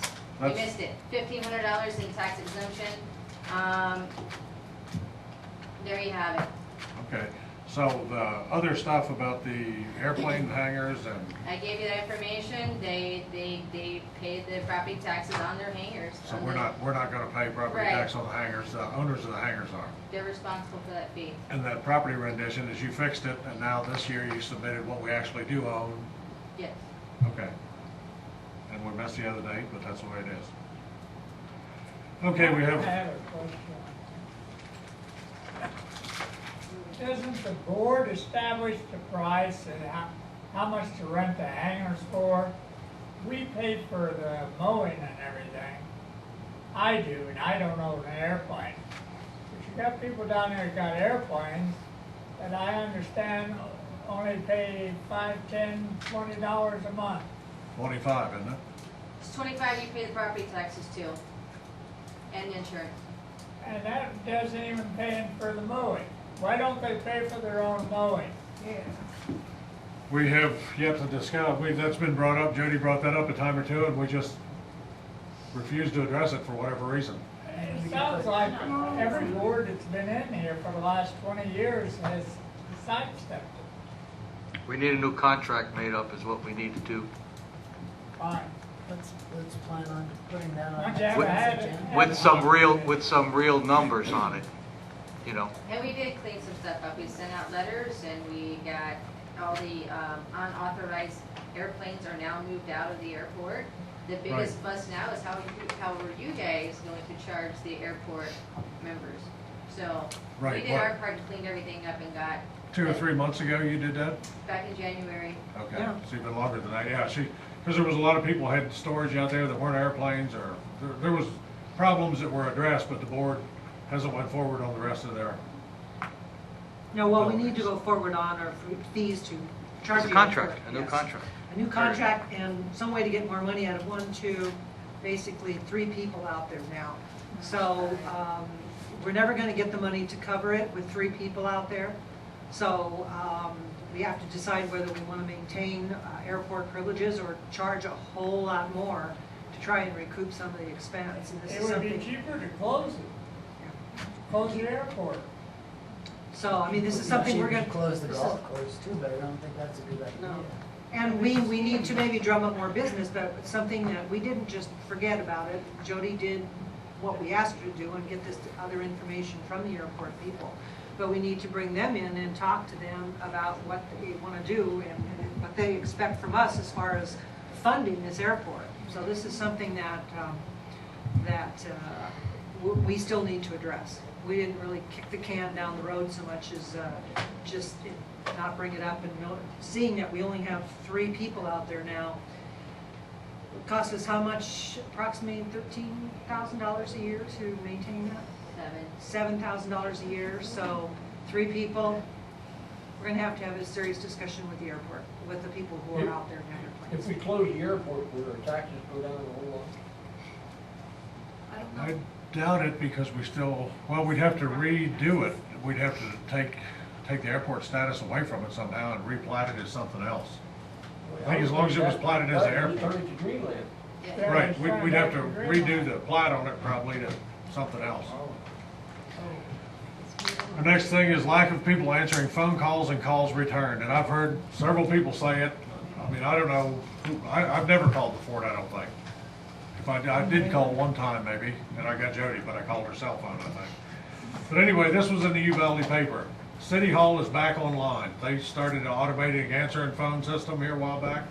And the short of it is, our city fathers have come to the realization that it's far better for the tax-paying public to talk to people at once before the constituents have a chance to wind themselves up with button pushing.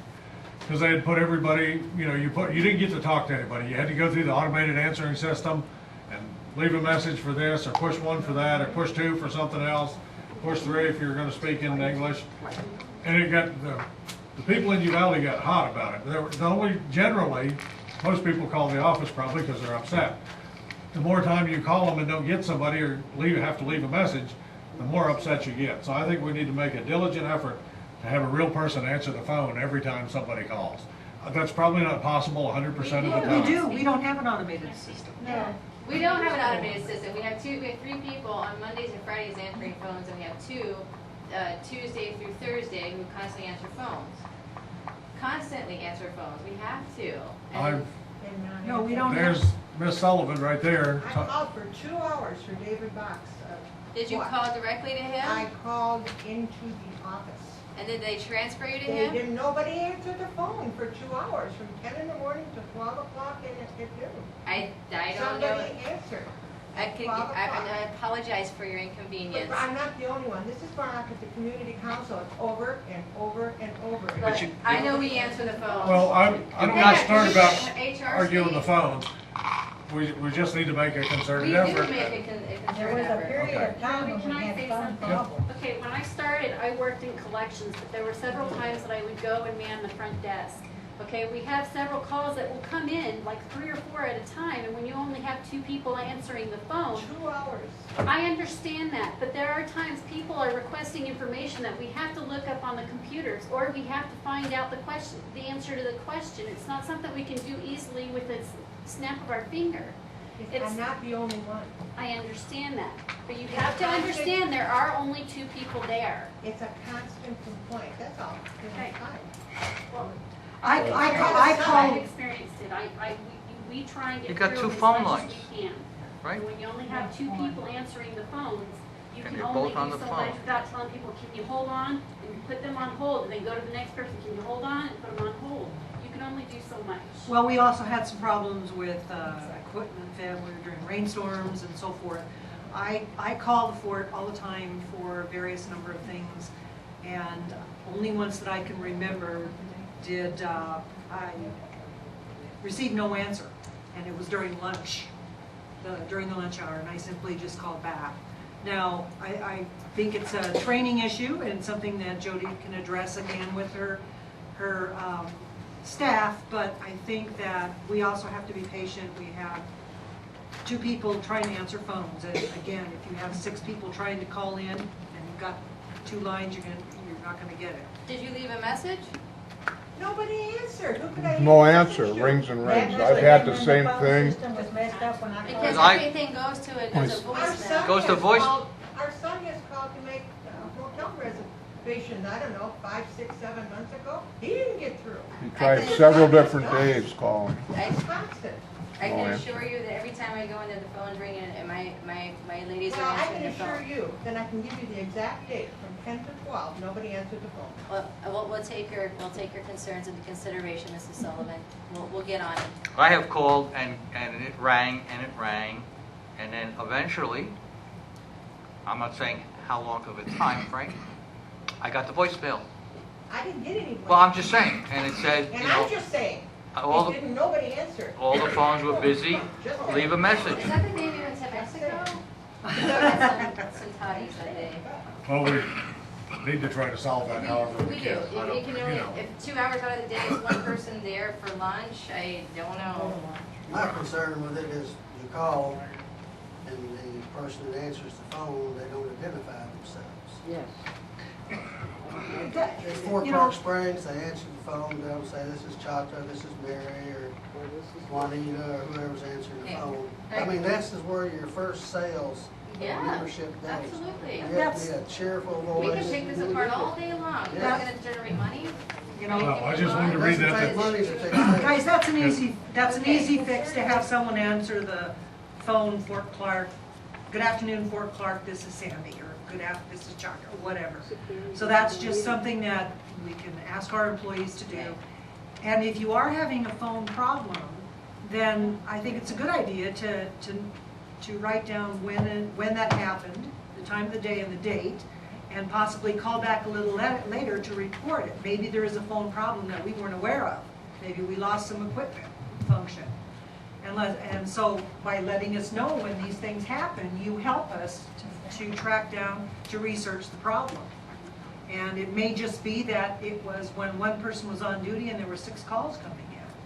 But go ahead, let us know what day and what time of the day you're having a problem with, and give it to Jody, drop it off at administration, and then we can track it down to see if maybe we had a phone problem there that we weren't aware of. Power. So it's an easy solution. Make sure you have the right number. And make sure I did that myself. I don't know who I was calling, but If you've got a it wasn't recording important. system, it should go to a phone, correct? If you're calling the right So if you're number, not yes. getting the recording, it could possibly be it's got a phone problem. Because our phone system ain't the best.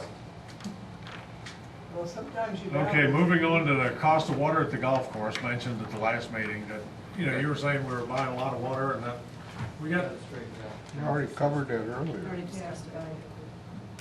The only change I would recommend is that the mowing and so forth at the par 3 is charged to recreation, correct?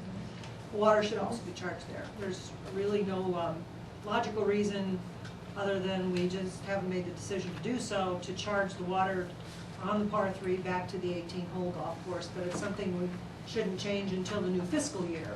And that will give us a better idea of what we're actually spending on the 18-hole golf course. And par 3 should be charged back to admin and recreation. And I've already talked to Jody about doing that as the golf committee representative. I totally agree. Thank you. okay, the impound fund, historic fund, the balance, that's been explained because that came on our financial sheet this time. Why we drained the Red Bridge Pond has been explained. The advertising monies and results on the truck and trailer has been explained. The action, what have we done about Chris Hale's There's not concerns about? much we can do. We did get a report yesterday on the Rundo. It's pretty hard to eradicate. It's almost impossible. It's almost impossible. You can get a herbicide to spray on it, but then that has its consequences to other environmental things. If you mow it, you spread it. Excuse me, did they have any recommendation on, I mean, I have a whole packet over that we picked up yesterday from the Ag Extension Department, and you guys, we made a copy for everybody, and there's not much you can do. The only place we have identified it is in the channel up here, coming off of that walking red and white bridge.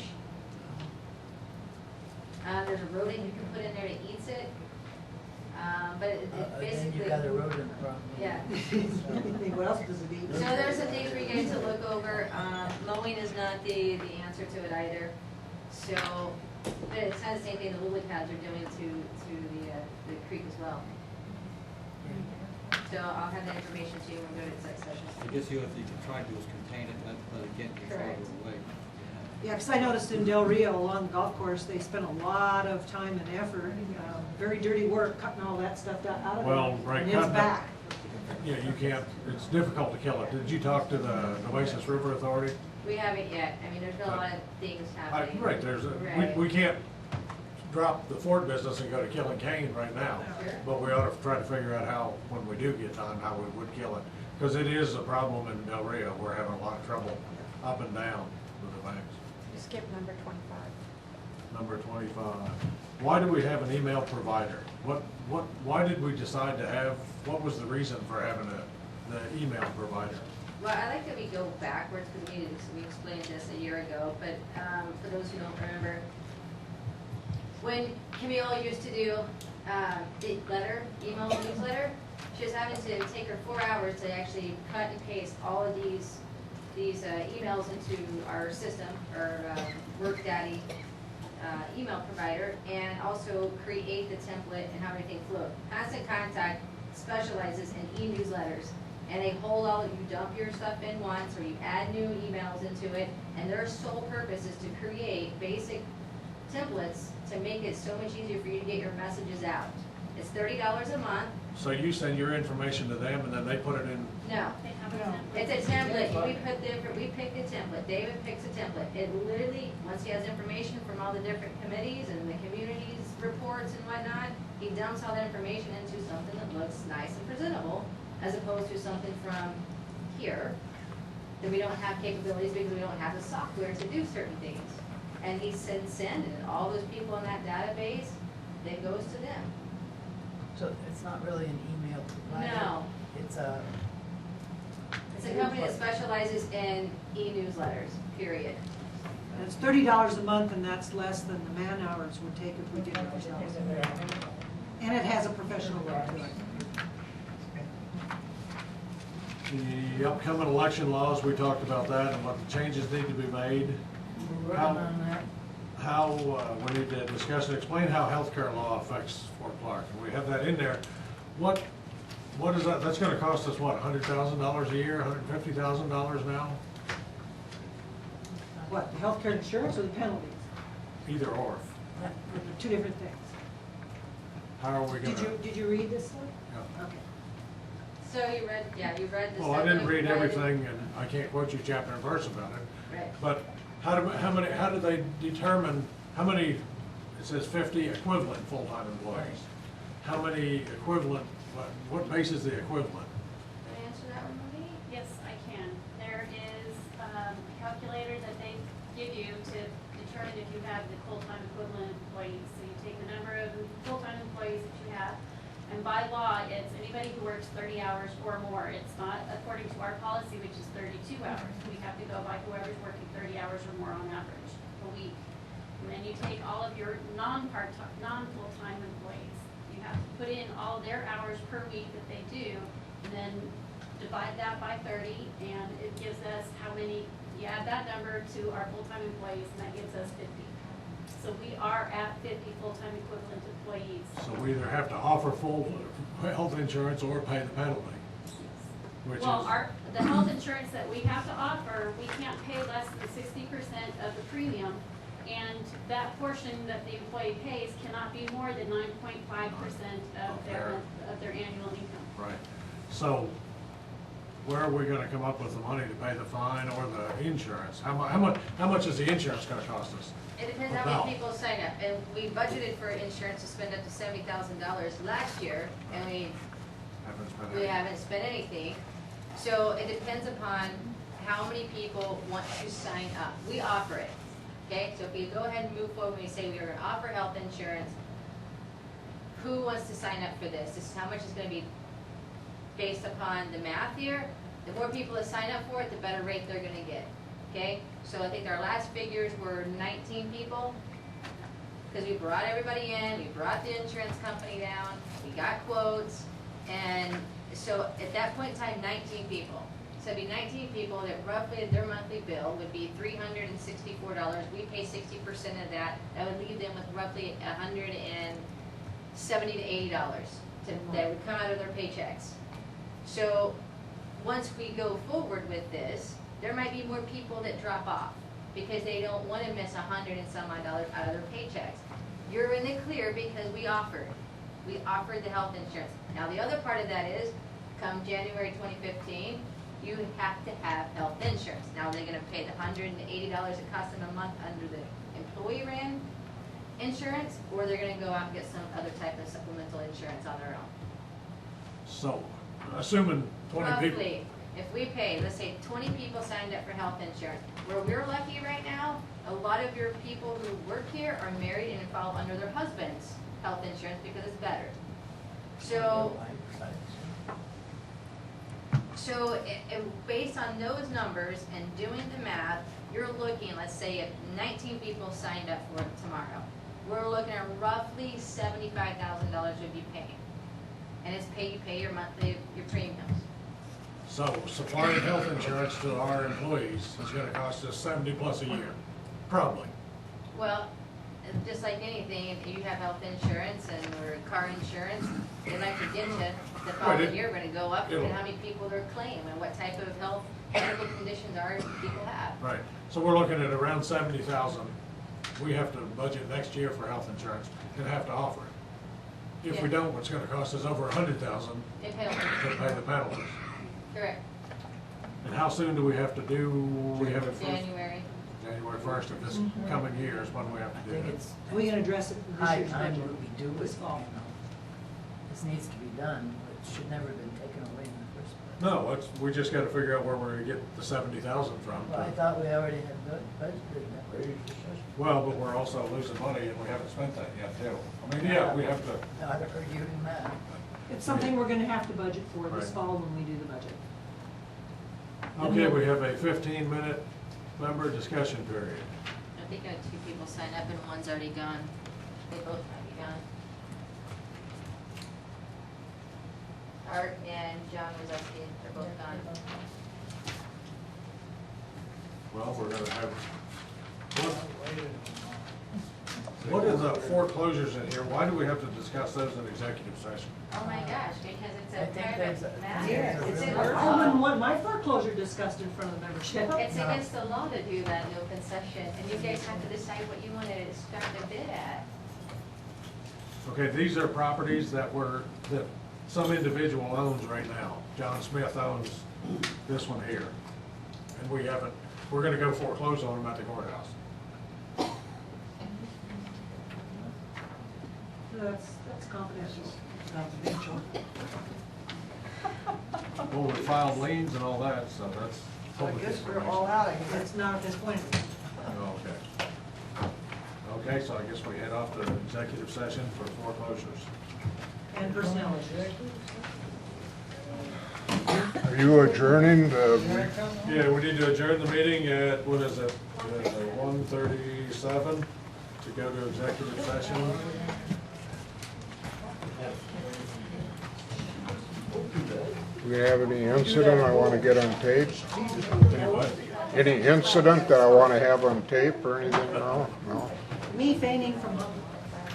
what we offered to go